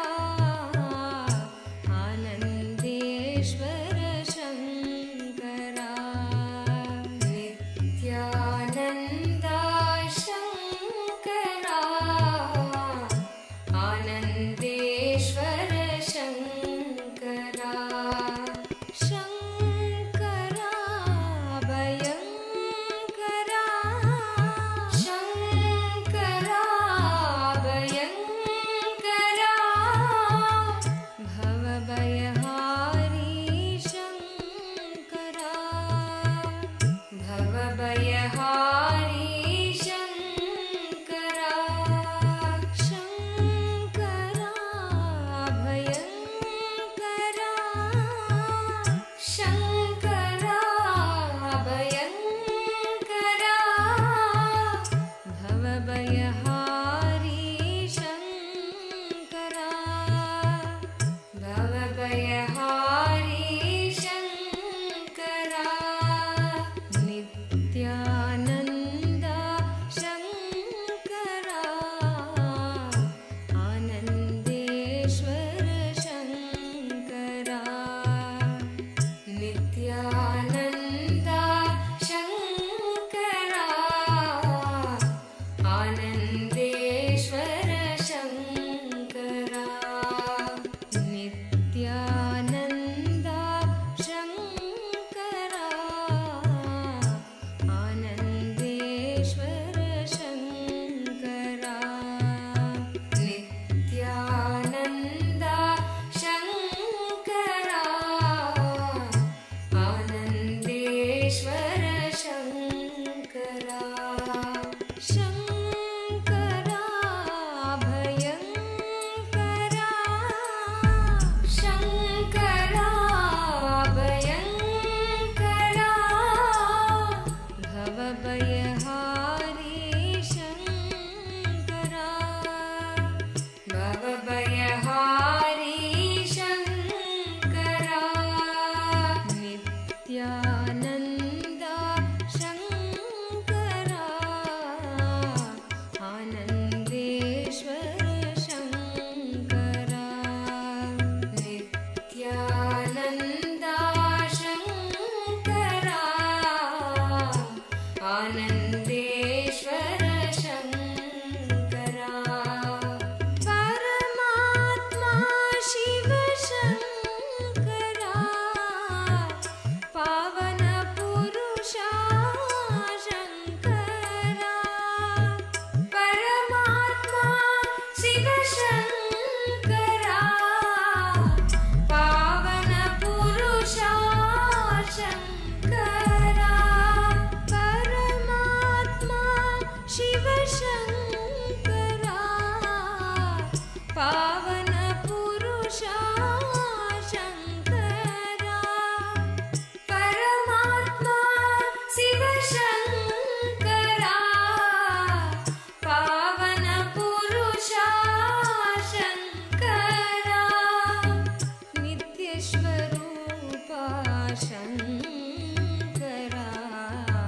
Nityananda Shankara नित्यस्वरूपा Shankara Nityananda Shankara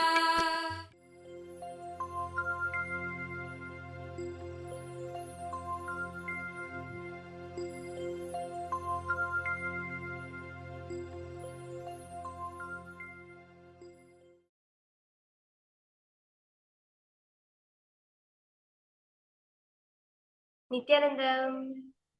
Welcome to all the participants, all the viewers, all those of you who are witnessing these glimpses as we heard powerful truths from Swamiji, and before that, the wonderful sharings how just the experience of Paramashivoham, level 3, the Paramashivoham program, is enough to make people have a transformation in their life. We understood the science of conscious manifestation, of what our consciousness really has the possibility to do. Remember, this one thing that Swamiji revealed, it is not some remote cognition, it is not some fantasy, it is a possibility that exists within each and every one of us. Any cognition that you realize from this will immediately manifest in your life, because even now what you see as your life is nothing but an unconscious manifestation of it. The science that Swamiji is revealing is how to make that unconscious manifestation as conscious. So, as very beautifully Mashama says, as also Swamiji says, that the way you're running your life, it is out of your own will. You've manifested life as the way how you want to be. But we always feel that life cannot manifest as per however you want. We cannot write our own future. We cannot write our own life. But you need to understand that each and every one of us has the key to manifest anything you want in your life out of your pure consciousness. Understand, each and every one of us have consciousness. It's without the consciousness, none of us can live. Swami says that very beautifully. It is only with consciousness we are able to manifest anything you want in your life. Whether you're having a career, whether you're having any relationship, whether you're having even wealth, anything you manifest in your life is only due to your conscious manifestation. Now, some of us have desires that we want to become a rich person, you want to become a billionaire, you want to become a millionaire, or you want to become a doctor, anything you want. You can manifest this out of conscious manifestation. So now let us understand this science, how you can manifest this power of conscious manifestation.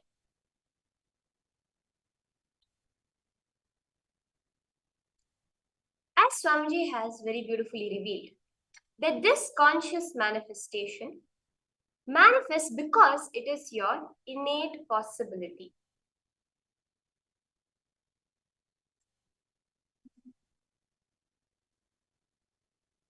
Now, take a moment to cognize.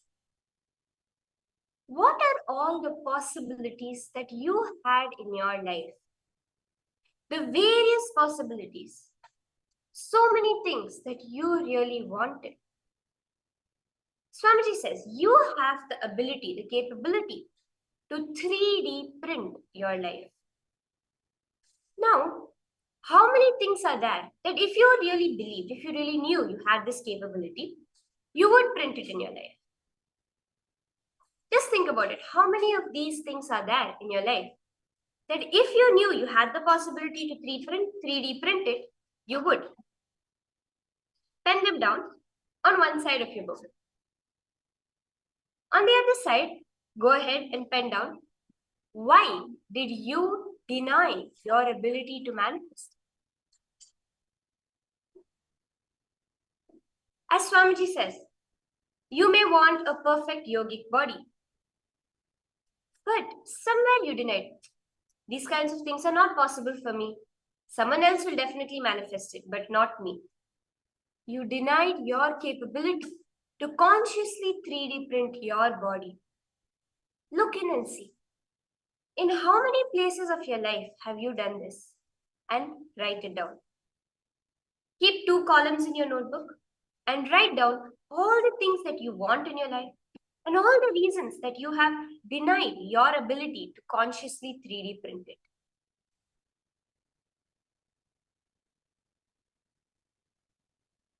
Yes.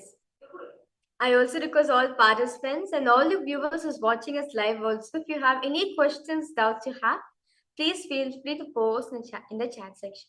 So understand that there's so many desires, so many possibilities which we want to manifest in our life.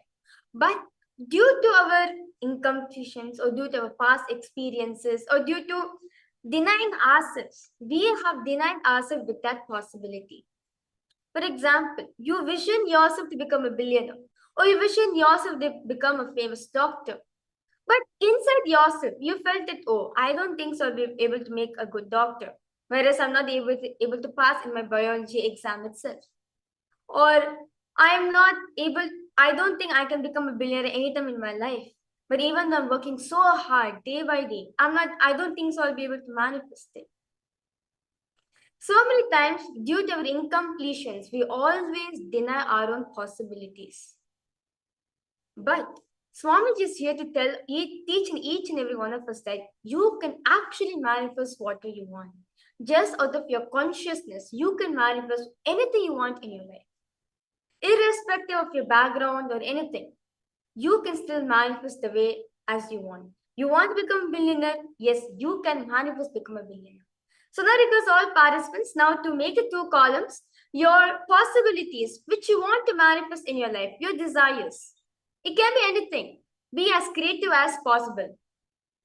Whether you want to have a yogic body, you want to become a billionaire, or you want to become a doctor, or you want to become the famous person in the whole world, anything you want. Pin down your possibilities, what you think you want to manifest in your life. And the second column, write down why you have denied these possibilities for yourself. Let's take a few minutes. Pin down each of these in the columns.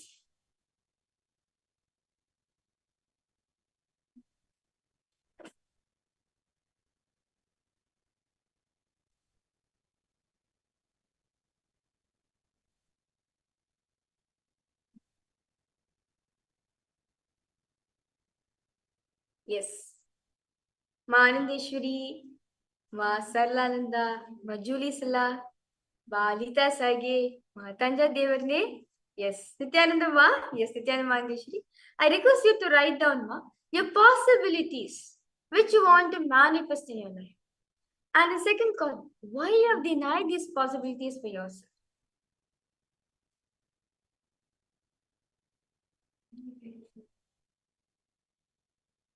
Take a few minutes and pen this down now.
Just look into the different moments in your life.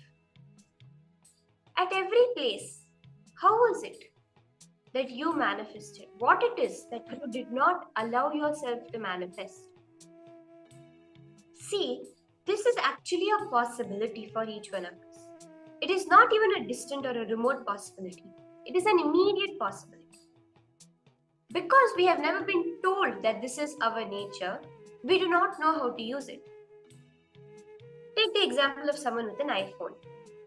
He has the latest model of iPhone, but he has never been educated into how to use it. For him, it looks like a torchlight. You turn it on, it gives a bright light, and I can walk in the dark. Not even using the torch feature of the phone, just using the phone screen as a torchlight. Now, he is not allowing himself to experience the full possibility of that iPhone. But it is not that that possibility is not there. This second, with the right education, with just even a little bit of curiosity or seeking, he has the whole world's information at his fingertips. The same way, as it is to a man with an iPhone that does not know how it is, equal to that, if not closer to you, is the possibility for you to consciously manifest. We just need to be taught how. And that is what Swamiji is revealing to us. So when you are doing this, when you are looking into all the reasons you denied your ability to consciously manifest, it will bring a completion within you. It will bring you the possibility from hereafter now to manifest it. So when you consciously decide that this is what I'm going to manifest in my life, without any incompletion or hangover, you will see that you'll be able to manifest life as you want. You'll be able to see very clearly that I'm running my life based on my own manifestation. If I'm manifesting something bad in my life, it's also because of me. If I'm able to manifest something good in my life, it's also because of me. So understand that you are the one. You are the co-creator. You are the one who's creating your own life. That's the power of conscious manifestation, where you have the possibility to manifest anything you want, just like the iPhone. If you just have a little curiosity, you will just know the features of iPhone. You'll have a good camera, anything. The world's information just in your fingertips. Same way, when you use your consciousness to manifest your reality, life just becomes miracle. Where you will know every single moment, you will know how to manifest, how to change my life according to what I want to do. So all the participants, all of you have written down 2 columns. So now we'll be going on to the next step. Very beautifully, Swamiji shares that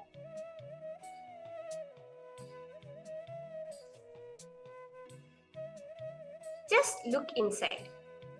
Spend a little time with yourself. Normally, when your brain looks at something, right? When you try to logically look at something, how do you do it? You go through a logical process of, if I do this, it will be good for me. If this happens, then this will be the effect of that. And the next effect, so on, and okay, the ultimate result will be great for me. Or else you think about, okay, if I really mess this up, my whole life is going to be completely gone. I'm not going to be able to manage the situation. Let me be really careful about this. Wherever you are planning your life based on the probability, the ifs and buts of what may happen or may not happen. Just look in. Many times we do this, right? Many of the times we look at our life and we say, it can be something as simple as where to eat. We think about, okay, if I have to go to this diner to eat tonight, it's going to take me half an hour and I would eat my dinner on time. And this restaurant is actually has much better food. It has what I like, but it would take me an hour to go and an hour to come back. So should I go for the place which is closer or the place which has better food. So then based on the timing, you say, okay, this is the time, I think I'd be able to make it there on time, and let me go to it. Or else, no, I'm not really feeling up to it, let me just eat at home. All of these things, for something as simple as your dinner, you plan it based on the probabilities. This may happen, this may not happen. If this happens, but then that will happen. Look into your life and identify 5 such places. Any 5 places right now, today, that you are planning for the probability.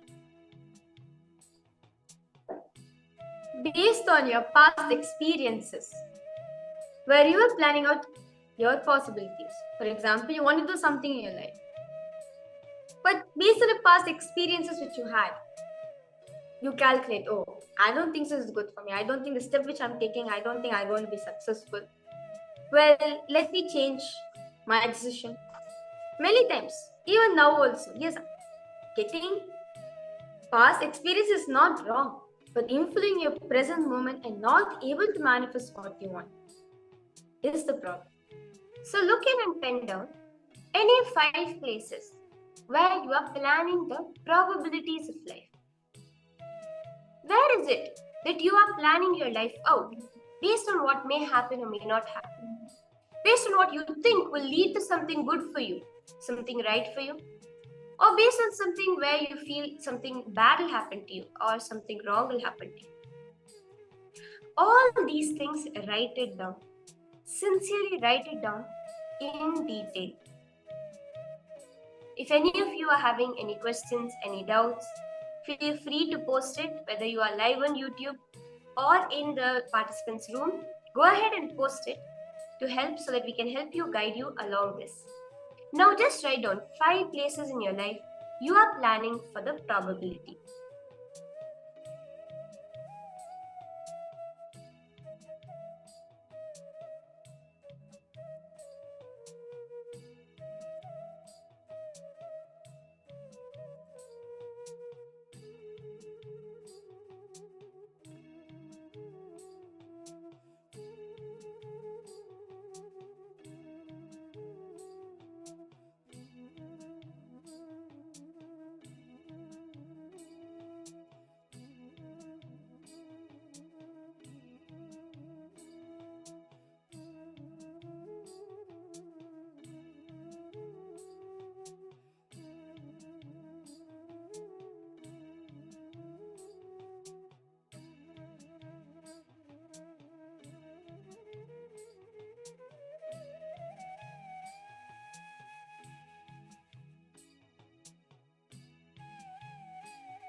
Yes.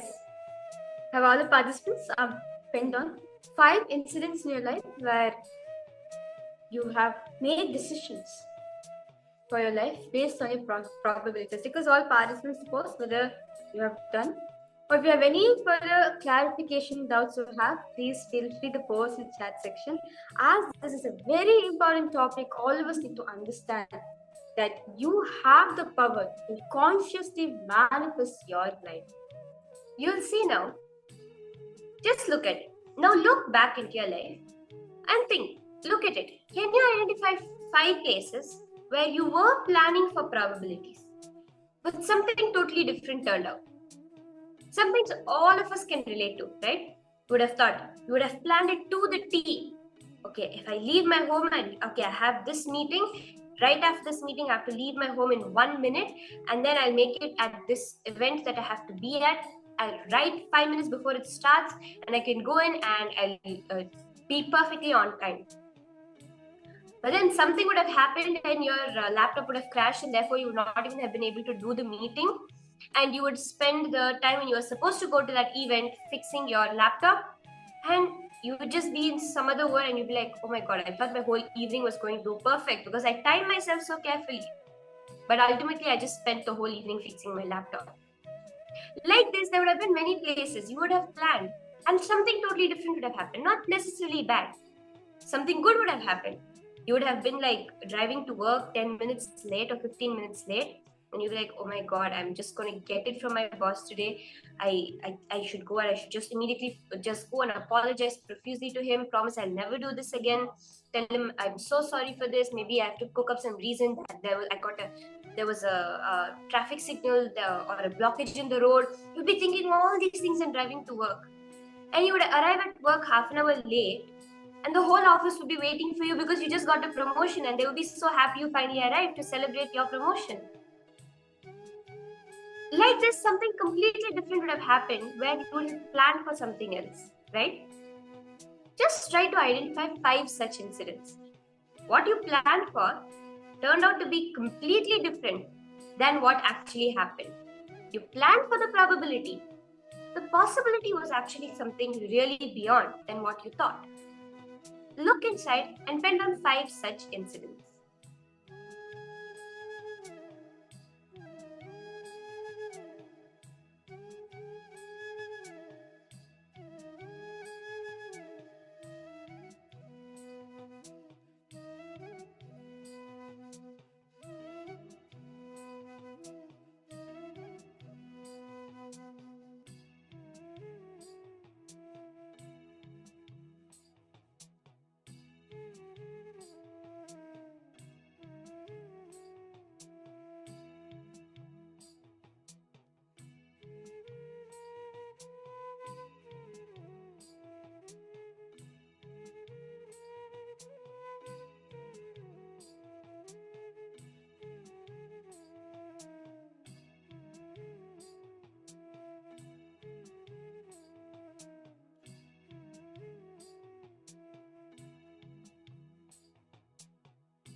Have all the participants? Yes. Nityananda, have all the participants pen down 5 incidents in your life where you looked in and see that I have run my whole life based on my probabilities, which I have assumed myself to. So, we need to understand one thing, that all the planning which you have done in your life, it is done out of your very unconsciousness. It is done out of your probabilities. Now, all of us have analyzed that just by those 5 incidents which I have written down, all of us have analyzed that it is not safe for me to run my life like this. Anytime it can be good, anytime it can be bad. But is this the thing how all of us are going to run our whole life? No. We do have the possibility to use our consciousness, which is our best ultimate tool to manifest what we want. Are you able to look in and see that generally our probabilities, they may be safe. It may be what we feel comfortable with. And because of the number of times they have not gone right, they should not be safe, but because we feel comfortable within it, we feel safe. I have planned my day, everything's going to go well. But that is not your ultimate. That is not the best you can manifest. If you plan your probabilities, you may be able to earn, as per your probabilities, maybe $1 million per year if you stretch yourself. But your ultimate possibility, your ultimate creation can even be to become a billionaire within that year. That is what Swamiji is teaching as the science of conscious manifestation, through which you can realize your ultimate possibility as you wish it to be.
Now, all of us analyze that whatever you're manifesting in your life is not the best of your creation. How many of you want to experience a conscious manifestation in your life? How many of you want to really consciously design the life how you want it to be? And many of us are sitting here, so all of us are here for a permission, for attending this program. Understand, in Paramashivoham, you're going to be understanding directly from Swamiji beautiful techniques revealed by Swamiji to consciously manifest your life. So now, because all participants now to take a calendar with you. If you have a physical copy of calendar also, that's fine. Or if you have a Google calendar digitally also, that's also fine. Now, mark on each day or mark wherever you want to manifest what you want. For example, on June 26th, I'm going to manifest a promotion in my job. Or on October, I'm going to become a billionaire. Anything. Whatever you want to manifest in your life, mark it in the calendar. Mark it in detail. So what is the date that you want it to happen throughout the year? So we are in halfway through the year. The remaining half of the year that we have in front of us. We're nearly halfway. So, what is it you want to manifest? You can say that on the 5th of May, I want a new car. You may be having currently your status can be anything. You may be going to a 9 to 5 job, earning just the bare minimum a day. But your decision is 5th May, in the next 5 days. I want to make a new car. See, don't allow the self-doubt, self-hatred, self-denial. Whatever may be coming, you decide and write it down. On the 5th of May, either if you have the Google Calendar, take it and type it down. If you have the physical calendar, take a pen and write it. On the 5th of May, in that box, write new car. The same way, you want to manifest a blissful relationship by the 1st of October. Take the calendar, go to the 1st of October and write blissful relationship. Wherever this whole year you want to manifest something, write it down in the exact date. Drop any impossibilities coming up. Drop anything else that may be coming up. We'll give you a few minutes now to write down all the places that you want to manifest.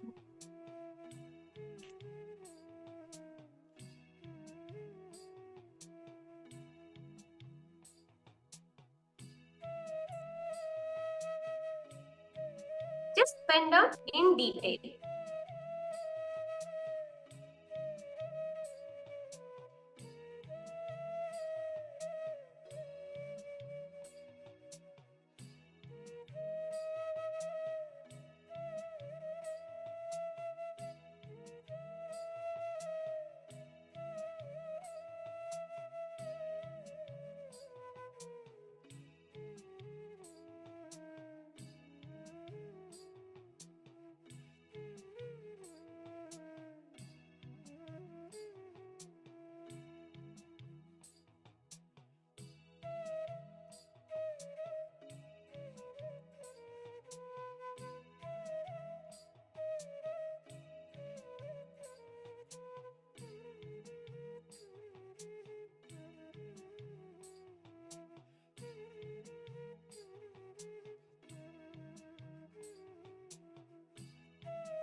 Now, in each of these places, you are going to be manifesting it consciously into your reality. For this, I request all of you, all those of you participating in this process, to take your Atmalinga. So if you have your Atmalinga or any Rudraksha or rock which has been energized as Atmalinga by Swamiji, you can use it by placing it on the calendar. So if you have it on your device, you can place it on the device. If you have it as a physical calendar, place it on the calendar. What you're going to be doing is now understanding that you have the ability to consciously manifest your reality. Your ultimate creation is that which you do consciously. You're going to decide to consciously now, with the power of the third eye, without using any physical force, move the Atmalinga over the calendar. You will see that movement is symbolizing, is representative, is manifesting that incident that happening into your life. So now just place your Atmalinga on the calendar, connect to Swamiji and start chanting the Mahavakya. Om Nityananda Paramashivoham. And then you will see how that is going to become as your reality. That is the power we are all going to be manifesting now. Pick up the Atmalinga, place it on your calendar, and move the Atmalinga across the calendar, manifesting it into your reality.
Paramashivoham.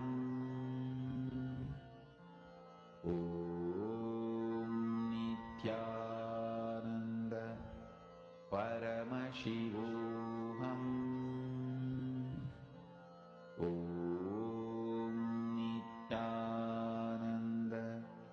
Paramashivoham. Om Nityananda Paramashivoham. Om Nityananda Paramashivoham. Om Nityananda Paramashivoham. Om Nityananda Paramashivoham. Om Nityananda Paramashivoham. Om Nityananda Paramashivoham. Om Nityananda Paramashivoham. Ananda Paramashivoham. Om Nityananda Paramashivoham. Om Nityananda Paramashivoham. Om Nityananda Paramashivoham. Om Nityananda Paramashivoham. Om Nityananda Paramashivoham. Om Nityananda Paramashivoham. Om Nityananda Paramashivoham. Om Nityananda Paramashivoham. Om Nityananda Paramashivoham. Om Relax now. Nityananda Just witness the manifestation from Swamiji himself. The manifestation of powers is how you are realizing your own ability to consciously manifest your reality. Even if there was the slightest movement in your Atmalinga, you can be guaranteed whatever it is you wrote down has to manifest this year, because you are consciously manifesting your reality. The whole way we manifest our reality is embodied by the form of Paramashiva's Gajamukha Anugrahamurti. The form of Ganesha, Gajamukha, is that which bestows boons, removes obstacles for anything to happen. But how does he do that? Let us now listen from Swamiji directly about the significance, the life of Bhagavan Gajamukha Murti.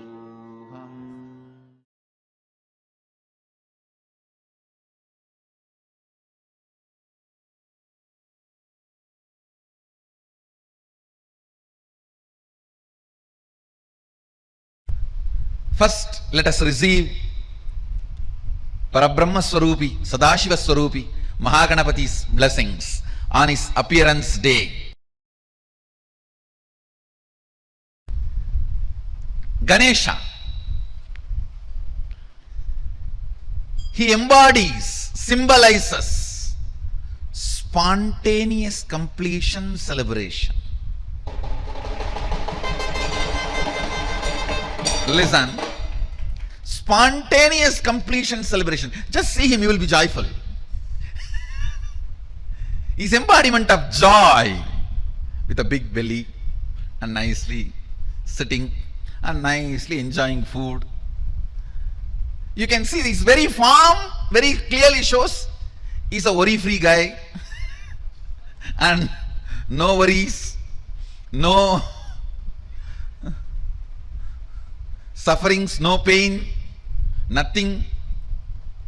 Very happy about himself, very happy about the universe, very happy about his happening, everything. I tell you,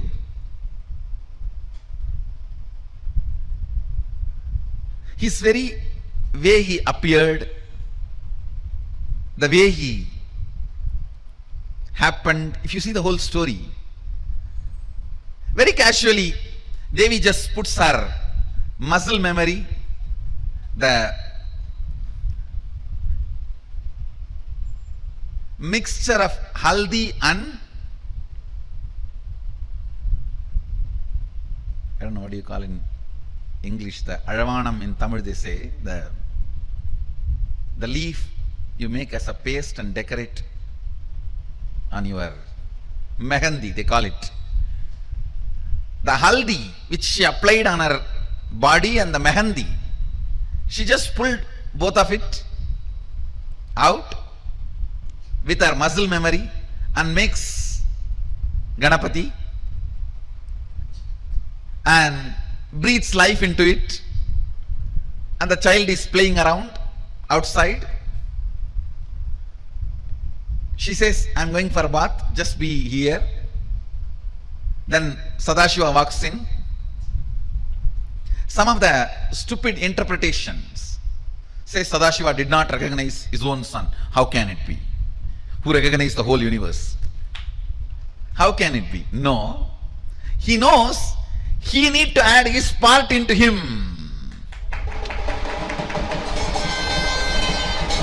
He has to make him complete. He need to add Sadashiva component into him. He was so happy. He just need to add his component. So he playfully picks a fight with him. Hey, who are you? That fellow says, hey, who are you? You are coming to my house? You are asking me, who are you? I am the son of the owner of this house. Who are you? He says, no, I am the owner of this house. I have to go inside. He says, no, my mother is taking bath. You cannot go inside now. Hey, I am the owner of this house. You are not letting me inside. In that playful fight, he removes the ignorance of Adi Ganapati. Understand? He removes the ignorance of Adi Ganapati. Because he is made of only the matter, Adi Shakti, Prakriti. Now Sadashiva need to add the Purusha, the bioenergy into it. Devi pulled only her muscle memory and made the body and biomemory and gave the life. But Sadashiva has to add the bioenergy. So he just removed the ego. Then Devi comes and says, come on, do what you want to do now. Add what you need to add. Then he tells, all right, go and get any head you get. The first head you see, get it. They bring the elephant head. So he fixes and adds his bioenergy. And once the baby is complete, Shiva himself breathes life into it. See, somebody who can breathe life into the person, he will not recognize who he is. So you need to know the whole significance of the story, the whole truth behind the story. Then Ganesha becomes complete. Ganesha becomes a spontaneous completion celebration. Actually, it was early morning, just before Brahma Muhurta, Devi makes Ganesha, and before sunrise, Sadashiva fits the new body, new head, and by sunrise is complete and appears as Mahaganapati, and is a spontaneous completion, symbol of spontaneous completion celebration. Then whole Kailasa celebrates the arrival of the first son of Sadashiva and Adi Shakti.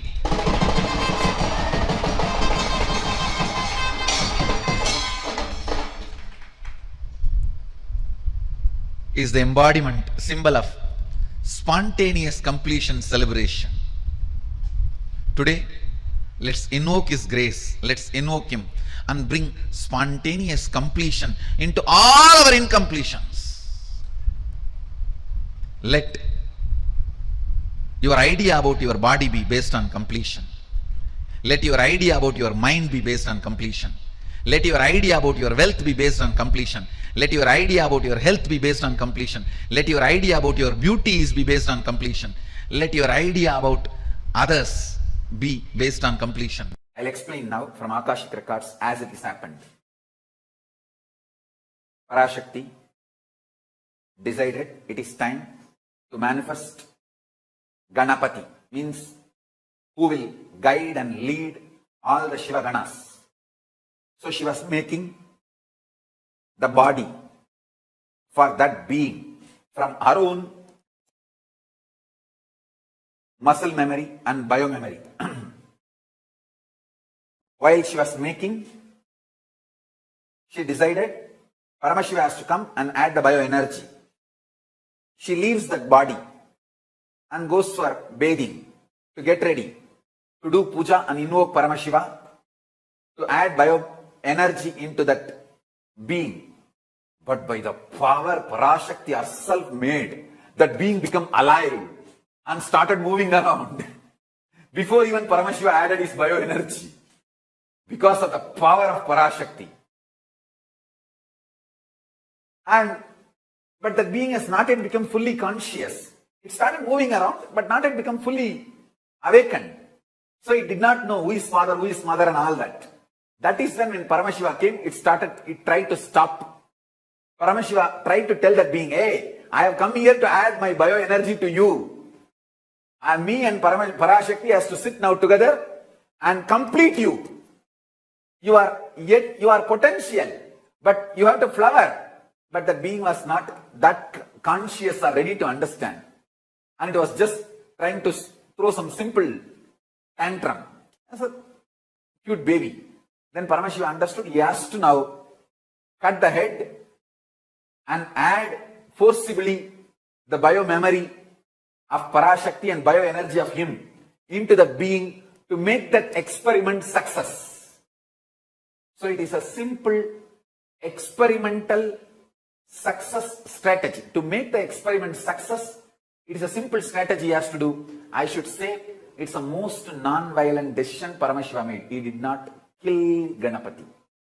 He just removed some parts, added his own bioenergy and biomemory of Parashakti and put the whole thing into it and put beautiful elephant head and made Ganapati and made him as the head of all the Shiva Ganas. So it's absolutely non-violence. It is just simple surgery. Surgery can never be violence. It's like how you remove the tumor. The tumor removing surgery, it was just conscious surgery done by Paramashiva. He never killed Ganapati. He only just did surgery, removing some parts not required and added some parts required. I should say that first tumor removing and transplantation surgery done by Paramashiva is Mahaganapati successfully.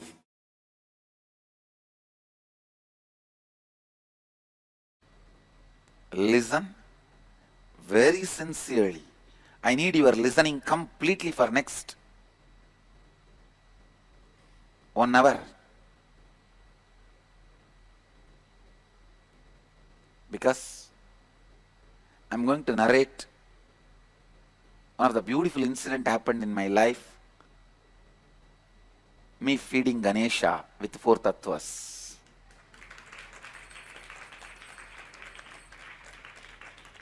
If you understand how I lived, expressed my bioenergy, you can live and express your biomemory also. You can complete your biomemory also. I'll give you from my own experience.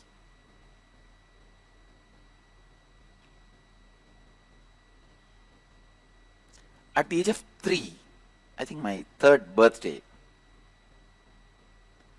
this is the turning point in my life. 3rd birthday,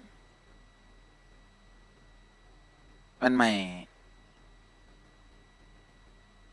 father and grandfather, both of them were carrying me to the temple. In villages, they will carry the kid on the shoulder or on the chest. Usually my grandfather will carry me to temple. That day, because my birthday, my father also came. Whole day I'll be sitting, fanning him or doing whatever I can. Anything given to me, I'll bring it and put it in front of him. I was living with him, small boy. I went to one satsang. That teacher, Acharya, who was talking, he was narrating an incident from a saint's life. His name is Nambiyandar Nambi. He was born and brought up in South India. Great saint. His life story that master was describing. It's a very beautiful story. That his father used to worship one Ganesha in one Ganesha temple every day. One day the father fell sick. Then he asked the son, please you go on, do the worship. Then son goes with the food and all the worship articles. He does the sacred bath and does all the things and puts the food in front of Ganesha. And the son thinks really Ganesha will eat every day. He is doing first time. So he thinks Ganesha is supposed to eat. And he is sitting, waiting for Ganesha to eat. Half an hour, 1 hour, 2 hours, food is there. And this guy started worrying. What happened? Did I do anything wrong? You are not eating. And he started talking. Of course, no response. Then he started telling, if you don't eat, if I go back, my father may fire me. He may shout at me. Please do something. If I have done some mistakes, forgive me. Please eat.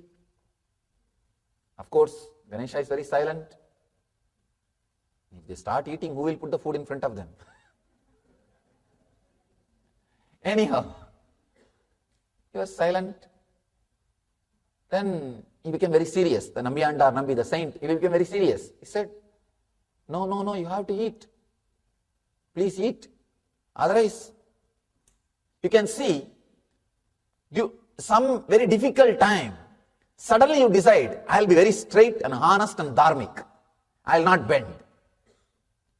You know, if you little adjust, tell one lie, or alter the word, you can escape from the situation. It can be eased. But suddenly sometime you feel, no, I'm going to be very straight. Come whatever may. Those few moments, you are possessed by Shraddha, the truth. Shraddha Vivecha, a very powerful word. Possessed by Shraddha, truth, trust. That Shraddha Vivecha happened to this Nambiyandar Nambi. Suddenly, he felt Ganesha has to eat. He has to eat. He starts weeping. He says, till you eat, I am not going to leave this place. 5-6 hours over, but food is there, Ganesha is sitting. Then he goes to the extreme, suicidal threat. He says, I'll hit my head in the steps and die if you don't eat.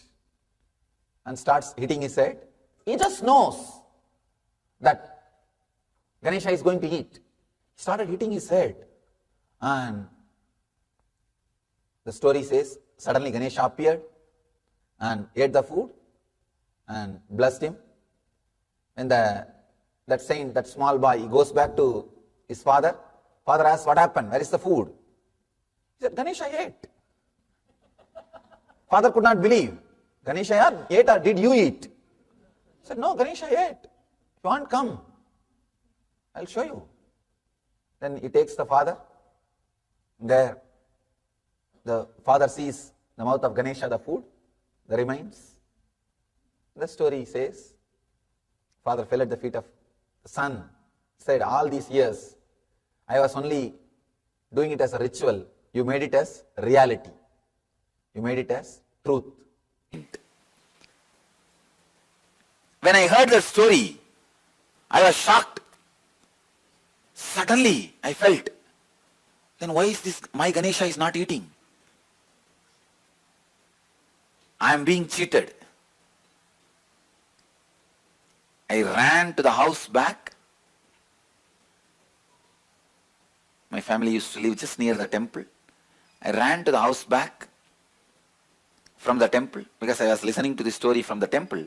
Ran to the house back and cut hold of my Ganesha and told him, you have to eat.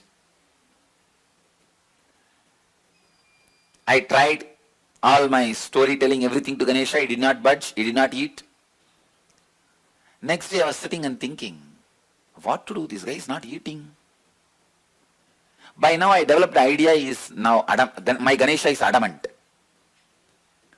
So I was brought up in a large giant family where more than 20-25 kids have grown up together. It's almost like a small nursery. In the house, if somebody doesn't eat, my grandmother will threaten them. I'll throw you in the well. Center of the house used to be a huge well. The house I was born and brought up is almost like 80,000 square feet. I'll show you guys. From this street to that street. And this side to that side. Single house that size. And still there are bits remain in the same way, same old way. The house is almost 300 years old. Center of the house there used to be a well. The grandmother will shout, if you don't eat, I'll throw you in the well. That is the idea clicked with me. I told Ganesha, if you don't eat, I will throw you in the well. Habits. So I started threatening my Ganesha, if you don't eat, I'll put you in the well. So I took up that bucket in which they fetch the water and put the Ganesha and lowered him to the water level. From here I started shouting, hey, eat, otherwise I'll put you in the well. Suddenly I remembered, maybe now he has changed his mind, but I have not put the food inside. So I took him out, put the food and put him, then lowered the bucket to the water level. In that level, I'll move the rope and tell, hey, now eat, otherwise I will drop you in the well. Of course, he was not budging. I also did not have the courage to drop him in the well because he's too much for me. He means really a lot for me. He's my friend, everything. My companion, for play and everything. Of course, he did not budge for that also he did not eat. Then I had the thought, maybe the food he doesn't like my mother's cooking. So I went to the temple, asked the temple priest, whatever they are offering, the same food. They gave the same food. I brought to the house the same food and told him, now you eat. He did not budge.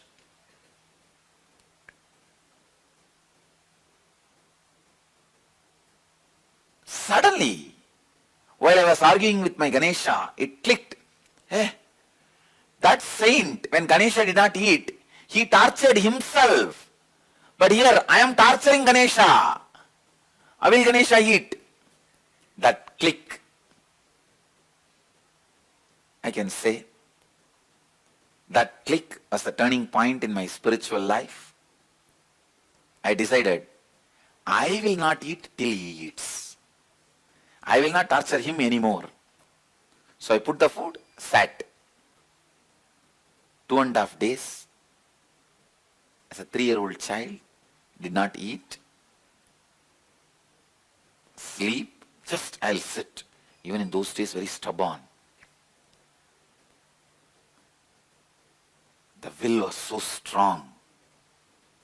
Did not eat and sat without eating.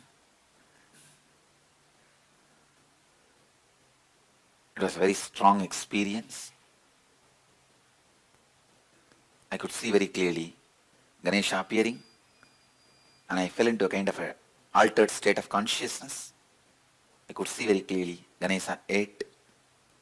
When I opened my eyes, the plate was empty. Because I know the feeling I had at that moment was so strong. The devotion I had, it is like a experience strengthening the belief. Faith was transformed as trust. That feeling connection gave me the tremendous courage and confidence to begin my spiritual journey. I tell you, see, when I fed Ganesha, he ate the food is actual and factual. But more than he ate the food, the kind of a strength he gave me, I had a breakthrough and direct access to Kailasa from that day. From that day, that space of Kailasa got connected with me. Whenever I remember isness of Mahaganapati, the existence of Mahaganapati, I know you exist, I bow down to you. Mahaganapati Paramburule, that's all. I just know, now the Kailasa is open to me.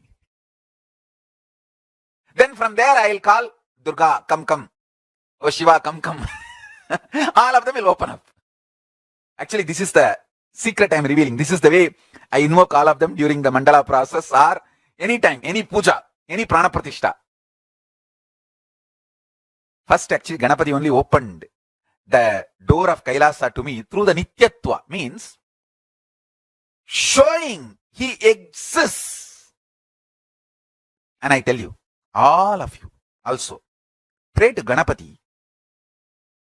Very easily he will show this Nityatva to all of us. See, he is the Lord of Nityatva. All the kids. Today I am initiating you guys. Today you hear the Ganapati eating story. How Ganapati ate food when I gave. That is the experience, first time the Nityatva opened to me. Understand? Listen, now what I am talking, that this principle, the principle of Nityatva, where the matter becomes energy, energy becomes matter, matter and antimatter nullifies each other and becomes energy. All this happens Icha Matra, Sangalpa Matra, casual will is all required. Nothing else is required, where this energy into matter, matter into energy happens so casually, like the energy just becomes the planets, suns, moons, so casually, by Icha, by will. That space of Nityatva opened up to me when Ganapati ate the food I gave. Understand? Ganapati ate the food is actual and factual is one. He opened the Kailasa space Nityatva for me is the real blessing. Because after that, I got into the idea, did Ganapati really eat? Then I decided I will check. I took the food from home and went to 4 Ganapatis. In my home, there's my, but you see, I'm from Adishaiva Vedala family. So each person, when they get married, they are given a full Panchayatana, Shiva Panchayatana. The Shiva main, and then Ganapati, one Subramanya, one Devi, one Vishnu, one small, the Navagraha Yantra. All these deities are given, one Nandi, given for worship, family worship. So my father, mother, their deity, I went to their Ganesha and fed, and that Ganapati also ate. My father's elder brother, I ran to his house. His Ganesha also ate. I ran to another tenant family who are also the distant relatives. And I fed their Ganesha. That Ganesha also ate. Only then I came to the conclusion, yes, now that space of Ganapati has opened in me. Understand? Today I am giving this as an initiation to all of you.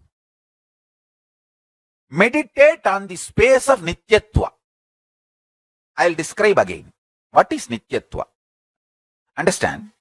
Even if you intellectually repeat this inside your inner space, that is okay. Because I give you this as an initiation with the blessings of Mahaganapati.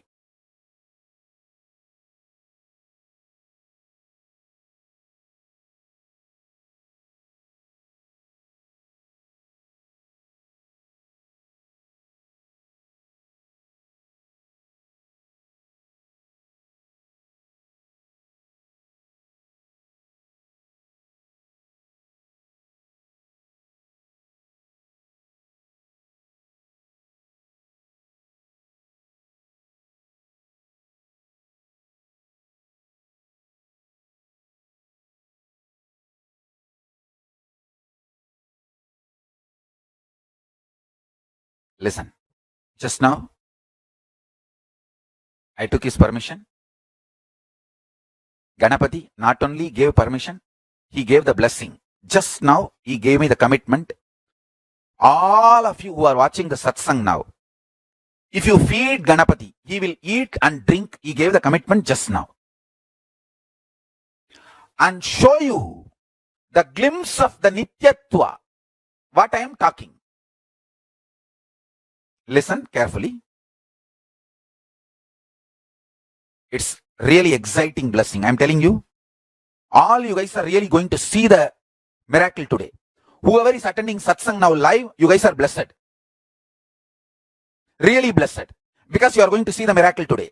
Not just miracle. You are going to experience this space today. When you see Ganapati eating, your whole logic and all that stupid dash, everything will shake, and incompletion, self-doubt, self-denial, self-hatred, everything will shake, and you will see Ganapati manifesting and giving you the joy, ecstasy. Ganapati is actually ecstasy. Ecstatic Ganapati, Mahaganapati Paramborul, manifesting and giving you the glimpse, giving you the experience of Nityatva. Understand? Nityatva is the space where matter becoming energy, energy becoming matter happens just out of will. Nothing else is required.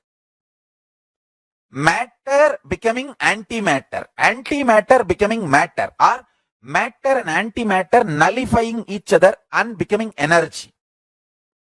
All these actions, like a Brahmandas, universes get created, big bangs get created, black holes get created, all just by will.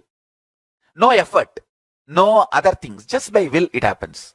That is the space, Nityatva, Kailasa. That space is like billion suns hot, billions of moons cool. Meditate on that space and pray to Mahaganapati. My Guru, Nityananda Paramashivoham, just now blessed me, that you blessed him. You will eat or drink whatever I offer. Please eat and drink whatever you offer. And then request him, please give me the Nityatva space as a boon. Give me that as a blessing. I tell you, take the milk in a spoon or a conch. Keep it near his trunk and feed him. I tell you, he will drink. I am not lying. I am not giving you some false promise. I am very stable, very clear, very balanced. I am initiating you into a powerful process of making you experience powerful cognition and powers. I have seen in my life he has done this great thing to me. He will do it to you.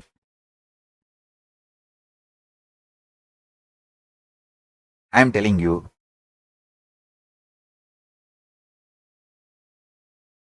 With all my integrity, strength of my integrity. Because you are integrated to me,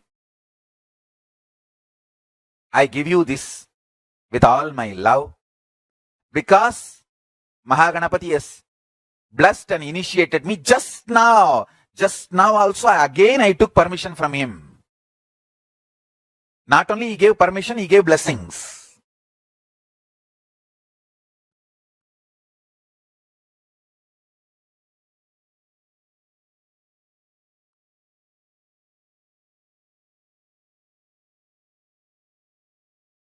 Today it is going to be a spiritual revolution.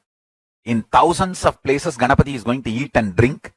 All of you put the photographs, videographs in Facebook, social media, everywhere, and share and celebrate. Let's have Ganesha Utsava today. And he is not only going to eat and drink, he is also going to give you the blessings of Nityatva. What I am talking, he is going to give you the glimpse of that experience. Call him. See, this is the word with which I called him when I was kid. Mahaganapati Paramburule. Exactly, this is the word I heard from the person who was teaching in the temple. His name was Selva Ganapati. I heard his lecture. My grandfather took me to temple and I was a baby, less than 3-year-old baby, but I used to be very alive and bright and active. So I can remember exactly the word I heard from him. He was giving a lecture on how one of the great devotee, Nambiyandar Nambi, did puja and Ganapati ate that food.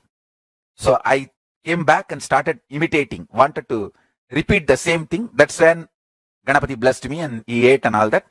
When I addressed him, invoked him or prayed to him, this is the exact word I used. Mahaganapati Paramburule. Use the same word and call him. Mahaganapati Paramburule. He will not only eat and drink what you give, he will give you the prasada of experience of Nityatva. Once he opens the door of Kailasa, done. After that, you can connect with anyone. They will be there in your life, celebrating through you, with you. Understand?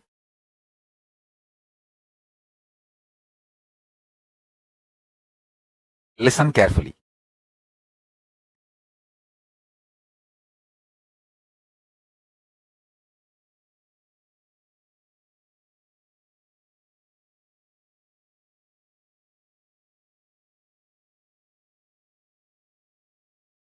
Nityatva. The space where matter becomes energy, energy becomes matter. Matter and antimatter nullifies each other and becomes energy. That space is Nityatva. That is the space of Kailasa. That is the eternal space from which we all come and into which we all go back. When you are able to invoke that space in your life, when that space manifests, you achieve all the best things in your life, fulfillment, all the best things you achieve, you manifest. I want all of you to meditate on this today.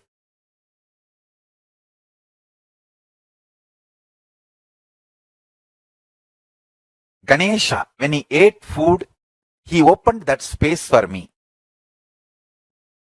Today you pray. Meditate on that space and ask Ganesha to open that space for you by accepting the food or the milk you offer to him.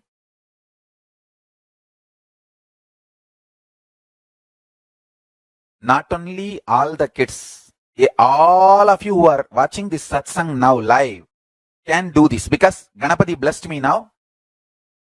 To all of you, he did not say only kids. He blessed now for all of you. So all of you now do this today.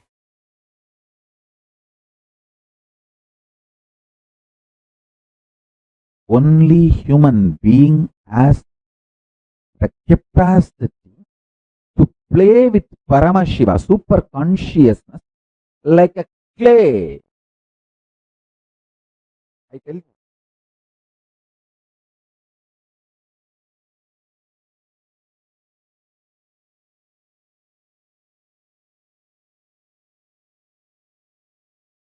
When my Guru Arunagiri Yogeshwara revealed this truth to me, he actually got a lump of clay and asked me to do it. He said, first imagine Ganapati inside you and make that Ganapati. He taught me that your inner space is like a shining golden color clay. That's your consciousness. Outside, he kept a lump of clay. And he told me, equate both. One beautiful, sweet thing is that I was in love with him so much, I never doubted him. When you are in love with somebody, you will never doubt that person. You will not have second thought current, cunning strategies, self-defending, self-protecting mechanism with that person. Whoever you are in love with. If you are still protecting yourself, defending yourself from somebody, be very clear, you are not in love with that person. It may be some other social convenience, all arrangements, how you call it as marriage as love, like that some social arrangement. Be very clear.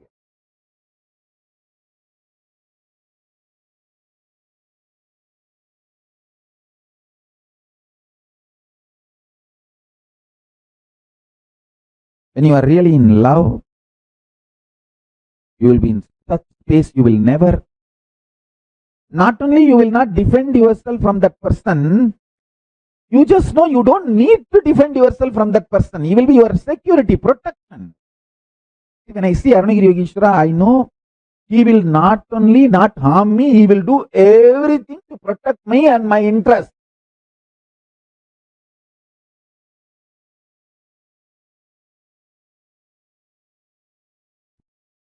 If he slaps me, I know for sure it is for my interest. If he just cuts my head, even for a second, I won't bother, because I just know it's only for my interest he is doing. Maybe I have to exhaust something in 10 janmas, he is just releasing that karma by killing me in this birth. So in this one birth, I am relieved from that, all that 10 janmas of karmas. That's the way I will look at the whole thing. That will be my first response. I was in such absolute love with my Guru. Then he said, hey, this clay and your consciousness inside you, your ability to visualize is one and the same. Actually, I recommend very strongly this one technique today for all of you. Try. First, Pachamalaga Padayasoru to keep you light. Second, get the clay. I think in US you get it from in shops that they call it model, the clay with which you make models and toys and all that. In India you get it anywhere. It's easily available in every lake, every pond, every village well. If you are from city you may not find, but if you are from villages you will find a clay. Get the clay. I'll narrate as it happened. This is what is technique for you. And he was sitting in the same position which I am sitting now. With left hand he was holding small, like a needle, cleaning his teeth. Very casually. That's the way he will talk to me. So he was instructing me in Tamil to see my inner space, my ability to visualize and the clay outside as one and the same. When he said, I just saw. Then he said in Tamil, Puliyar Purra means make Ganapati, make Ganesha.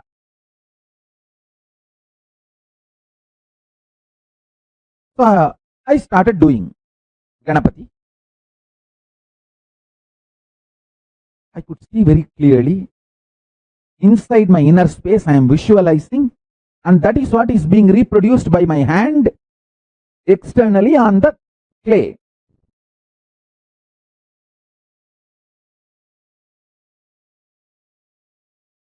By the time I was about to complete, that greed came in me.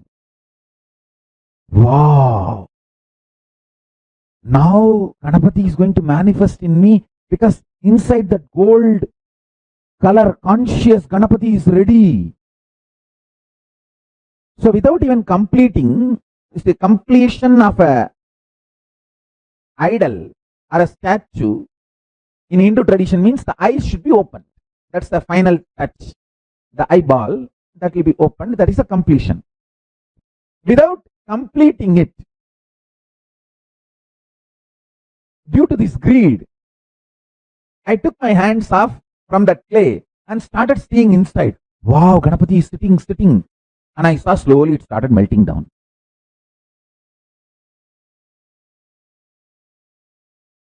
I opened my eyes and started making the Ganapati again. Again, I saw inside it became solid. That I saw Ganapati hands moving inside, and that big elephant face moving. And I saw that pot belly.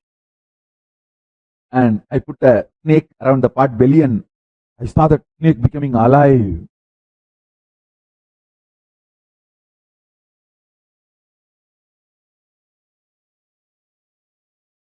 Then I decided to hold the visualization inside in my inner space and keep the eyes closed and continue to do.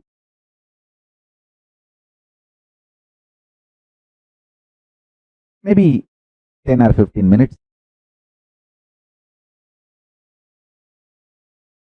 I felt I have completed the Ganapati outside. I'm just repeating it as it happened without making any mistake.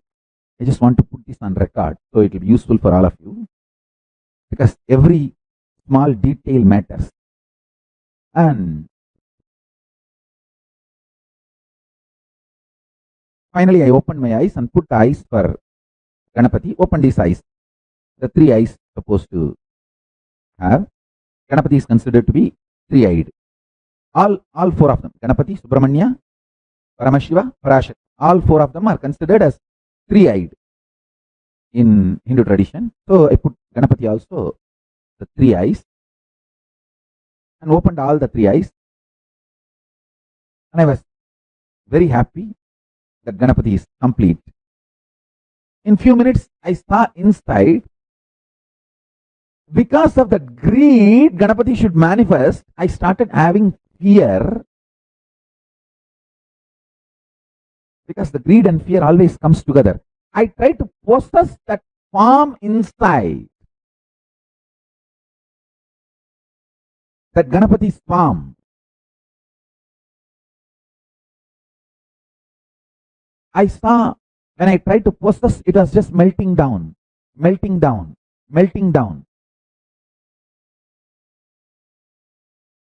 Ganapati I made outside out of clay is not melting down. He is just nicely sitting.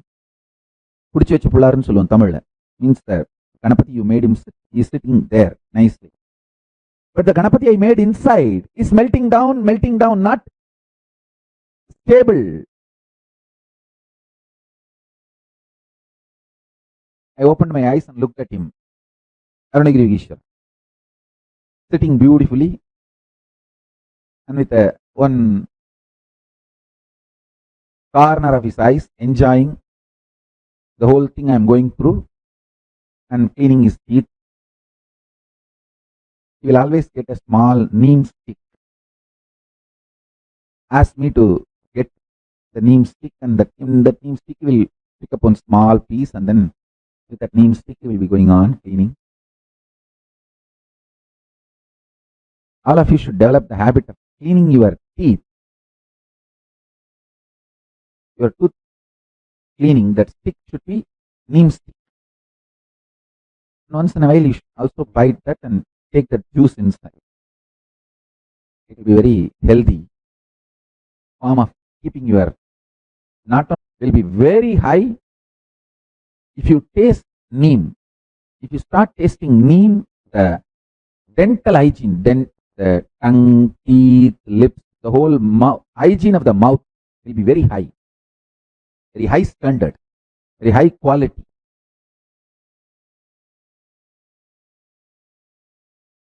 So he was cleaning his teeth, and I looked at him and told him in Tamil, Sami, Nikkala Sami, means I'm telling it's not stable. He responded in Tamil, Senju paru Sami. He said, do it and see. Then I responded back in Tamil, Senju paathen Sami. I did it. I tried. Only then I am complaining to you. That's what I meant. When I said, Senju paathen Sami. Then he replied, சொன்னதை மட்டும் செய்யு சாமி, கண்டதையெல்லாம் ஏன் செய்யற? He told me, do only what I said. Why are you doing whatever you see or other things? Then I asked him, no, I did only what you told. சொன்னதுதான் செஞ்சேன் சாமி, வேற என்ன பண்ண? He turned his head and said, நான் சொன்ன பயப்பட சொல்லி. He asked in Tamil, did I tell you to get frightened, to have the fear whether the Ganapati will be stable or not? Did I tell you to have the fear? I was shocked. I know he knows what goes on inside me. He said, I told you only to make Ganapati. I did not tell you to get the fear, or I did not tell you you should keep it protected, possessive, forever. I did not tell you the Ganapati inside should be like Ganapati outside made in clay.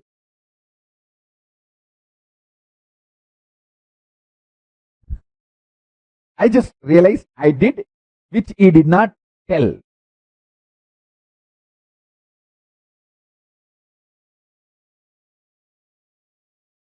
I decided, yes. So the consciousness inside me, out of that clay, I made Ganesha. From that same clay, I made fear and I made greed. That fear and greed was acting like a water and dissolving the Ganapati I was making. Oh God. Listen, all your fears, your greed is the dissolving agent to dissolve the great manifestations which you are struggling to manifest.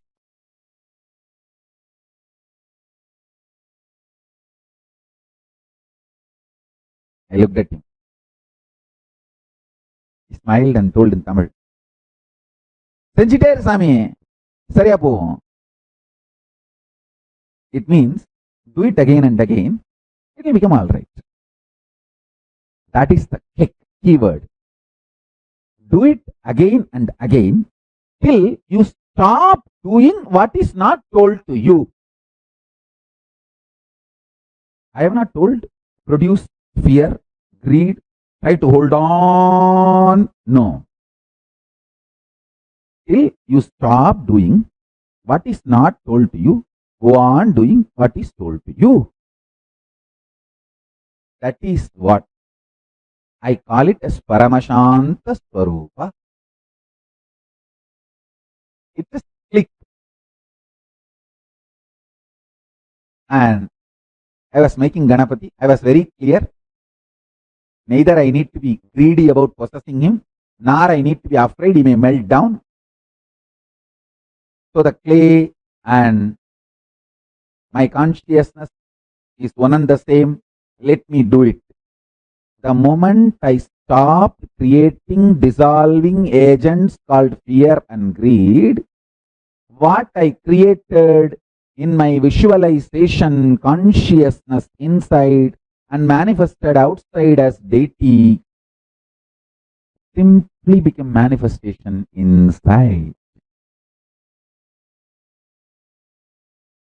Till you start doing what is told and stop doing what is not told, continue to do, is the state called peace, Shanti.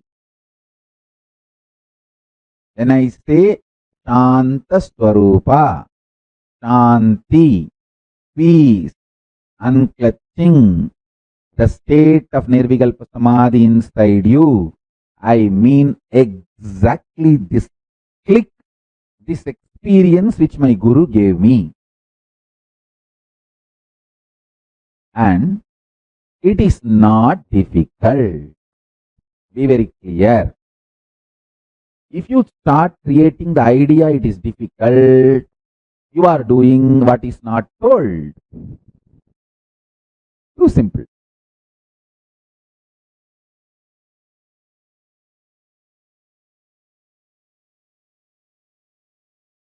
Too simple. That's it. I committed to my Guru. I will do what he says. And I will not do what he doesn't say. There ends the matter. I could see clearly.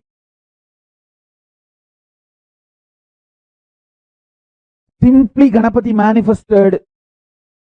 Now I don't have the Ganapati I made externally in clay, but I have Ganapati I manifested inside as me, inside me. The Mahaganapati is even now sitting. The Paramashiva Ganapati is sitting even now.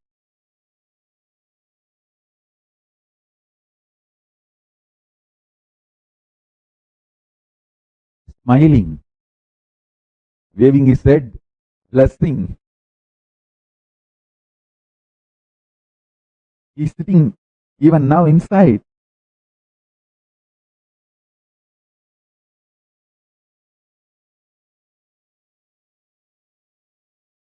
Get a clay, try this today. If you are feeling bored or tired, just rest. Try again tomorrow. Just casually try to play with this powerful cognition today I gave. For a few days, you will realize that biggest click will happen inside you.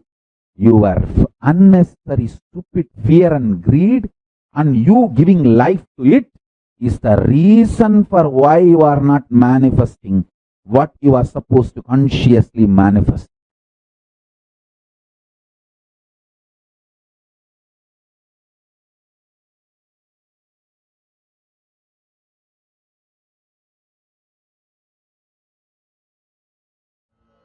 Paramashivoham. Om Nityananda. Paramashivoham. Om Nityananda. Paramashivoham. Om Nityananda. Paramashivoham. Om Nityananda. Paramashivoham. Om Nityananda. Paramashivoham. Om Nityananda. Paramashivoham. Om Nityananda. Paramashivoham. Om Nityananda Paramashivoham. Om Nityananda Paramashivoham. Om Nityananda Paramashivoham. Om Nityananda Paramashivoham. Om Nityananda Paramashivoham. Om Nityananda Paramashivoham. Om Nityananda Paramashivoham. Om Nityananda Paramashivoham. Om Nityananda Paramashivoham. Om Nityananda Paramashivoham. After that beautiful session from Swamiji, understanding about Bhagavan Gajamukhamurti, I request all of you who are sitting here to take a moment and internalize. What is it that you understood from this session? What is that value, that significance, that difference you're able to understand? What Swamiji revealed was a completely new way of looking at the life of Ganesha, right? The most common god in Hinduism, you can say, is Bhagavan Gajamukha, Bhagavan Ganapati. He is even present in the Jainism, Buddhism, and the other traditions of the Sanatana Hindu Dharma. But we never cognize the story, the life of him in the way that Swamiji has revealed it just now. So I request all of you to take a moment and share. How was it that you felt as you were listening to the story? What was the change, the shift in cognition that you experienced as you were listening to this happening of Bhagavan Gajamukha?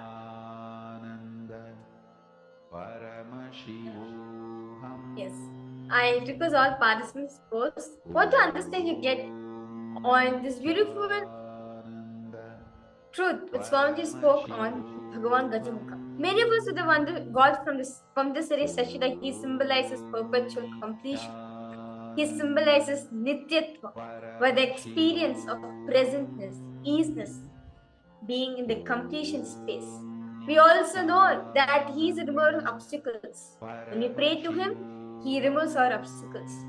So as all of us just listen from Swamiji that Bhagavan Ganesha symbolizes the Nityatva component in all of us. What exactly is this meaning? Experiencing that you are eternal.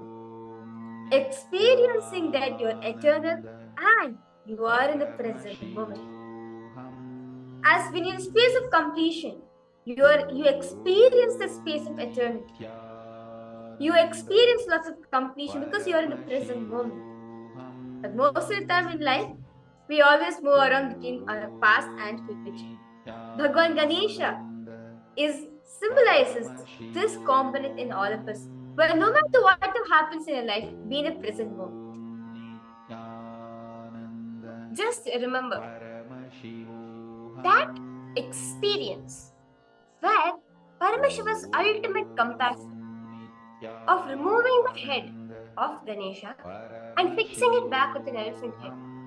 What we perceive as violence is actually the ultimate compassion of Paramashiva to remove our ignorance and give us that ultimate enlightenment. Let us all now do a manifestation session, a round of power manifestation where we will all continue to manifest the power of consciousness over matter. So what we will be doing is you will be placing any object on the flat of your palm. So you can place, if you have a coconut, that would be the most recommended. Please get a coconut and place it. If not, you can take any fruit you have in your house, like an apple, an orange, a lemon, an avocado, any fruit that you may have, which is of roundish nature. And you can place it on your palm. All you need to do is keep your palm completely flat, and you will connect to Swamiji chanting the Mahavakya, Om Nityananda Paramashivoham.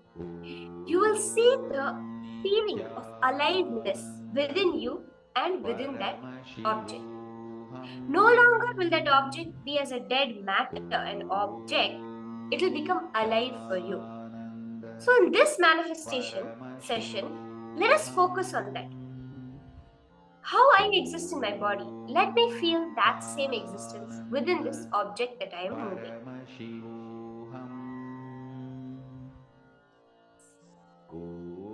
I now request all participants to get your coconuts, get your objects and come. As when you experience this power of consciousness over matter, this power is actually going to help us in not just experiencing that oneness connection with Swamiji, but you're going to be manifesting any realities you want in life just through this power. So request all the participants take few minutes to gather your items and settle down in front of your cameras.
I now request all participants now to get your deities and come. If you have an Atlinga, you can get your Atlinga. Or if you have a Ganesha deity, or if you have Swamiji's deity also, it will be nice. I request all participants to get your deities and come. And along with that, I request you to get some offering, some Nevedyam, either like some milk or some jaggery, some sweet, or anything which you like want to offer to Ganesha. Understand, this experience of Nityatva, Swamiji is going to be initiating us in today's darshan. So, as when you're feeding Ganesha, when you're doing this power manifestation of feeding Ganesha, you are going to be experiencing that Nityatva with Ganesha. Nityananda Paramashivoham Om Nityananda Paramashivoham Om Nityananda Paramashivoham Om Nityananda Paramashivoham Om Nityananda Paramashivoham Om Nityananda Paramashivoham Om Nityananda Paramashivoham Om Nityananda Paramashivoham Om Nityananda Paramashivoham Om Nityananda Paramashivoham Om Nityananda Now, for us to experience that Nityatva with Ganesha, what all of us are going to be doing is molding a deity of Ganesha. You can pick up any items you have in your house. It can be mud, it can be turmeric mixed with water, or you can even make a dough. If you have clay, you can pick up clay, Play-Doh, anything with which you're going to be making Ganesha. As we do this now, you're going to be seeing, witnessing a beautiful video recording of Swamiji himself making Ganesha. So now, as we see Swamiji make Ganesha, let us all make the Ganesha, which we are going to be feeding after this.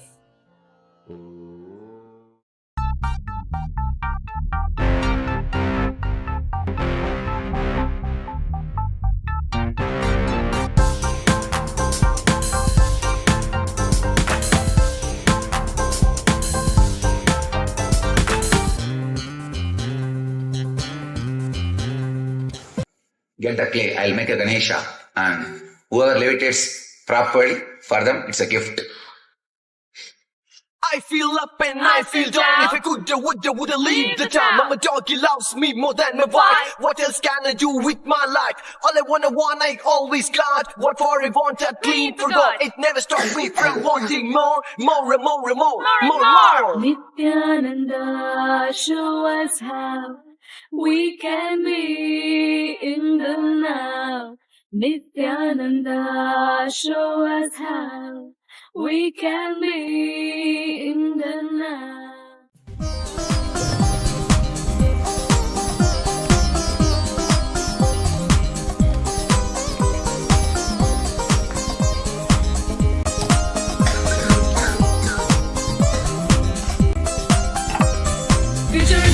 Future is a cloud, faster than doubt, now is what is clear and loud.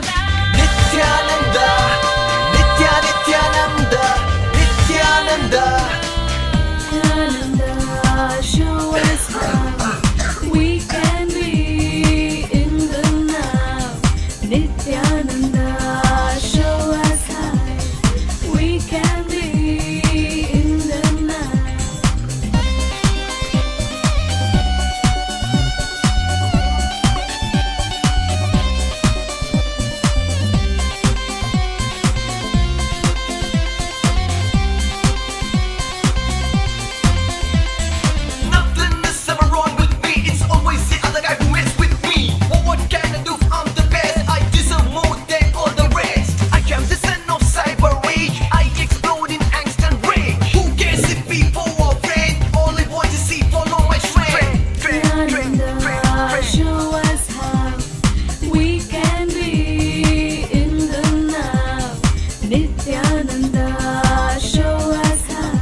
mind inside is full of stuff.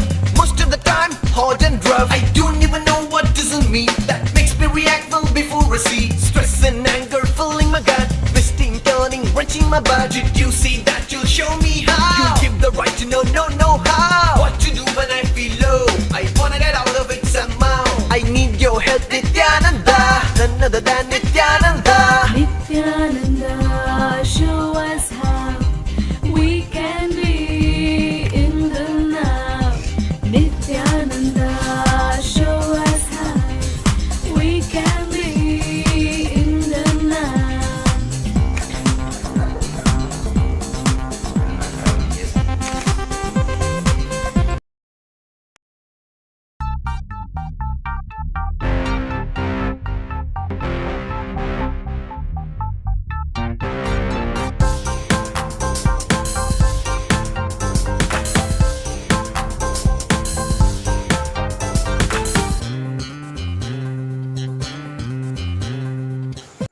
Get the clay, I'll make a Ganesha, and whoever levitates properly, for them it's a gift. I feel up and I feel down. If I coulda, woulda leave the town. Mama doggy loves me more than my wife. What else can I do with my life? All I want, I always got. What for I want, I clean forgot. It never stopped me from wanting more. Nityananda, show us how we can be in the now. Nityananda, show us how we can be in the now.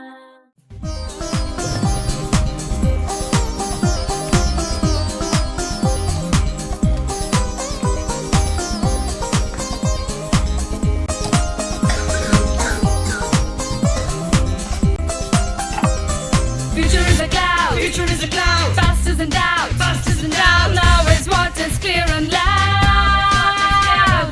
Nityananda, Nityananda, Nityananda.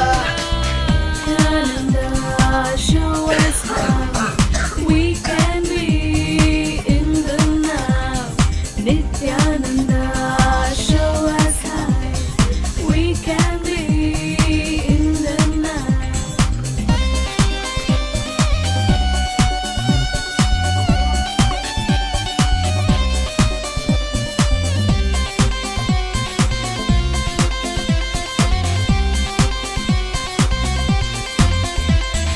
Nothing is ever wrong with me. It's always the other guy who is with me. Well, what can I do? I'm the best. I deserve more than all the rest. I am the son of cyber rage. I explode in angst and rage. Who cares if people are friends? All I want to see, follow my trend. Nityananda, show us how we can be in the now. Nityananda, show us how we can be in the now.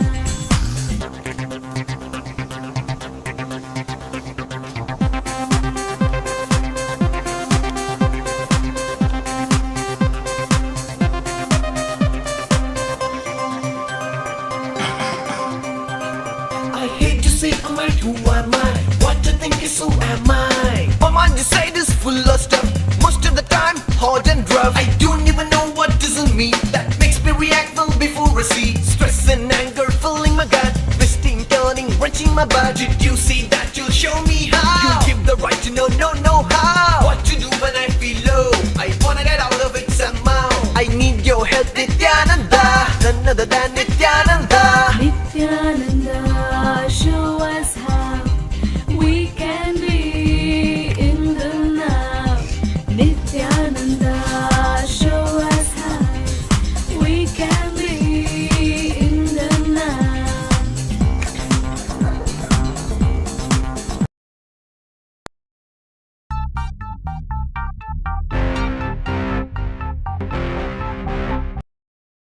In the now, Nityananda, show us how we can be in the now.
miracle, it's a blessing, clearing all that in me so far haunting. My heart is warm, my head is clear, for a change I'm now one here. I have relived and relieved all the emotion of memories creating chaos and commotion. My files are wiped and clean of all the virus in my mind machine. Nityananda, show us how we can be in the now. Nityananda, show us how we can be in the now. Future is a cloud, Future is a cloud, past is in doubt, past is in doubt. now is what is clear and loud. Nityananda, Nityananda, Nityananda. Nityananda, show us how we can be in the now. Nityananda, show us how we can be in the now.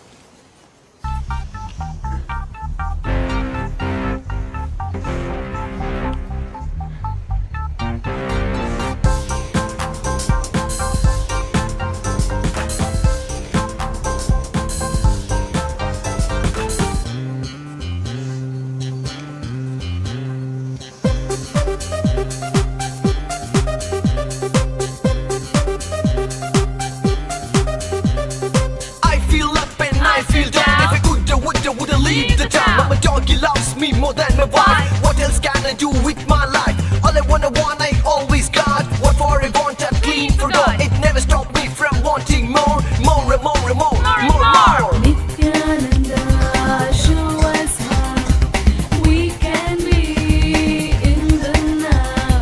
Nityananda, show us how we can be in the now.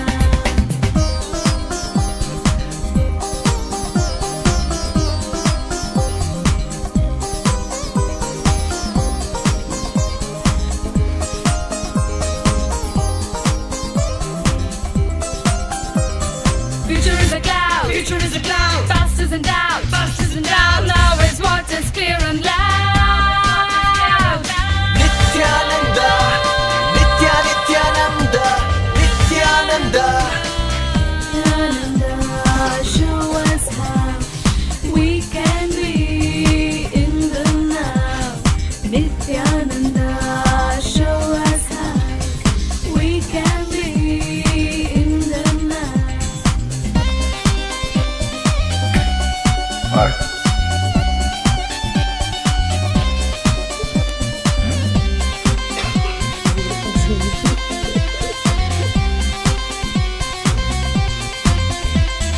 Nothing is ever wrong with me. It's always the other guy who mess with me. Well, what can I do? I'm the best. I deserve more than all the rest. I am the son of cyber rage. I explode in angst and rage. Who cares if people are friends? All I want to see, follow my trend. Nityananda, show us how we can be in the now. Nityananda, show us how we can be in the now.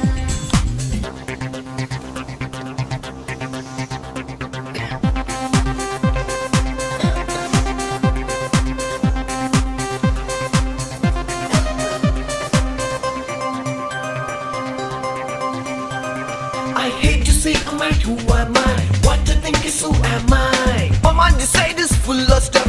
Most of the time, hard and rough. I don't even know what is in me that makes me react well before I see stress and anger filling my gut, twisting, turning, wrenching my butt. Did you see that? You'll show me how. You give the right to know how. What to do when I feel low?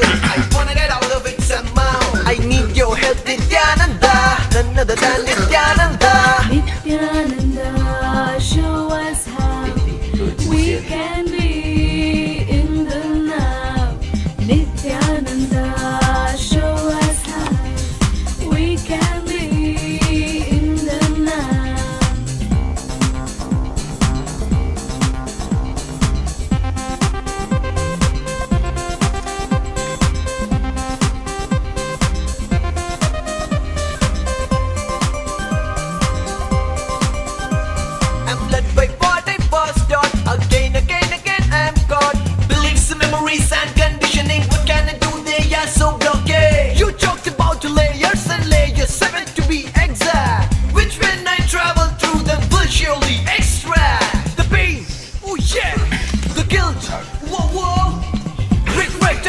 believe, bringing me relief beyond belief. All you now follow. Nityananda, show us how we can be in the now. Nityananda, show us how we can be in the now. It's a magic, it's a miracle, it's a blessing, clearing all that in me so far haunting. My heart is full, my head is clear for a change. I'm now one here. I have relived and relieved all the emotion of memories created. There was a commotion. My files are wiped and clean of all the virus in my mind machine. Nityananda, show us how we can be in the now. Nityananda, show us how we can be in the now. Future is a cloud, Future is a cloud, past is in doubt, past is in doubt. now is what is clear and loud. Looks like Ganesha, huh? Nityananda, Nityananda, Nityananda.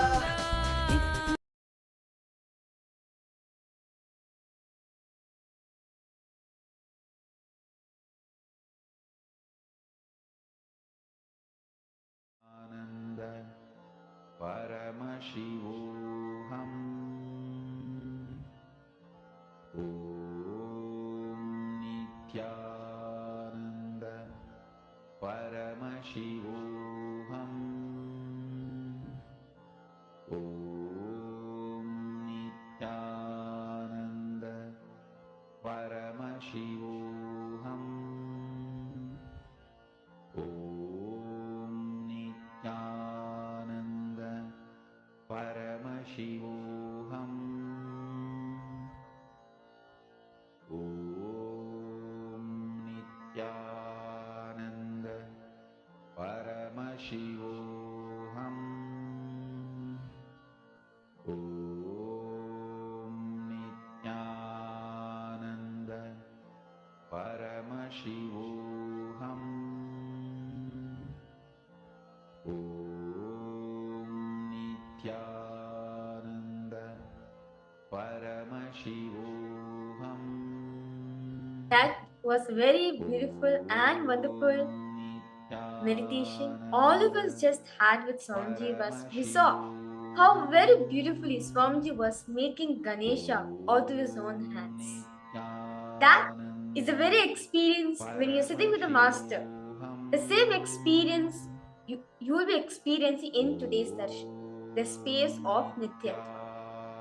Today, all the participants and all the viewers who's watching us live of this glimpses of Paramashivoham program in today's darshan, all of you are going to be initiated into the science of Shiva Diksha.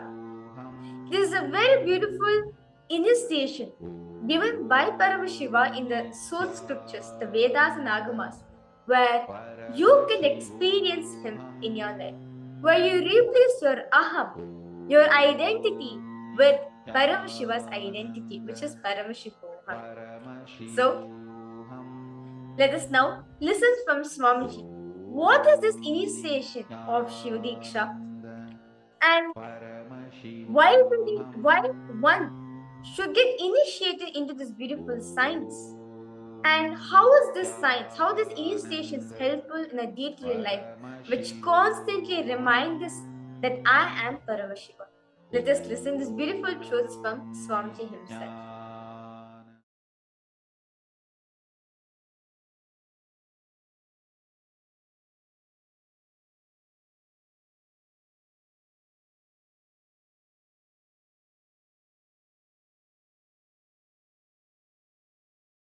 That's the beauty of initiation. I tell you, every time I am sitting with you, whether in the name of satsang or question answer or class,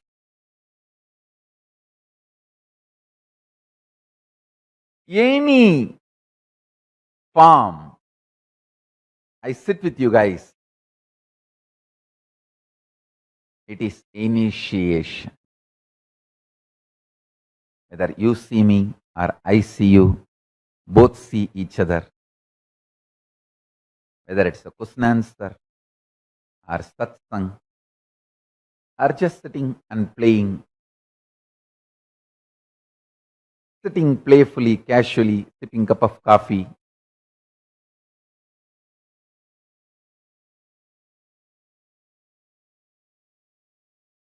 I always visualize myself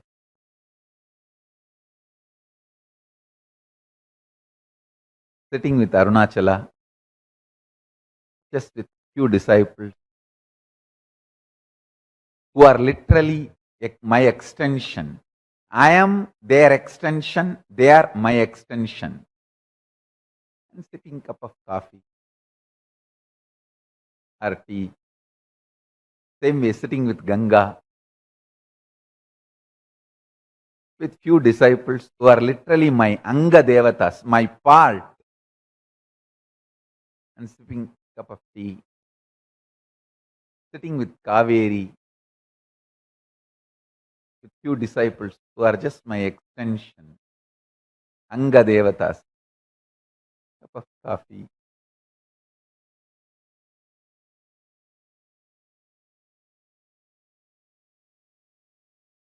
Whether it's a satsang or sitting with a cup of coffee, it is initiation. It cannot be killed. It cannot be killed. Everything happens between you and me is initiation. It cannot be killed.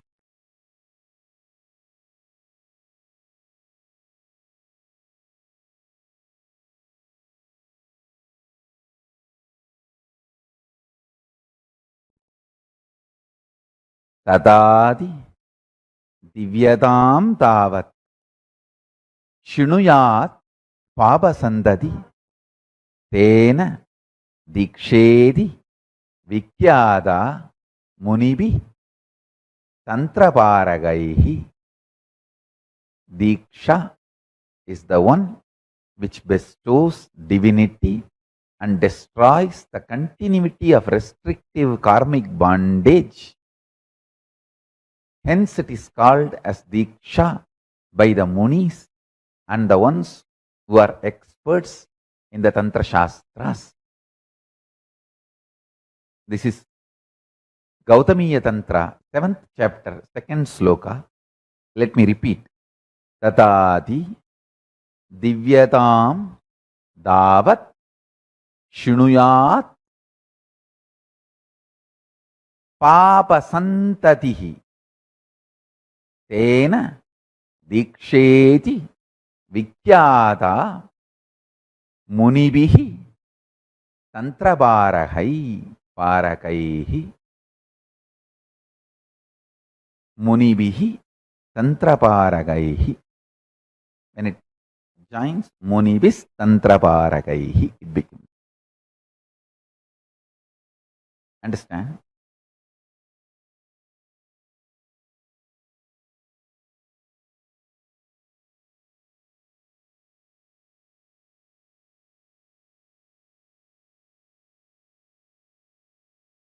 Diksha can't be destroyed.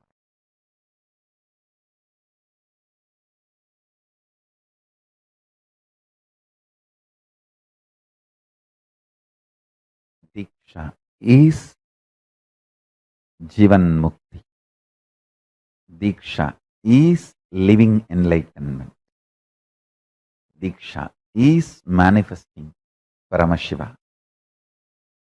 In Kamikagama, Purvapada, 4th chapter, Archana Vidhi Patalam, 59th sloka, Paramashiva very clearly says, Dikshitoyaha Puman Takshat Jivan Muktasa Uchyate. The one who has been initiated, received Diksha, is considered to be evidently a living liberated soul, a Jivan Mukta. I don't even want to say considered. Uchyate means declared. Uchyate is not wrong translation. Uchyate means declared, defined.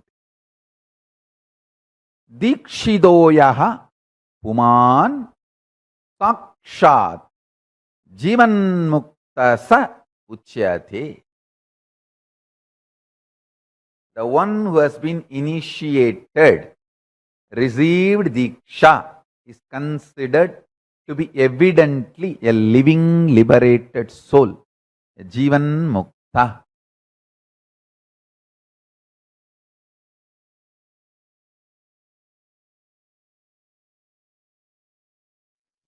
Initiation into living Paramashivatva is Charya Pada. That initiation is called Sivadiksha, Samediksha.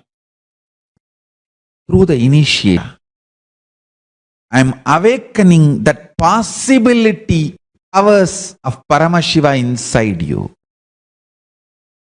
As I was telling continuously in last satsangs, Paramashiva is a great possibility and powers and is inside you, the Dvata Shanta, the residence of Paramashiva. From where he resides and runs the universe is inside you. And I tell you, today's initiation is to awaken Paramashiva's possibilities and powers inside you. From this moment, the moment you are initiated, Paramashiva starts manifesting his possibilities, powers, boons in you. His state, space, powers starts manifesting in you. I bless each and every one of you who are sitting with us all over the world. Today I think in hundreds of places, thousands are getting initiated. So understand, today the initiation is to awaken the Paramashiva's possibility, powers and boons inside you. Hold this cognition and start getting active. You will see boons are showered in your life.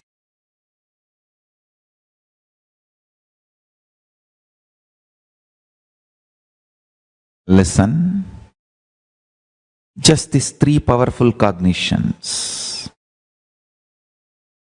will set the context of Sivadiksha today, Mantra Diksha. And this is the essence of all I am teaching. Even if you heard it again and again and again, hear it and get enlightened. Till you manifest the powerful cognitions, enlightenment completely, you should hear this again and again and again.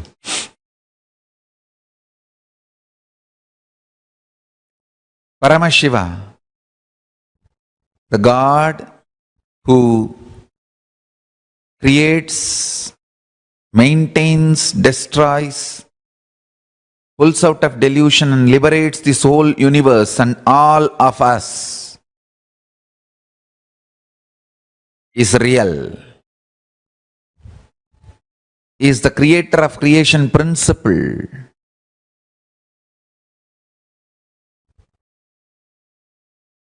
He creates, maintains, rejuvenates, pulls out of delusion and liberates even the principles of creation, maintenance, rejuvenation, pulling out of delusion and liberation. So, he is real. That's the first cognition. Second, he is inside you. You are Paramashiva.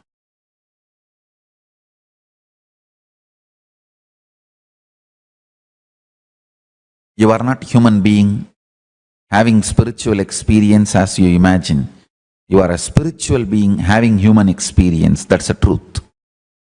You are Paramashiva having human experience.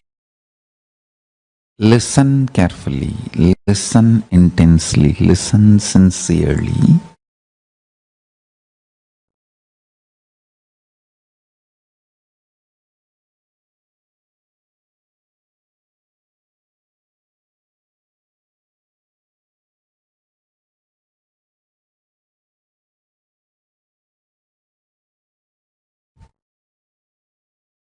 Understand this truth.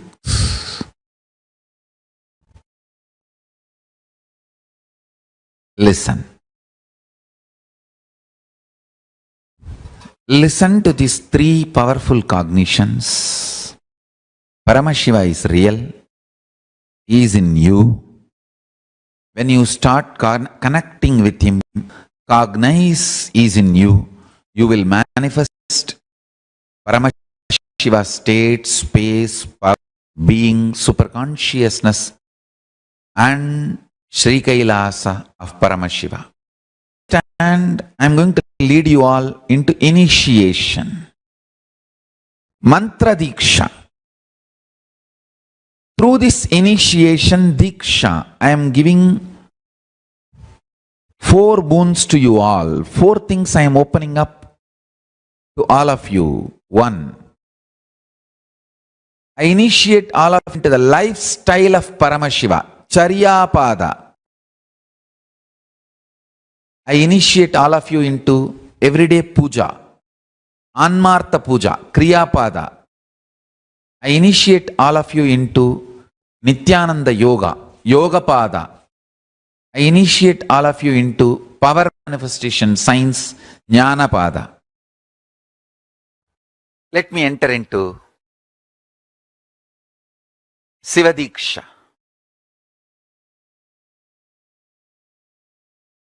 Understand, I'll give you just few important understandings. Just internalize these few important understandings.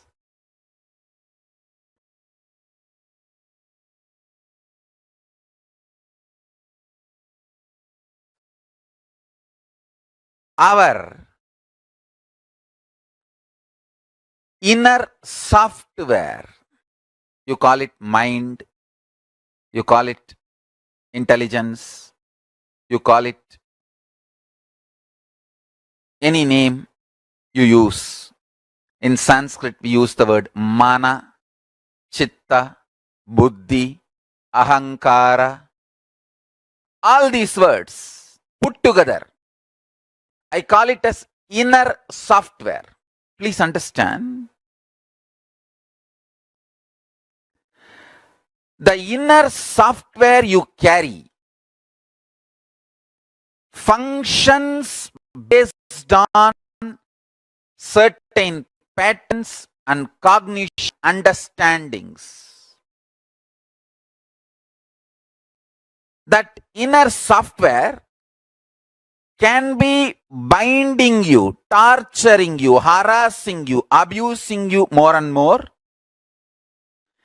If it functions based on wrong content, wrong cognitions, powerless cognitions,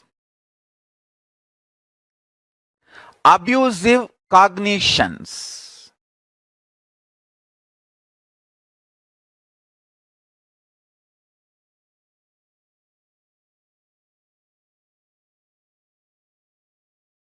if that inner software functions based on powerful cognitions, right cognitions,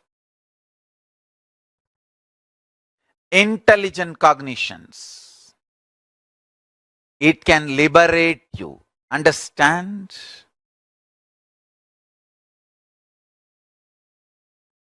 The inner software you are carrying,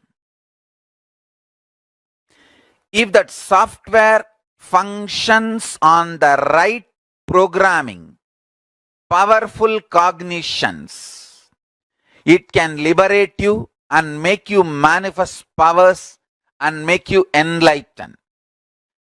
If that inner software functions based on wrong cognitions, powerless cognitions, powerless content understandings, ideas about you, about world, about God, about you, about world, about God, Jiva, you, self, Jagat, world,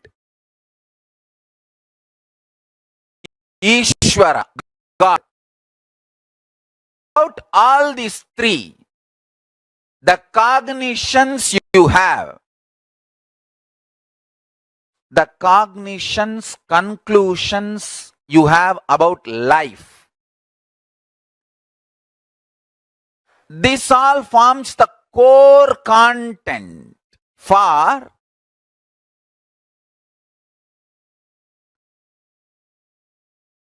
your inner space.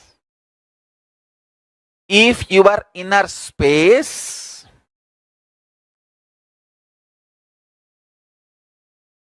functions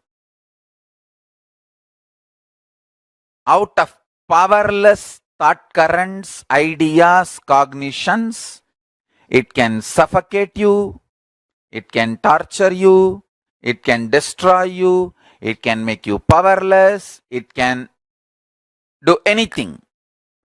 If your inner space starts functioning with a powerful cognitions, right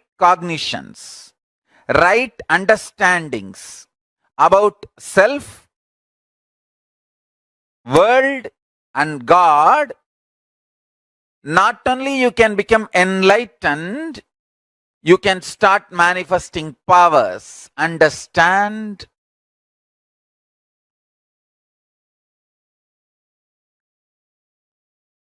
Sivadiksha is all about shifting the way you function from powerless cognitions to powerful cognitions. That's all. Sivadiksha is the way to shift you from functioning from powerless cognition space to powerful cognition space. Listen carefully. Understand life. Listen carefully and understand life.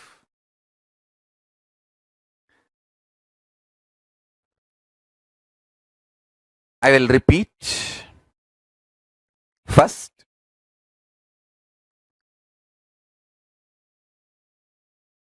your inner space is like a software which decides how your life will be.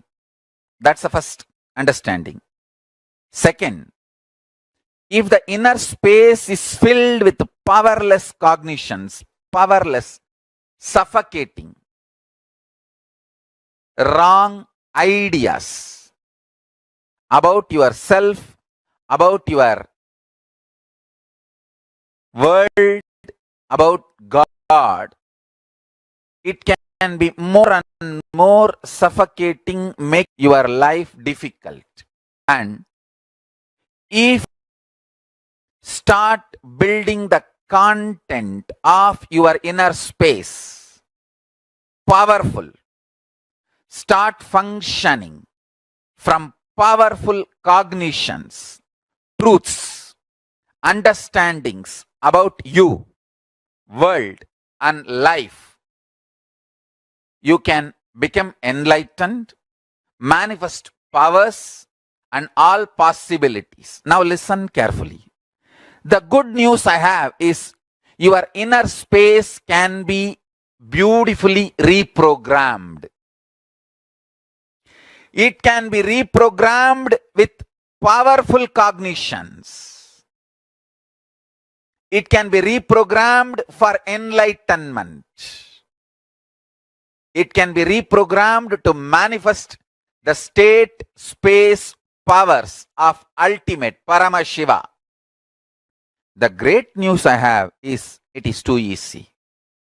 Understand? It is actually too easy. It is just shift in direction, nothing else. There is no effort. Shift in direction. Shift in the direction you think, you perceive, you understand.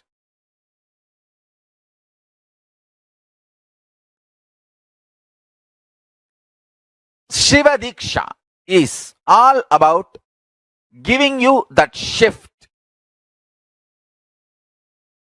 Shiva Linga is all about reminding you constantly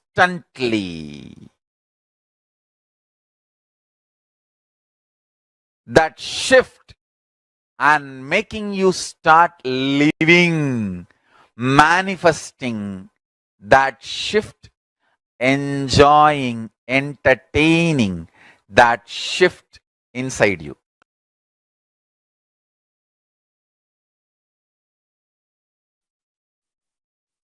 I welcome you all for this initiation and Kalpatar Darshan.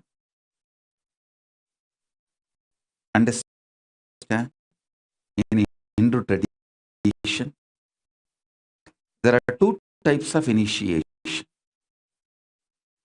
Kriyavati, Jnanavati. Vati means Guru does all the rituals and then initiates you. Jnanavati means in the consciousness who performs all the rituals and initiates you. This initiations I'm going to give now is both. Kriyas are getting done in Adi Kailasa and inside my inner space Mahakailasa. Both. So this initiation is most powerful for all of you who receive. I'm going to give 5 initiations. Gayatri Mantra Diksha. So if you want to have Yajñopavitam newly, or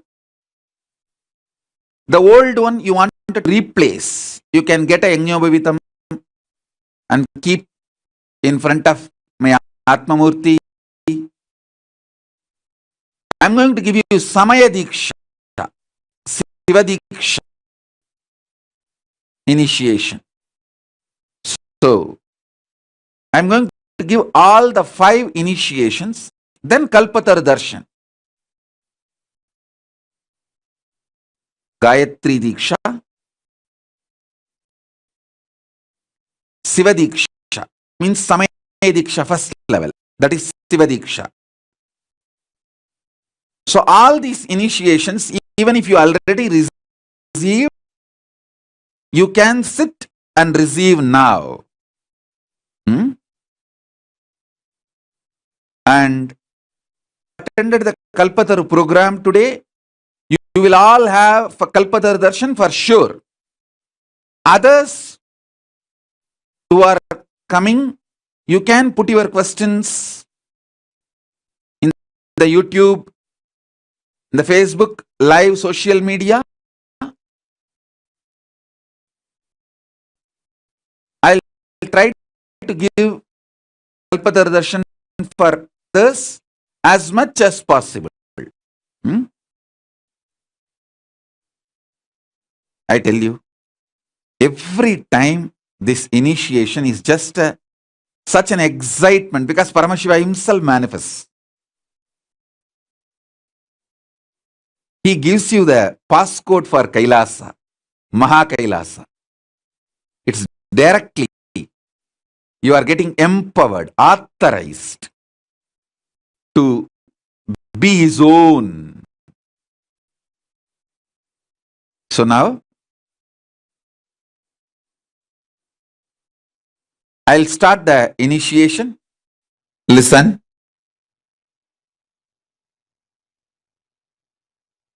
I'm going to give you first Gayatri Mantra, then Shiva Diksha. Gayatri mantra will open Brahmaloka for you. It will give you access to Parabrahman. Samaya Diksha Siva mantra will give you access to Paramashiva. And I will be giving you Mahavagya, access to me directly. It means which will give to all gods and all the lokas.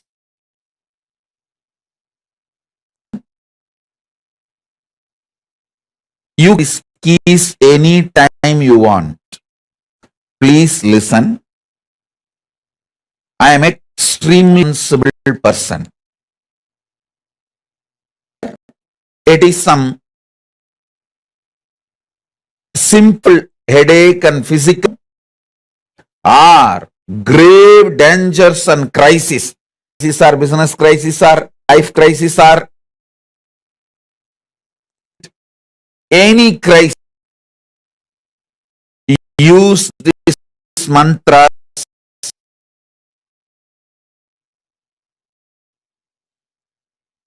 I guarantee you I'll be there with you. I am the cosmic 911. I'll be there to attend, protect, take care, do every need. Do not worry. I'll shower you with me. I'll fill you with me.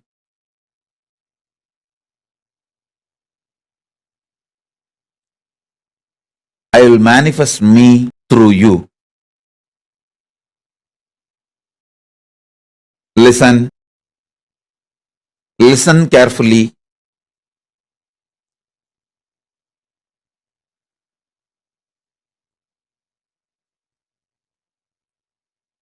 When you use these mantras, you will understand why these great gifts have come to you so easily. When you choose me, you have your commitment, strength, you passed the test. That is this gift for you.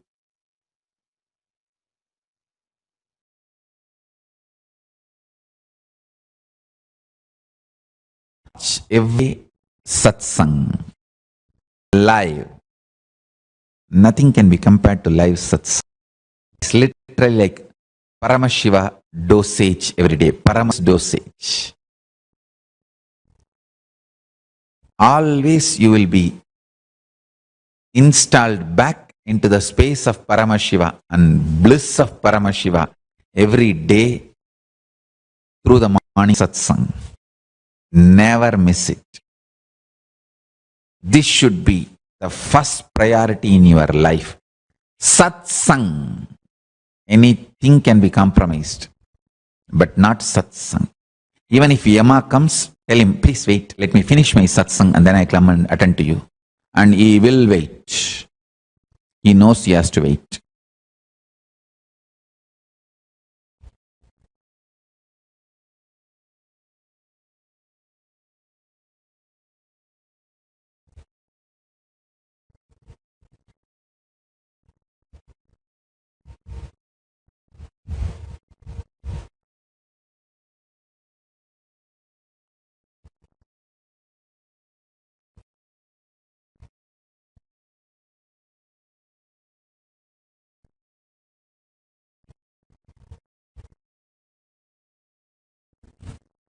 After the Markandeya's incident, he is very loving, caring, respectful and responsible with all Shiva Bhaktas. So, never miss satsang. Next, all the initiated disciples spend at least few minutes in doing puja. In the whole day, anytime you can do. You can do early morning when you wake up or before going to bed. Because in the Shaivite tradition, any puja you can do. See, there are some adhinams which are supposed to do the morning kalandi. in their adhinam as a Nitya Puja. There are some adhinam which is supposed to do the evening puja as their Nitya Puja. So in the 6 Kala Puja, actually in Agama even 8 Kala Puja is described. In that 8 Kala Puja, any one time you can choose and do the puja, no problem. For Shiva Puja, ultimately no time. Shiva is alive and awake and he never sleeps. He is there, ever present in Turiyatita for the whole universe available. And at least once a day, do yoga. And at least once a day, do power manifestation session. You may think, oh God, all these 4, Swamiji, where is time? When you have time to live, when you have time to for Facebooking, when you have time for all the dash.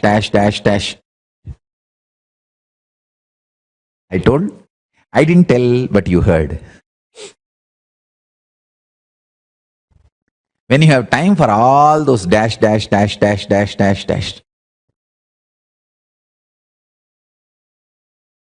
You have enough time for all these 4.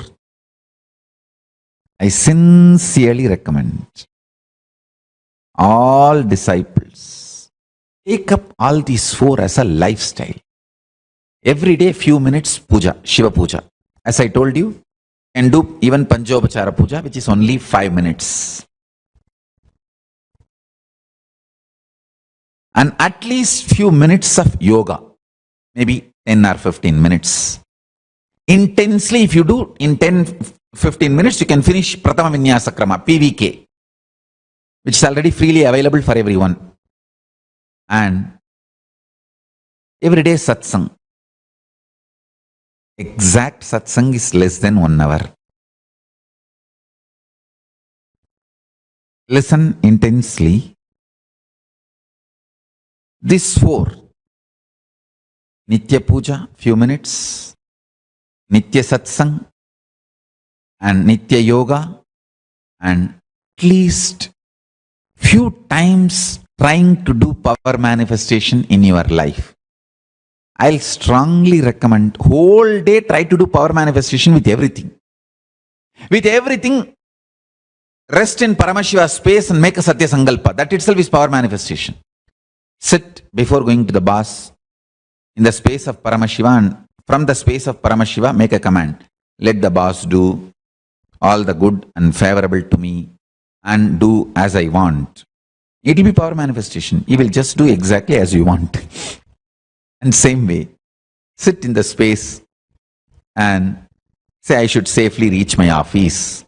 In every level, constantly chant Mahavagyan, relax in the space of Paramashiva. For example, my Rudraksha, that one line broke now. I just relaxed into the space of Paramashiva. Let how Paramashiva will respond and live, let that manifest. That's it.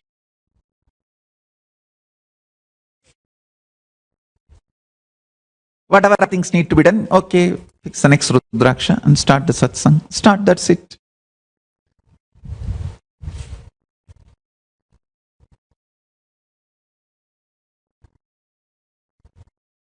Every level, every space, every action, every reaction, everything be in the space of Paramashiva. Let your existence be in the space of Paramashiva.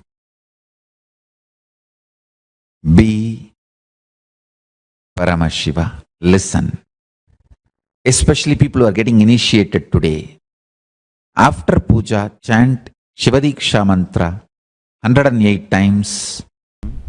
See, Sadashiva says in Agama, the first initiation I am supposed to give is Samediksha.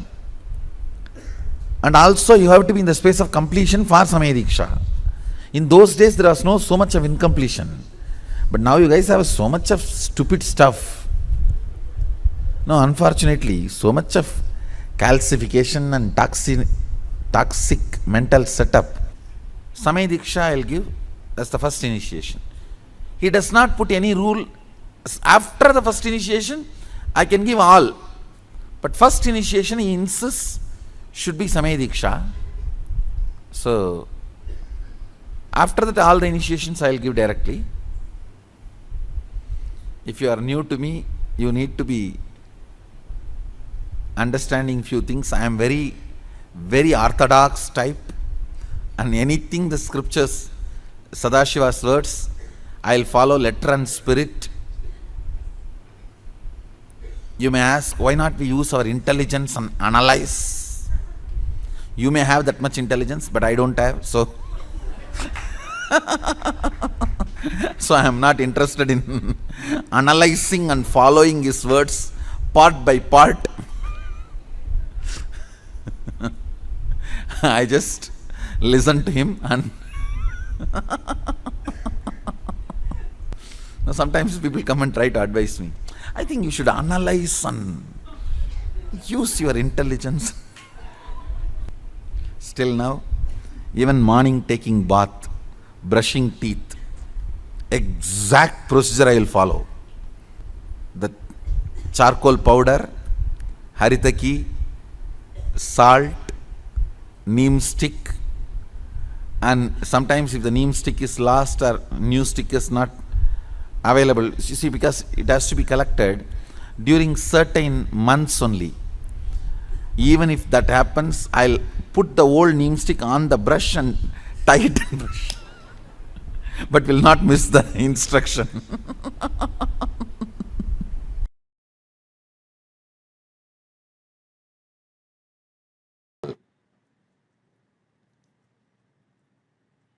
Listen sincerely.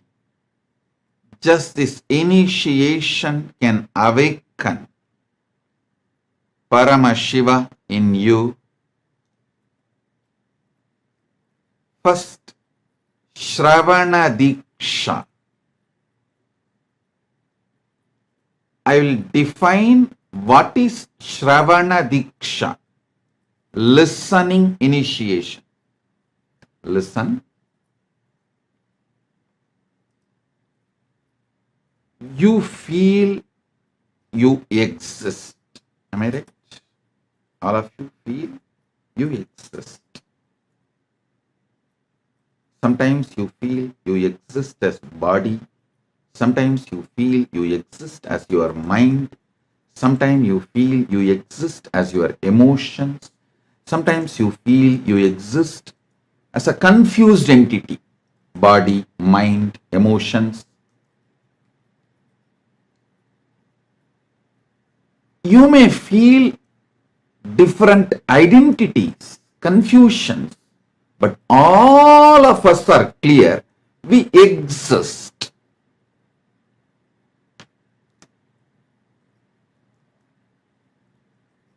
Now, sit and remember you, that feeling of I inside you. How you feel inside you. I. The first person, just remember, cognize, focus yourself on your first person. When you sit with your first person, so much of emotions, unmanageable thoughts, pains, everything erupts. It is usual, don't worry. Sit with your son. I tell you,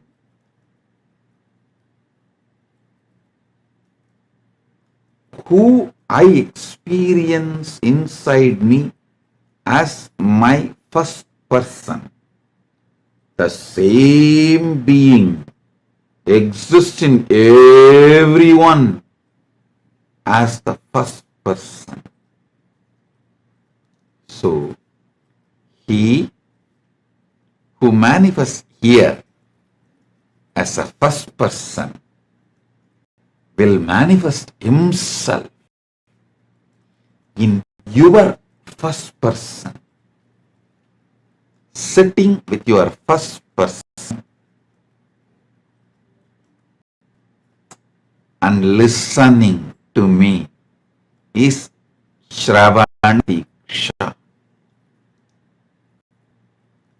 That's all. Just sit. How you feel you. The first person.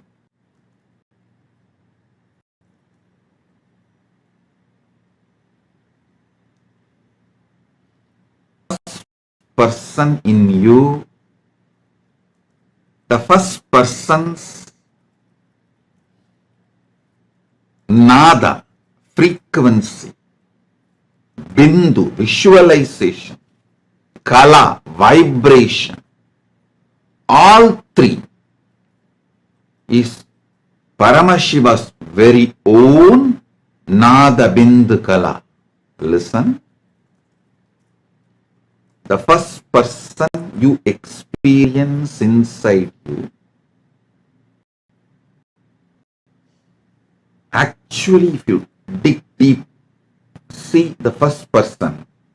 It is directly Paramashiva's dance. His nada bindu kala. He is dancing. That is your first person.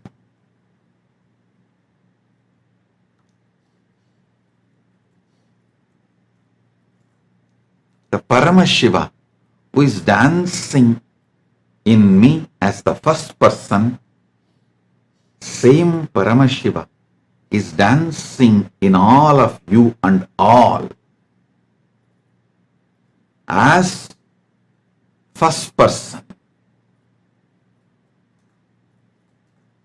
Sit with that first person and listen.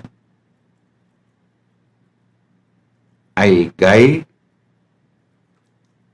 step by step and manifest that first person, Paramashiva, in your first person. Paramashiva who is manifesting in me as my first person will now manifest in you all as your first person.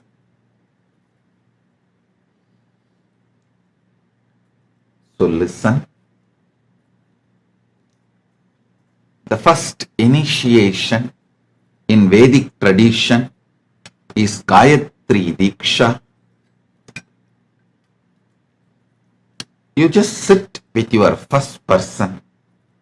How you feel you. Sit with it. From here, I'll vibrate your first person to this Gayatri mantra. Your frequency, your visualization, your vibration will experience this Gayatri mantra. So, just sit with your first person.